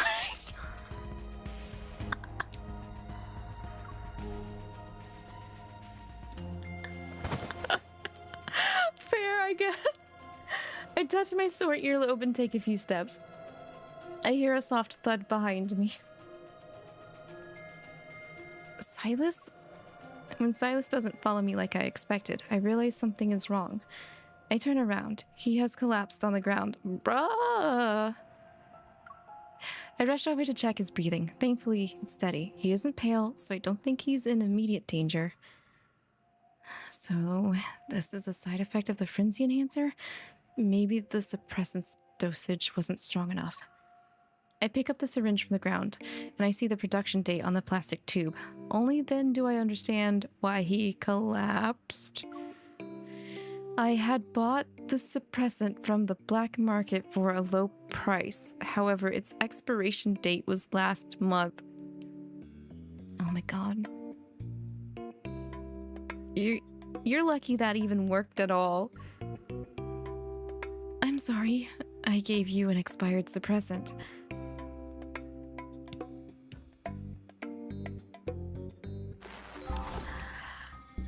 Deserve that. No biting. Actually, I don't. Let's not talk about that right now. Chapter 4. We sent the computer we found to the LCBI's research department after they successfully... stop scrolling so fast. After they successfully recovered its database, everything played out as we had hoped. We obtained an important document related to 𝐻𝐵R's experiments. It proves that 𝐻𝐵R once imprisoned predators there in an attempt to create invincible biological weapons. Whoop-de-doo. The frenzy enhancer that's currently circulating the black market is an improved version of the one created during past experiments. After backing up the data, we prepare to drive to Sylus's home so we can store it. As the car door unlocks, I sit in the driver's seat while Sylus gives me a skeptical look. I think I should drive. Just to be safe. Are you implying it's dangerous when I'm at the wheel?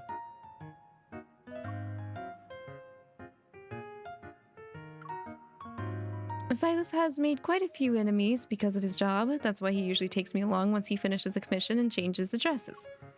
Being yanked out of bed around midnight only to be put into the back seat of his car is one of my most vivid memories. And the reasons he gave for these sudden moves were always unbelievable.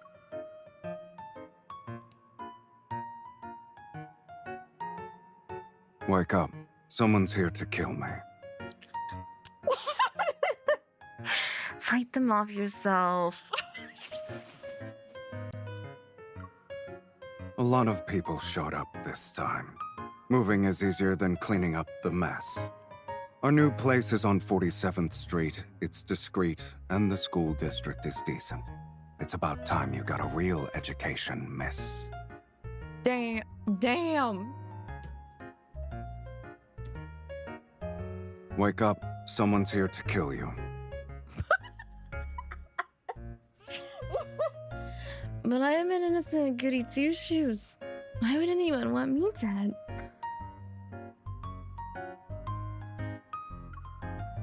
They're after me.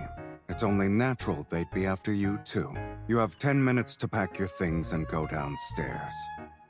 Damn, Dad. D. Okay.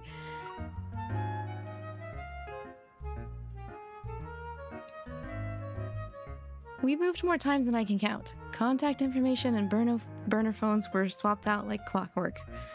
Sometimes I wondered if his nocturnal lifestyle was a consequence of constantly dodging his enemies. The LCBI is currently in the process of selecting its best employees. I'd rather not give anyone a reason to question my performance. After I made up an excuse, I input an address into the navigation system and ease into the accelerator. I remind Sylus about putting on his seatbelt. All right, then. Start the car, rookie.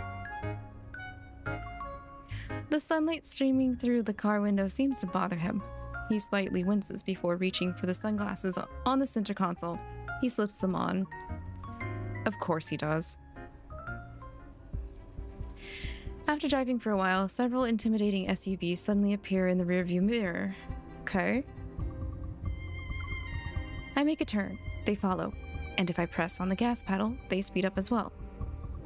Sylus, do you think those cars have been following us this whole time?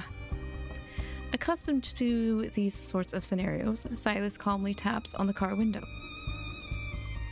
It's fine. Keep driving. Bullets whiz past the side mirror as the distance between us and our pursuers shrinks. The roar of the engines grows to a deafening crescendo. The three cars are in hot pursuit. They even attempted to ram us multiple times. They're right behind us. Are they crazy? Please tell me you have a plan. Sylus points to something in the distance. Our car, followed by three pursuers, veers onto a wide road. Only one road work ahead sign sits in the middle of it. Man, I sure hope it does.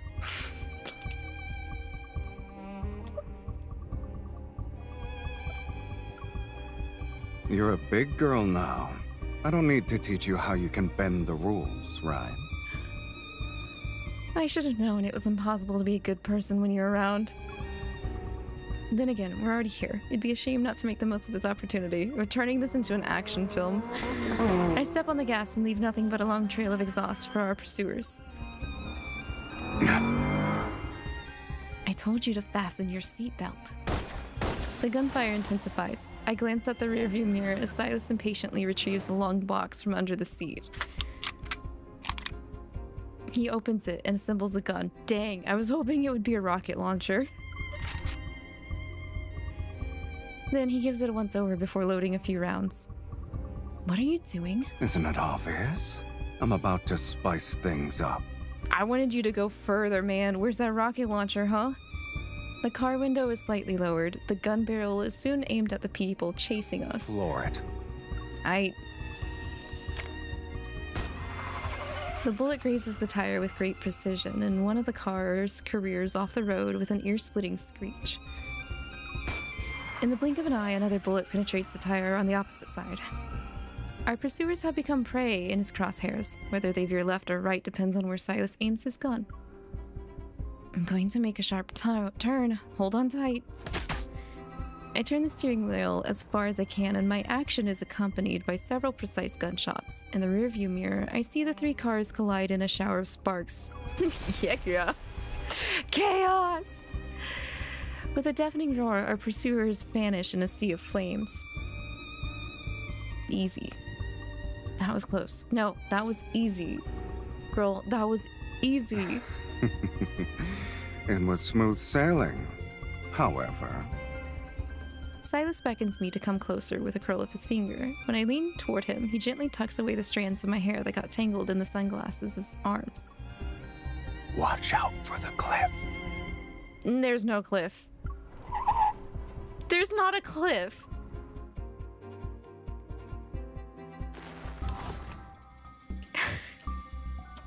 Fast and fierce? Might as well have just said fast and furious, bro. Come on.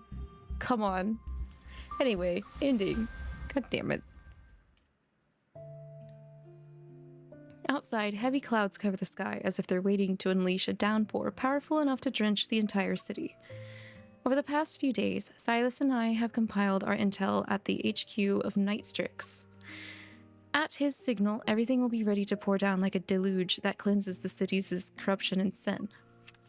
Deep in thought, I'm jolted back to reality as a colleague unceremoniously drops a traffic ticket on my desk. Hey, there was a speeding violation on the highway a few days ago. Here's the ticket. Son of a bitch. Shouldn't this be handled by the police and not the LCBI? It's because the suspect is connected to a predator. The one you're supervising is the LCBI's VIP at this point.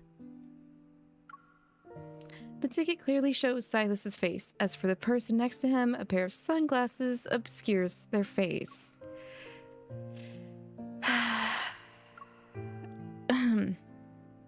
I'll ask him. Before I can leave the LCBI building, commotion engulfs the office. Everyone outside is talking about predators being connected to Ever. How did that happen? I heard about it. Apparently, Ever is using them for some kind of experiment. What kind? That sounds scary. Based on what I heard through the grapevine, Ever is supposedly the group who created the predators in Lincoln.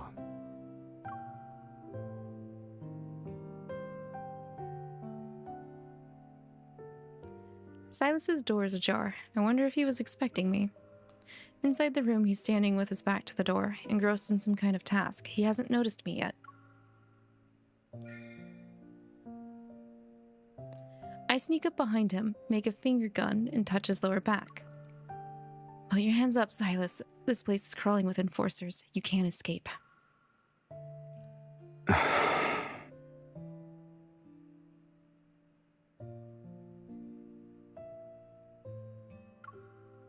With a stoic expression, Sylus peels the ticket off of his face.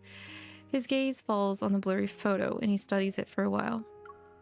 I never imagined our photo would end up on an official document like this. How else did you expect them to end up together? Ignoring my question, he sets down the half-loaded gun and walks toward the living room. Curious, I follow him. He pins the traffic ticket to the investigation board on the wall. Our comical traffic camera picture is surrounded by a grisly collage of crime scene photos. They act as the world's most unconventional picture frame. We have to get a clearer shot next time. What do you mean by next time? Sylus offers me a slight smile with no explanation. Baffled, I plop onto the sofa again. The TV is broadcasting the news report that it's been a hot topic these past few days. Of course, it involves Sylus and me. Rumors about Ever, the frenzy enhancer, and predators have spread to every corner of the city. However, Ever seems to have anticipated this. They prepared a well-written statement to ease public speculation. And last night, a sudden fire consumed the abandoned research facility. Well, damn.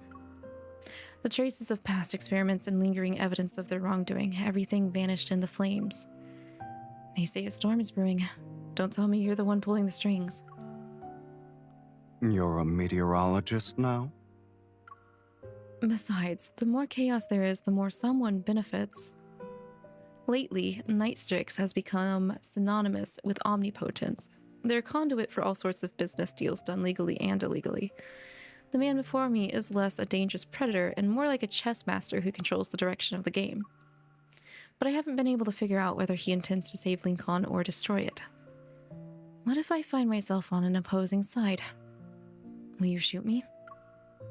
I'm pretty sure I taught you not to waste time on pointless hypotheticals. Am I mistaken? Besides, you should be well aware of your options. Like what? You can leave, or you can stand by my side. With mixed emotions, I clench my fist as if I'm holding a microphone. I bring it to his mouth. Here's $1 million question for you, Mr. Sylus. Let's say you wanted to destroy Lincoln. How long would that take? 10. 10 months, 10 weeks, or 10 days? Hours? 9, minutes? 8, 7. Oh no, not the ultimate. Stop. Stop. No, stop. He's counting down because of a bomb. Stop. You son of a bitch.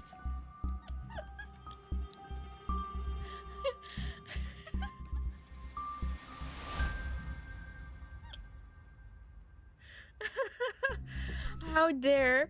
I can't believe.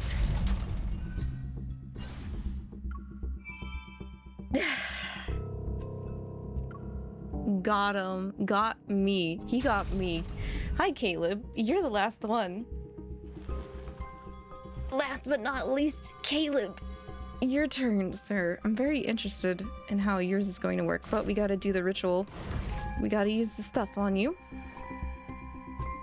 Hello. You don't need to go through all these theatrics. I'll answer any question you ask. That is not true. I've learned that that's not true entirely. Anyway, what's your most closely guarded secret? It's a secret we both share. We wrote letters to each other's future selves and put them in a time capsule. Then, you asked me to hide it in a place no one would ever know. That's your most closely guarded secret? Yep. After all, I buried the time capsule in the deepest mine shaft in the Southern District. What? You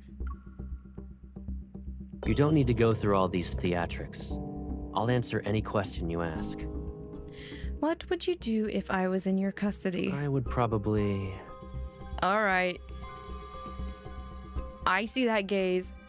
It's time to rate the yandere answer. Do the exact same thing you're doing to me right now. You want to lock me up? I do. I'll imprison you in a place that's only for us. Wee woo, wee woo. Yandere's going off. The yandere line. I'll stay by your side just like when we were kids. And I'll come to you whenever you call my name. We didn't even pass the first tool. Jeez. Caleb. What surprise do you have for me this time?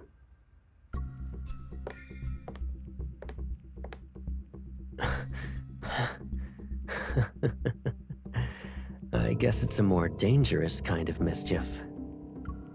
I didn't expect to see you make that expression. Do you like this scent? You really are something. Aren't you curious about what I'm smelling? Or do you already know the answer? Oof. She knows.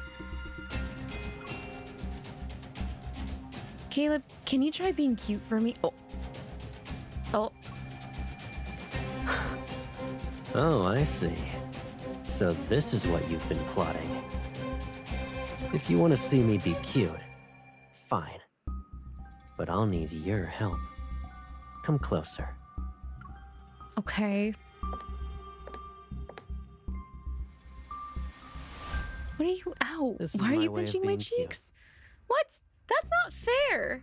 You always do this, though. When it comes down to it, being cute is about wanting attention.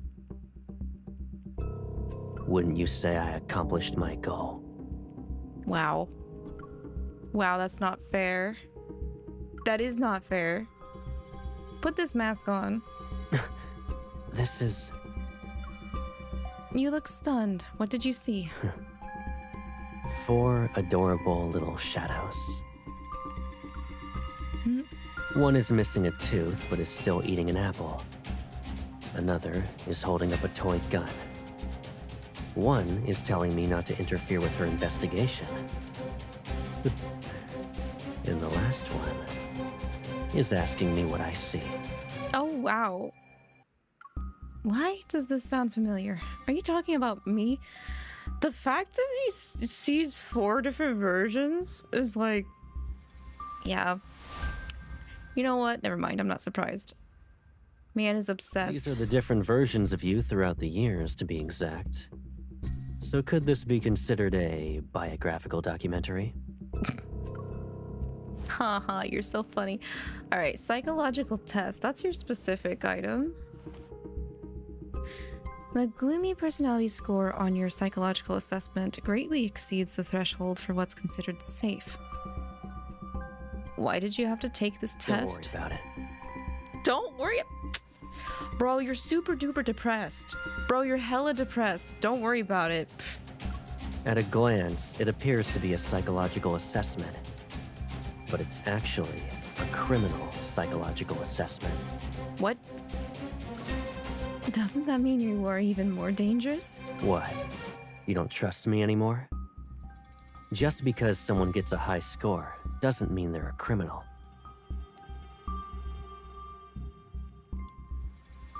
It could be someone who created the test from the mindset of a criminal. It means you're a high possibility, though. Caleb.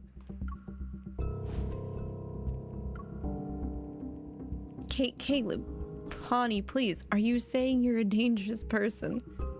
You don't seem to be frightened, though. Aren't you worried that someone whom you spend every day with might be an irredeemable, wicked person? Does that mean you're going to hurt me? Of course not. My life's purpose is to keep you safe.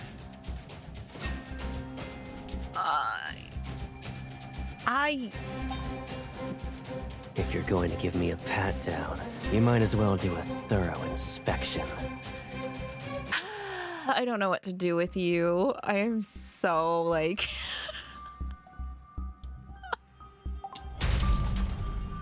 Caleb girlies, y'all are something.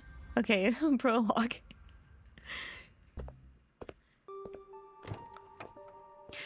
As the door to the interrogation room closes, sounds from the outside world are silenced. Good evening, Mr. Councilman.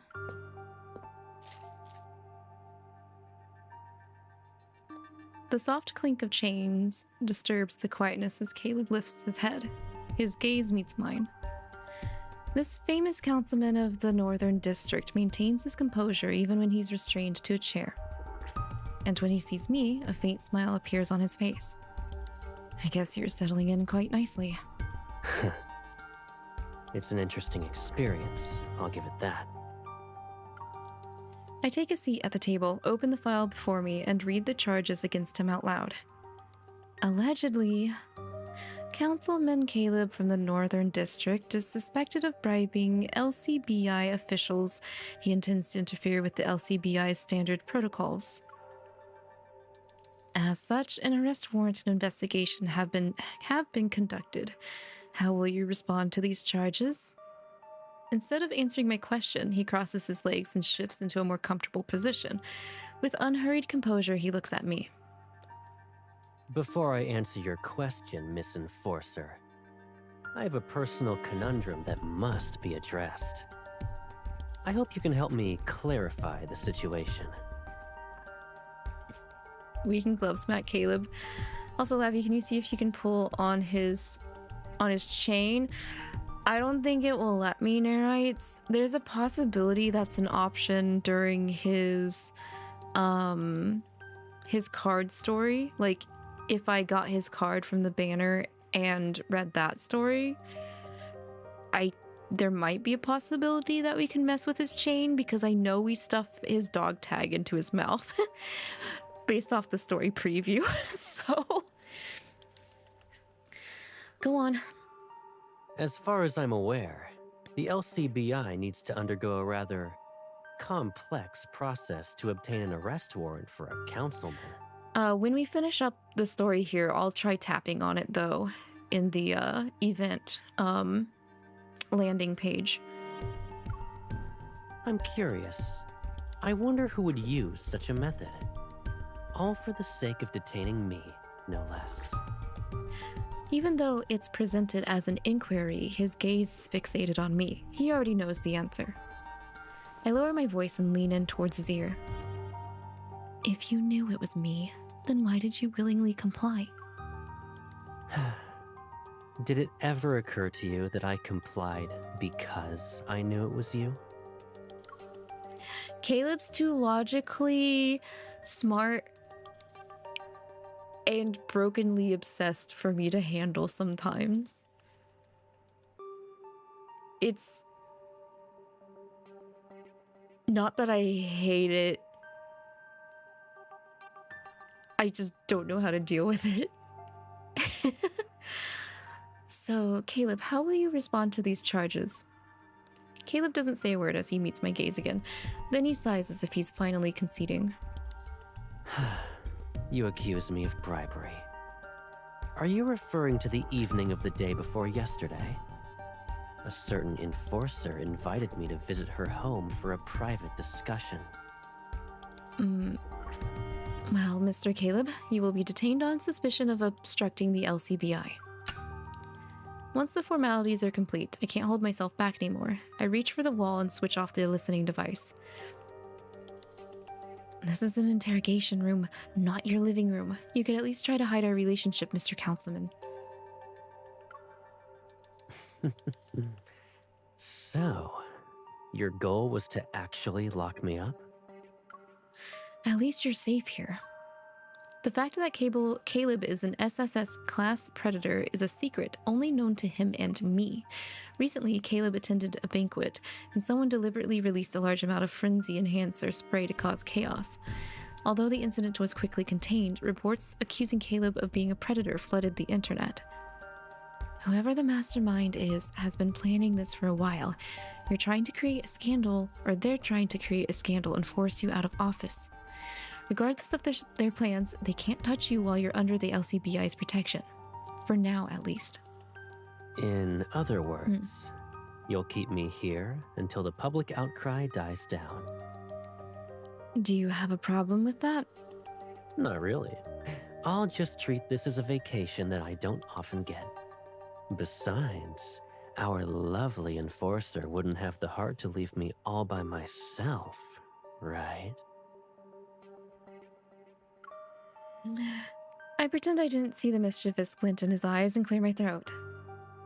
Given your unique position, it would be appropriate for you to remain within the 𝐿CBI building indefinitely. It's almost like for some reason they took some of Rafayel's cockiness and gave that over to Caleb. A little bit more so in this event. But Caleb in general is pretty self-confident and cocky in general as well, though.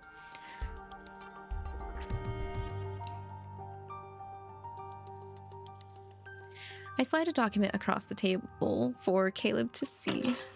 I touch the control panel and the restraints around Caleb's body instantly clatter to the ground. Shortly after your identity was exposed, there was a series of predator attacks across the Northern District. The traces of frenzy enhancer we found at those crime scenes matched the frenzy enhancer spray from the banquet. Our investigation revealed that all these frenzied predators were spotted near an abandoned building in the Southern District at some point. Considering how you lived in both the Northern District and the Southern District, I made a request on your behalf. You'll be acting as a special consultant. You'll be assisting me with this investigation. However, you must remain within my line of sight at all times for this assignment. You can't leave without my approval either.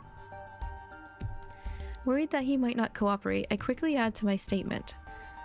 You already pleaded guilty. You don't have the option to refuse. I could never say no to your requests anyway.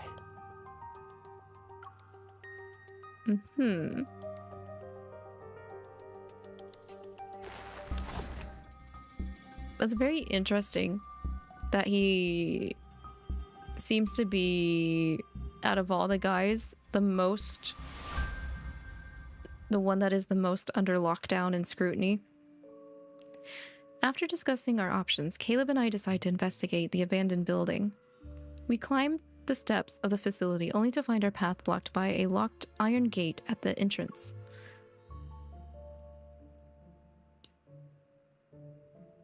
That's weird. This place has been abandoned for years. Why would someone go out of their way to block the entrance? There's not a speck of dust on the lock. Someone's been here recently. Looks like we're on the right track.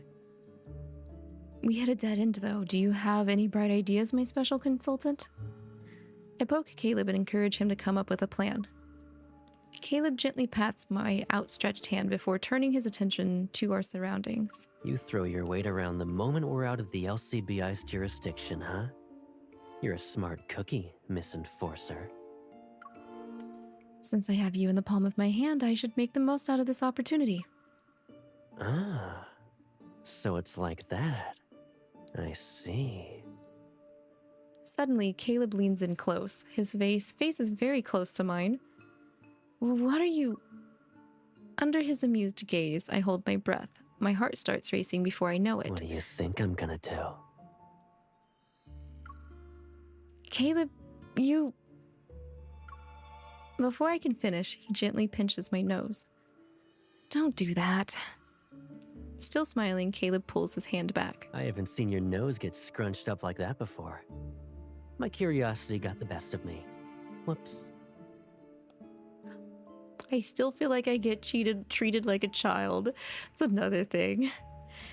We're done playing around. Thanks to Caleb's suggestion, we make our way around to the side of the building. In an unassuming corner, I spot a small, easily overlooked window.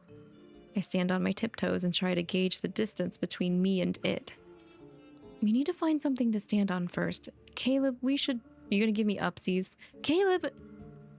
I turn around, but Caleb has vanished without a trace. Oh no! What the hell? Where'd he go? I look up toward the source of the sound and see Caleb is leaning out of the window with his chin propped up on his hand. He mischievously smiles at me. This man's starting to act like the Cheshire Cat. Need a lift? How did you even get up there? What? We haven't seen each other in forever, so you forgot what I'm capable of? Are you ready? I'll bring you up now. Oh, right. He can just gravity us up. Caleb makes a slight gesture with his hand. In the blink of an eye, I'm floating in midair. Give me your hand. With the window close to me, I lift my foot, ready to climb over the frame. I can do it myself. Yet, I soon find myself suddenly drifting away from the window. Caleb, how old do you think you are? How old does he think he is? He wasn't lying when he said he was going to treat this as a vacation. I'm pretty sure I'm old enough to sweep you off your feet, Pipsqueak.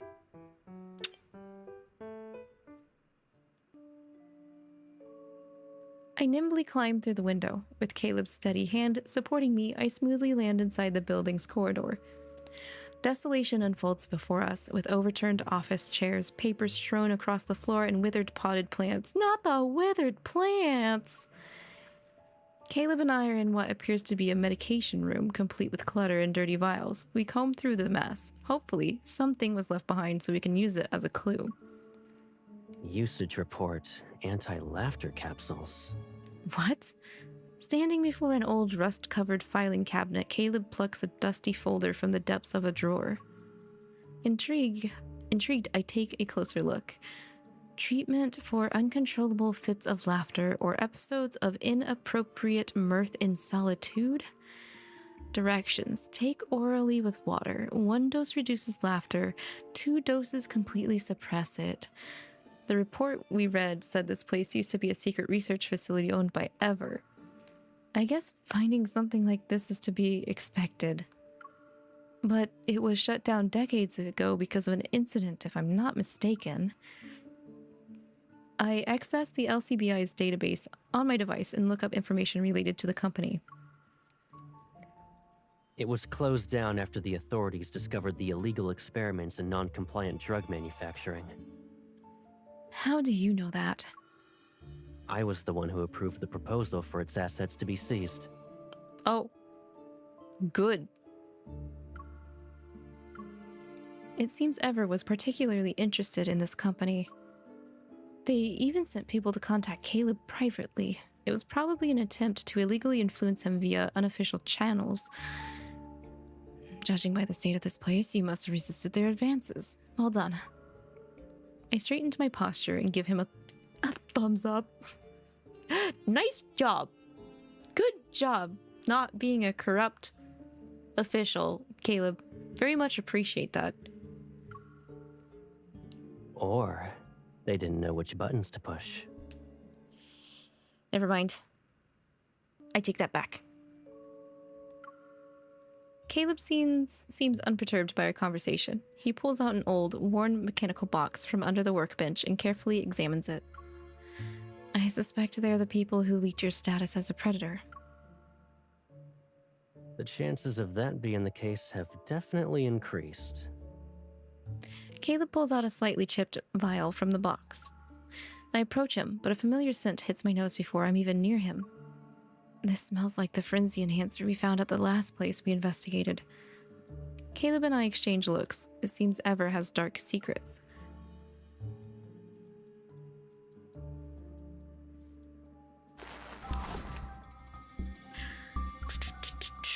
I wonder if they would ever do an event story where Ever isn't the big bad. We brought the frenzy enhancer vial back to HQ for analysis. It didn't take long for me to get the report. I haul a pile of equipment up to the top floor of the watchtower. It's time to plan my next move with Caleb. Caleb, open the door. The watchtower stands as the tallest structure in the southern district. It's also where Caleb and I spent our childhood together. Since Caleb's current residence isn't safe right now, this place has once again become our sanctuary.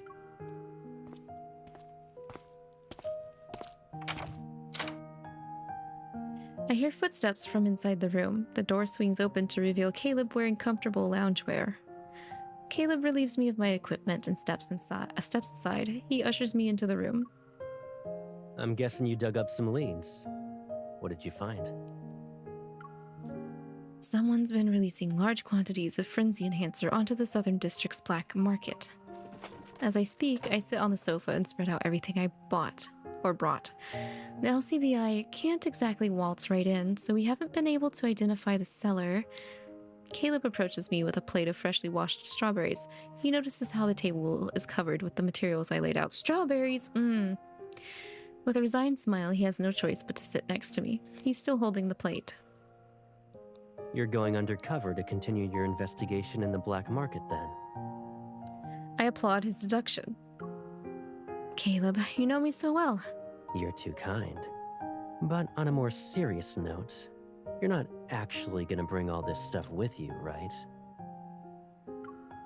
Caleb sweeps over the equipment before zeroing in on a roll of duct tape. He picks it up and raises an eyebrow as he looks at me.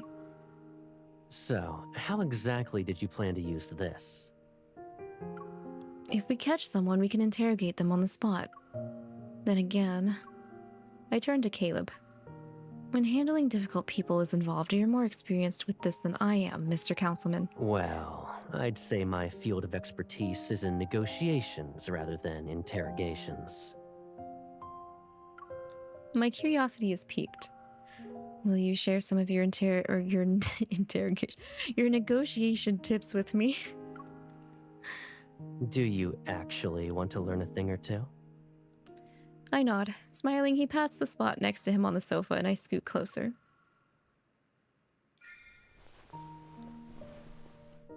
Caleb places the plate of strawberries on my lap. He gestures for me to snack while we talk. Let's see. For most people, you need to build trust first. They gotta feel comfortable enough to open up. For more difficult cases, you might have to up the ante and steer the conversation. Honestly, this sounds like too much work. I couldn't do it. The easiest way to get the truth out of someone involves guiding them into a situation that's already in your favor. I absent-mindedly pick up a strawberry and bite into it. I'm still confused. Can you give me an example? Instead of explicitly answering my question, Caleb taps the plate in my hand. Before that, why don't we discuss the strawberries you've been stealing? What do you mean? They're in my lap, they're mine now. Stealing? You're the one who... I trail off. Caleb never said I could eat the strawberries. He just used gestures and subtle cues to guide me into doing it. Do you understand how it works now? You guide someone into a misunderstanding so they make a mistake. It'll be a situation you planned ahead of time. No, I'll own up to it. This is not a misunderstanding. These are my strawberries. There's no misunderstanding here. After that, you need to question them. When confronted, most people will try to defend themselves. Under these circumstances, even a nudge can make them tell the truth. Honestly, I would still be eating these strawberries right now while you're explaining. Caleb looks at me with a faint smile. So that's how it works. However... Caleb's tone shifts and mischief creeps into his voice. Uh-oh. Sometimes an obvious trap is a cover for your real objective. When I give him a puzzled look, the corners of his mouth curl into a grin. For instance, these strawberries will go bad in a few days. I needed someone to help me finish them. You're blatantly deceiving an enforcer. Just so you know, you have the right to remain silent. Anything you say can and will be used against you in a court of law. Caleb chuckles at my faux indignation. He stands up. Alrighty then. Caleb's class is dismissed. He's caught off guard when I pull him back. He falls onto the sofa, and I place my hands on either side of his head. I lean down. I have a trick up my sleeve, too. I hold a strawberry to his lips. This is how I get people to be my accomplice. Caleb's eyes slightly widened. He's surprised by my counterattack. I press the strawberry against his lips, and a trail of pink juice trickles down. At that moment, I become aware of the warm, racing heartbeat near my hand. It dawns on me belatedly that we're so close. Our breaths are mingling. I try to pull back, but he grasps my wrist.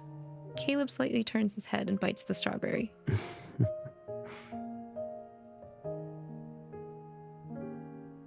Now, we're accomplices.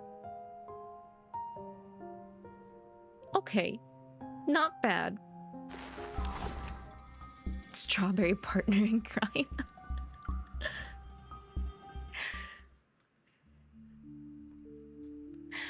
I thought tracking down the suspect who sold the frenzy enhancer would be challenging. To my surprise, Caleb revealed that he already knew the suspect's whereabouts before we entered the black market.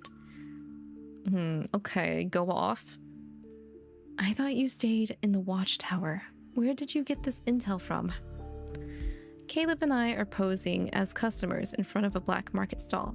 We're keeping an eye on the rundown pharmacy across the street. There are plenty of ways to gather intel on someone. And sure, I might not be able to show my face in public, but that doesn't mean I'm cut off from the world. Turning his head slightly to the side, Caleb lowers his voice as he speaks. If you ever need a job, come to the LCBI. We could use someone with your talents. Does that mean you'll be looking out for me from now on? Heads up, our target is within our line of sight. Across the street, an elusive drug dealer mentioned in our intel reports has made his appearance.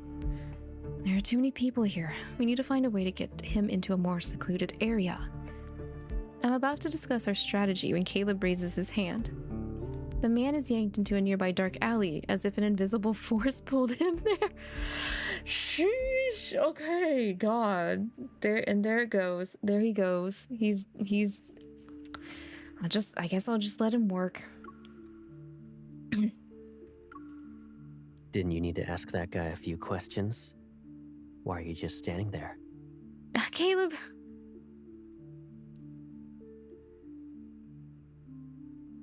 After interrogation, we learned that this drug dealer is not the true mastermind. He's merely hired by someone else.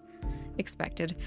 His job is to retrieve the goods and deliver the frenzy enhancer to specific locations so they can be sold. He knows nothing else.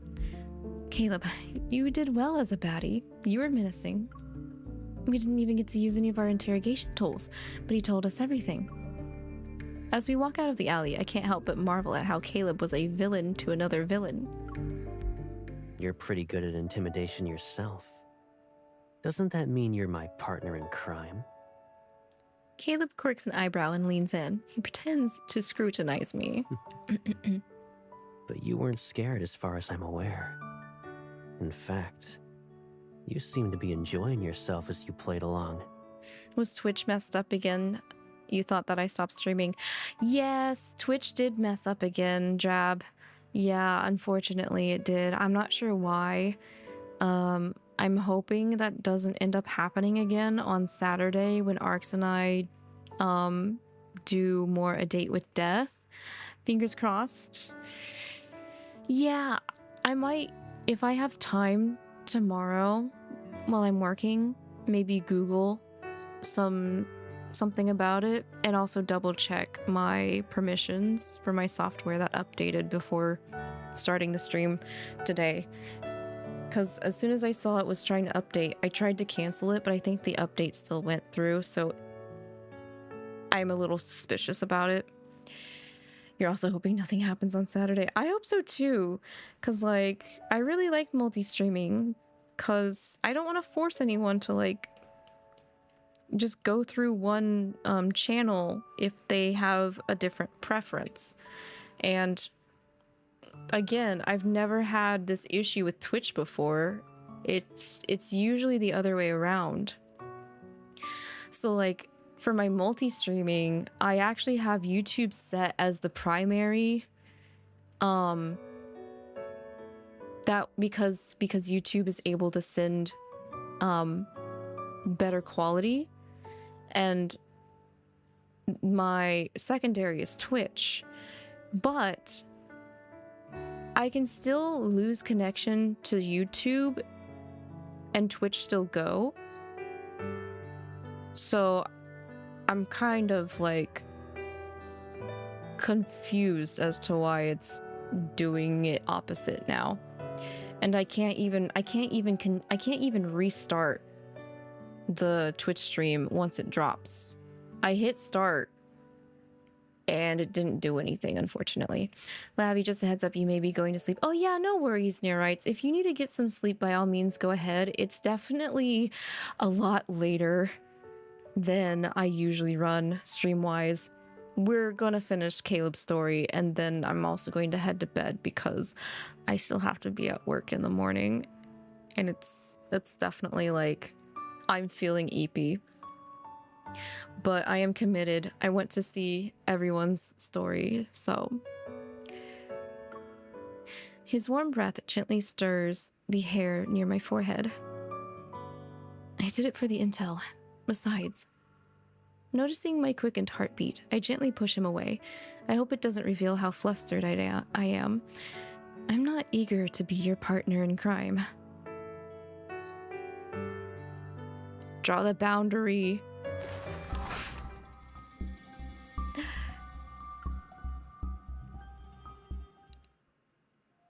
Play hard to get. At midnight, Caleb and I once again sneak into the abandoned building. According to the drug dealer, Everett is scheduled to meet him here for a business transaction tonight. Caleb and I decided to arrive at the location to set up a stakeout.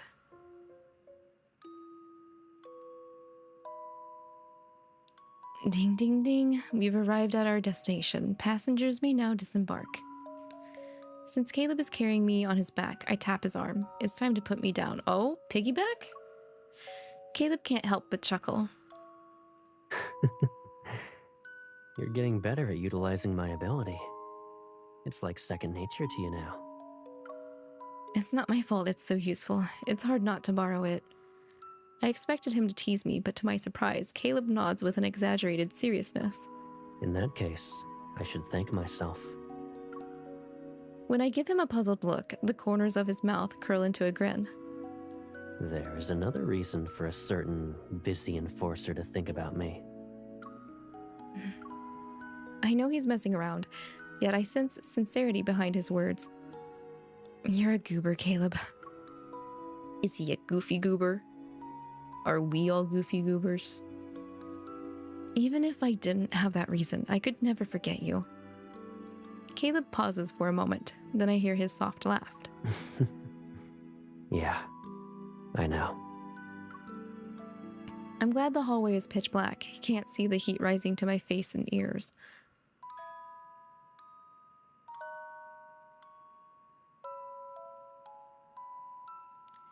The business transaction will take place in a laboratory at the end of the hallway.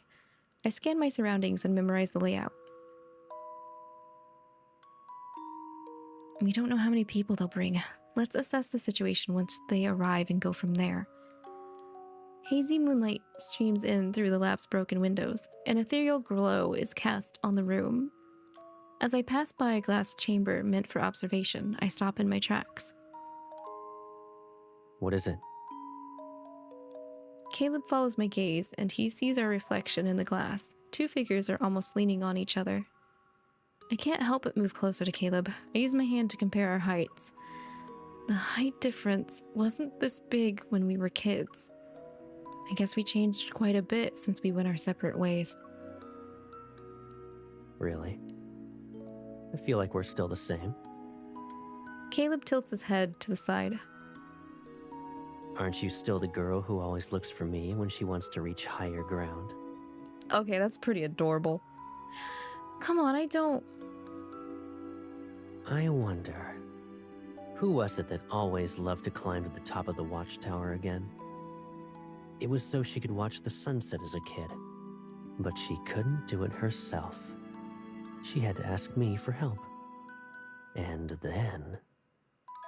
I try to cover his mouth in an attempt to stop him from talking about my embarrassing moments, but Caleb catches my wrist. Are you trying to destroy the evidence? Before I can protest, Caleb hugs me. Why did he...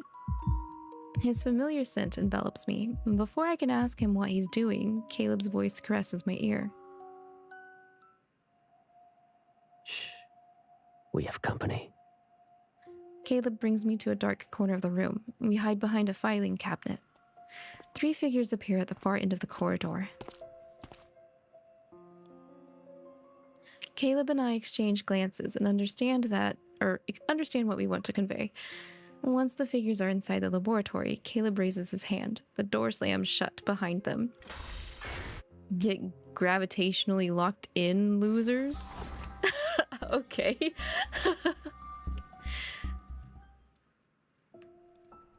Just gravitationally lock them in until we call for backup. Our interrogation revealed that these drug dealers were following Ever's orders. They flooded the black market with potent frenzy enhancers. Their true objective was to incite chaos and panic, and then they would exploit the situation to take control of the city. And as we suspected, the info about Caleb being an SSS-class predator was also leaked by Ever. After we returned, Caleb and I went back to work. It took several months for everything to calm down.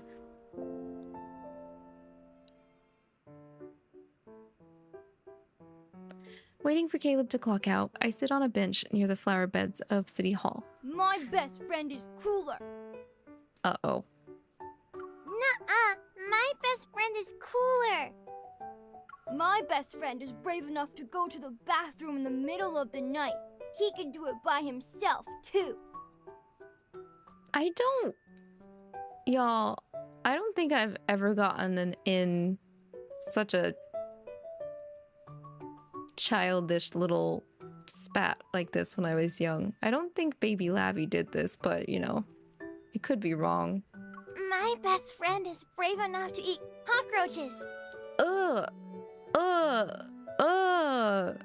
Brother. I didn't need to hear that. Well, my best friend eats more cockroaches than yours. He can eat 20 in one go. Bro, what the heck? I'm actually getting, like, ick shivers. Stop.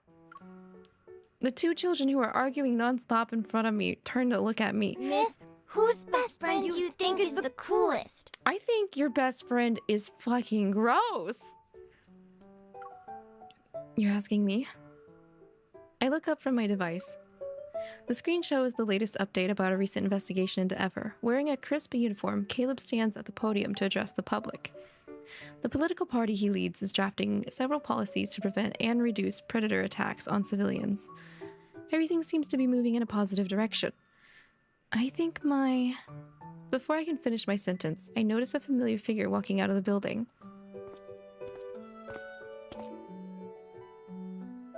Dang, you're wearing the alternate version of your myth outfit? Okay. Caleb spots me immediately. Despite looking somewhat surprised, he makes his way through the crowd. He stops in front of me. It's freezing. Why did you come all this way to see me? You always pick me up. Am I not allowed to do the same thing?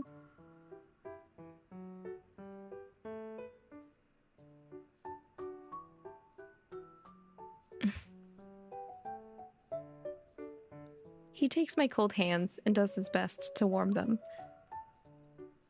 It's all I could ever ask for. What were you talking about with these kids? Please don't ask me.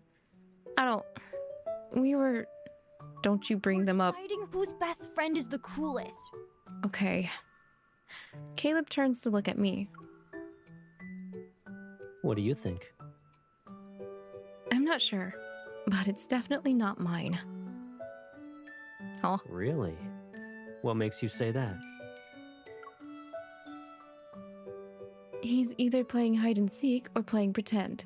He keeps secrets from me, and I pretend to be annoyed, and he gently flicks my forehead. I cover my forehead. I'm ready to complain, but I'm stunned by Caleb's gaze. It twinkles with mirth. You're so young, but you already have a list of grudges. That's how you live longer. That's how you live longer. Okay, let's go home.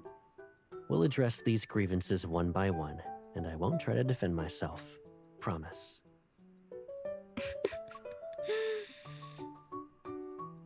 I grab the hand he used to flick my forehead and playfully stuff it into my jacket pocket. I'll temporarily confiscate the weapon used in your attack then.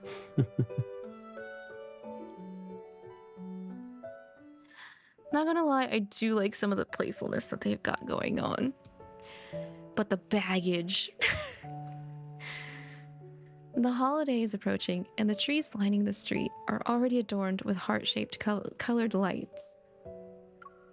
Having just finished a dangerous assignment, I'm confronted with this peaceful scenery.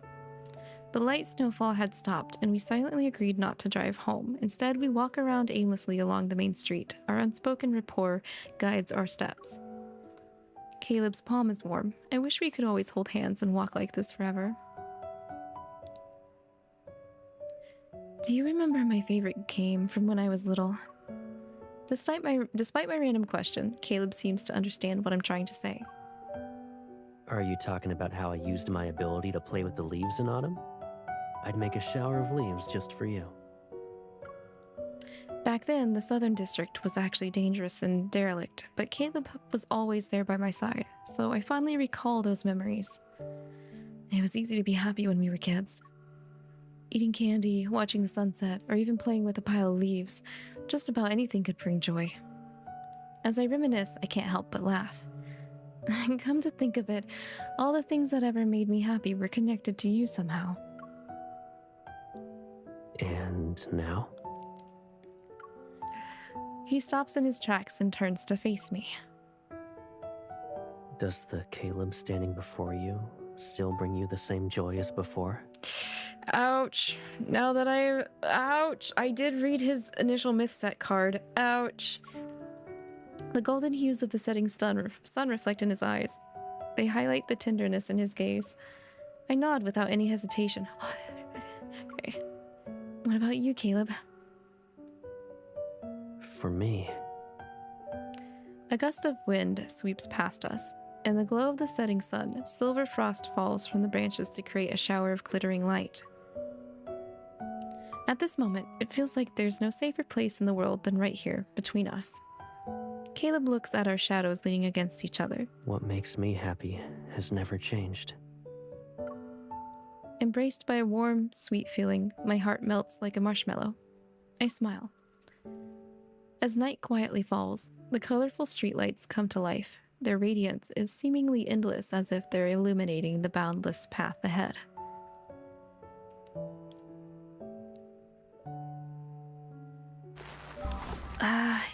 At the end of the day, all of these still work out really nicely, man.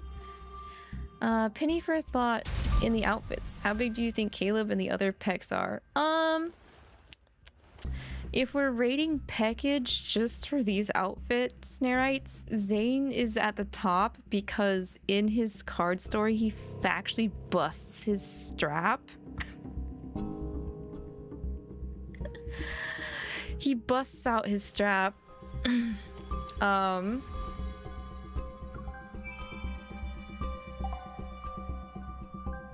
me see. Personally, let me check the wish. So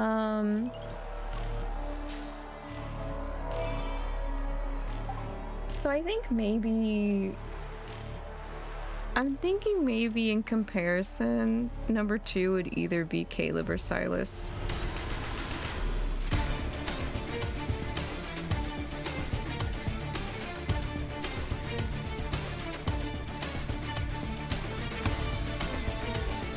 But it's really hard to pick any of the other ones considering like literally Zayne's titties are so fat it breaks it breaks his strap, so I can't really, yeah, like right there, nope, no one else does that, so no contest there.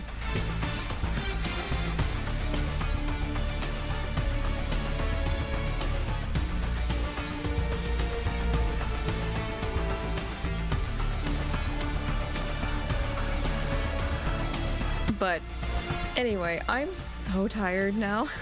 I'm pretty eepy. That was a long event. So I guess there was actually a lot to it. I didn't quite feel like it. I don't know how to explain it. Like, I guess I like the concept, so I would like more. I think it would be great if they kind of like built on this AU at a later date. But if they don't come back to it, I'm still okay with it. But I think there's still more that they could do with it. That was a ride. It was. They cleverly wrote in like past echoes of other memories and instances that I have experienced still into the event story for the AU, which I thought was a nice touch and still gave me feels. So I would chat more about the event, but I'm just so tired. Do you want to know how it feels? Didn't you already touch it when you almost fell last time? I'm so glad I wasn't drinking my water. Shut up! All I did was jab your chest. Why are you being feisty? This event got everybody acting up. Anyway, good event. Appreciate it. Outfits, not what I expected, but they're not that bad. Some of them are pretty nice. Just go to bed. Your eyelids are drooping, and staying up won't help. Okay. But also really quick about the mullets. They're not that bad. I don't mind the mullets, the hairstyles on the guys. But I do think Rafayel, Sylus, and Zayne are rocking the mullet hairstyle pretty good. He does know. Yeah, the timing was pretty good. He's like, I know you're EP. You're not up this late usually. Okay. Well, thank you. I appreciate that, Sylus. Yeah, no. This plant girl's gonna get some sleep. Take a deep breath. The I'm gonna air at pass night is out. more refreshing than daytime. Now you're being nice. Stop. Okay, again though, I apologize for my beloved buds that were viewing on Twitch. I'm sorry for the issues and the hiccups and having to restart the stream again. I will try my best to make sure that I can do everything I can to ensure that it doesn't happen again for 𝐼's playthrough of A Date with Death on Saturday. I will be taking a rest day today on Friday as per usual. So I hope you guys had a good time with me for the event. But for me, it's the perfect time to start the day. I wish I could have been a night owl like you, Sylus, but work doesn't let me do that. Otherwise, I would do that. Anywho, I'll catch you guys, hopefully, over the weekend. If not, please take care of yourselves. Make sure to stay warm. Just keep doing your thing. Wishing you the best on your gacha pulls. And stay healthy, wealthy, and hydrated, everybody. Till next time, bye-bye. Take care. No need to be scared. I'll give you a heads up before I touch you. Like right now, for instance. Get yourself a gentleman like Sylus, if he's your type. Bye-bye.